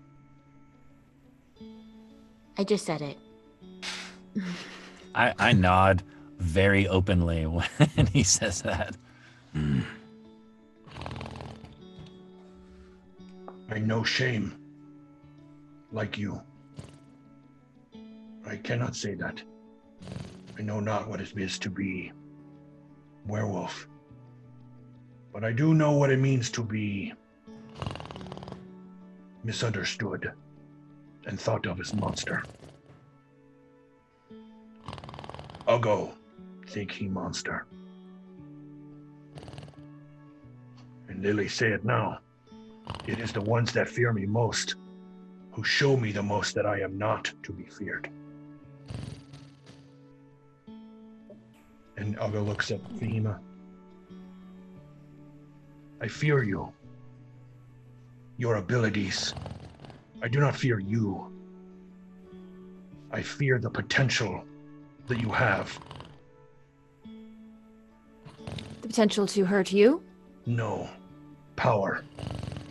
Potential to end all of us. I'll go? He looks at James. I'm maybe not saying right words, James. No, it's okay. You are. And Ugo, I just want to say to you that I was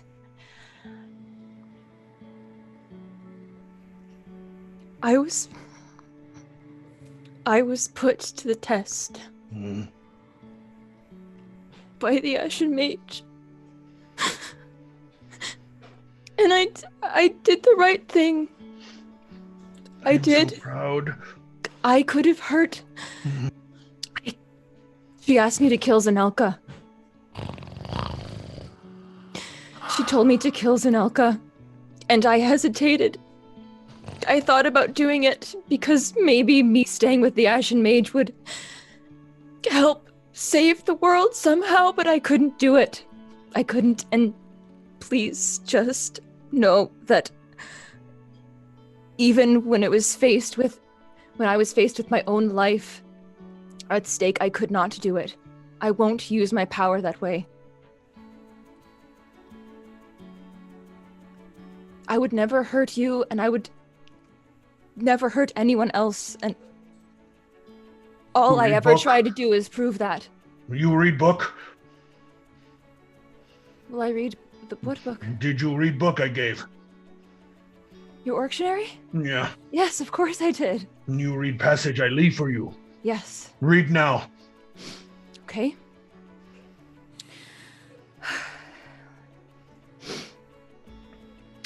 No flame is ever lit without first a spark. Passion is the spark of your soul. Your soul is a reflection to the company you keep and the deeds you choose. Let your passion be seen in its glory, even when it is the darkest and all hope is lost. It is passion that will light the flames of strength. A strong flame cuts your enemies the deepest. Ashen Mage does not know it, but she has created the weapon that will kill her, and it is you. It is. All of us. Yes. Fahima, roll me a wisdom save. Oh man. What? You have advantage from TK421 countered by Grim Fated. Could mean a lot of things.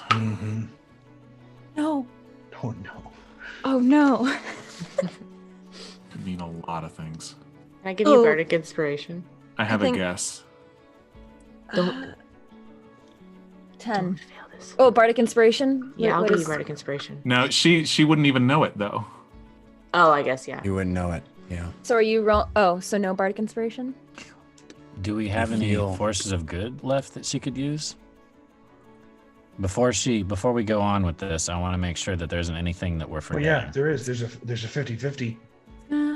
Yeah, use the You can switch it to 50-50 one. 50. She was supposed to do it before the roll, doesn't it say specifically? Yeah. Yeah. There's the reroll one. I think you already used that one.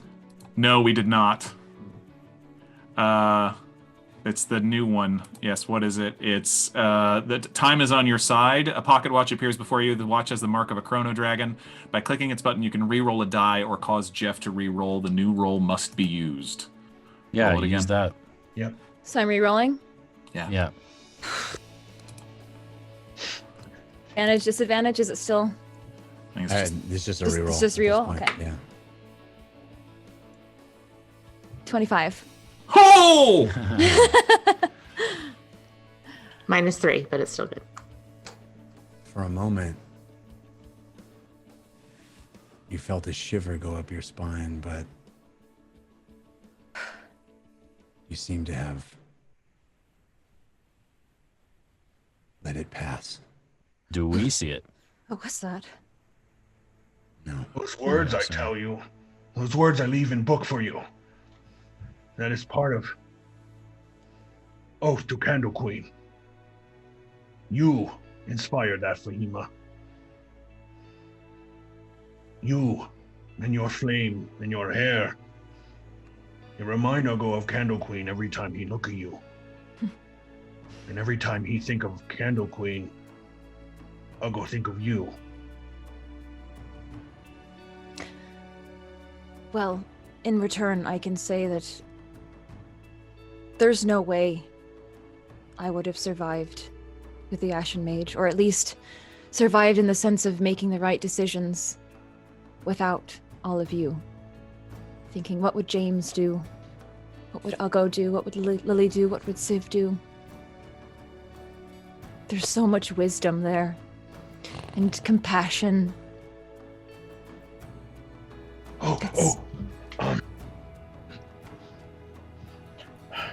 I have things for you. And he digs in the back, and he pulls out a vial, and in the vial looks to be some sort of acidic goo. Don't touch that; it burn you.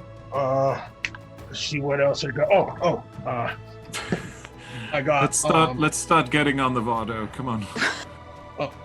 I assume No, we're go. on No, the please, Vardo. no. Continue. Go ahead. I'll go. I'm just saying we can do. We can do. Pushing this. everybody on the Vardo as this conversation. And we're walking. Like, and we're weeping to each other walking. as we're walking. Yeah. Lily has been slowly putting everyone on there because I've said it like 4 times. All And right. we've been talking about being afraid of each other. We should all really be afraid of Lily because Fahima, she killed the biggest thing we've ever seen tonight, almost single-handedly. What?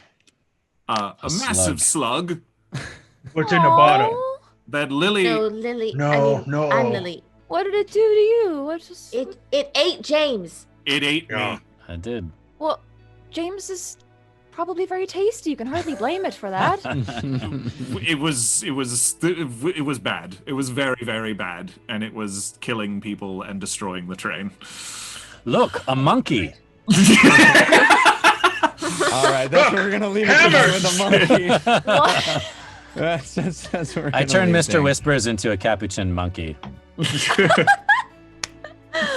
The team is reunited. If anything's gonna distract Fahima, it's gonna be a cute little monkey. as Fahima and everyone else climbs into the Vardo once again, Lily snaps the reins and the Achirai start moving, and you see Zanalka transform into a full wolf and start running beside the Vardo as you move into the dusk, the setting sun, trying to get a few more miles in before night falls.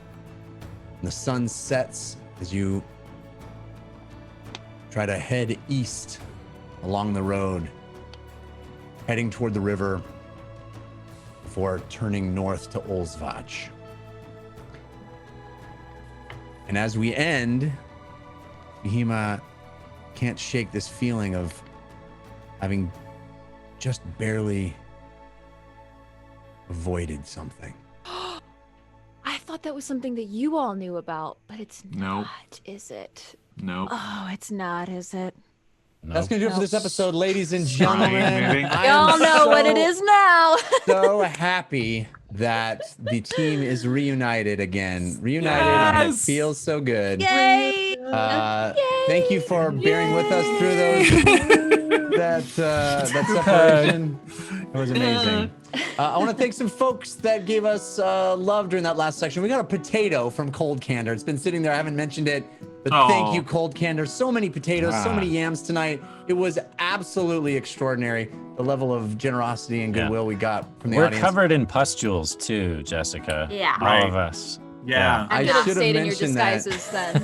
Yeah, I Yeah, should have sorry. mentioned that. As soon as the Right. disguises fell, you saw these horrible big Purple. pustules on their faces. Except for Lily. She somehow just managed to Lily skate avoided through it. that. Are they moist pustules? Oh, yeah. Ugh. Boy, I'm the real loser here. And you notice gold flakes have been rubbed into the pustules for some weird reason. We have so much to tell you. This is why coming back together could like not be sentimental because we're just the goofiest group ever.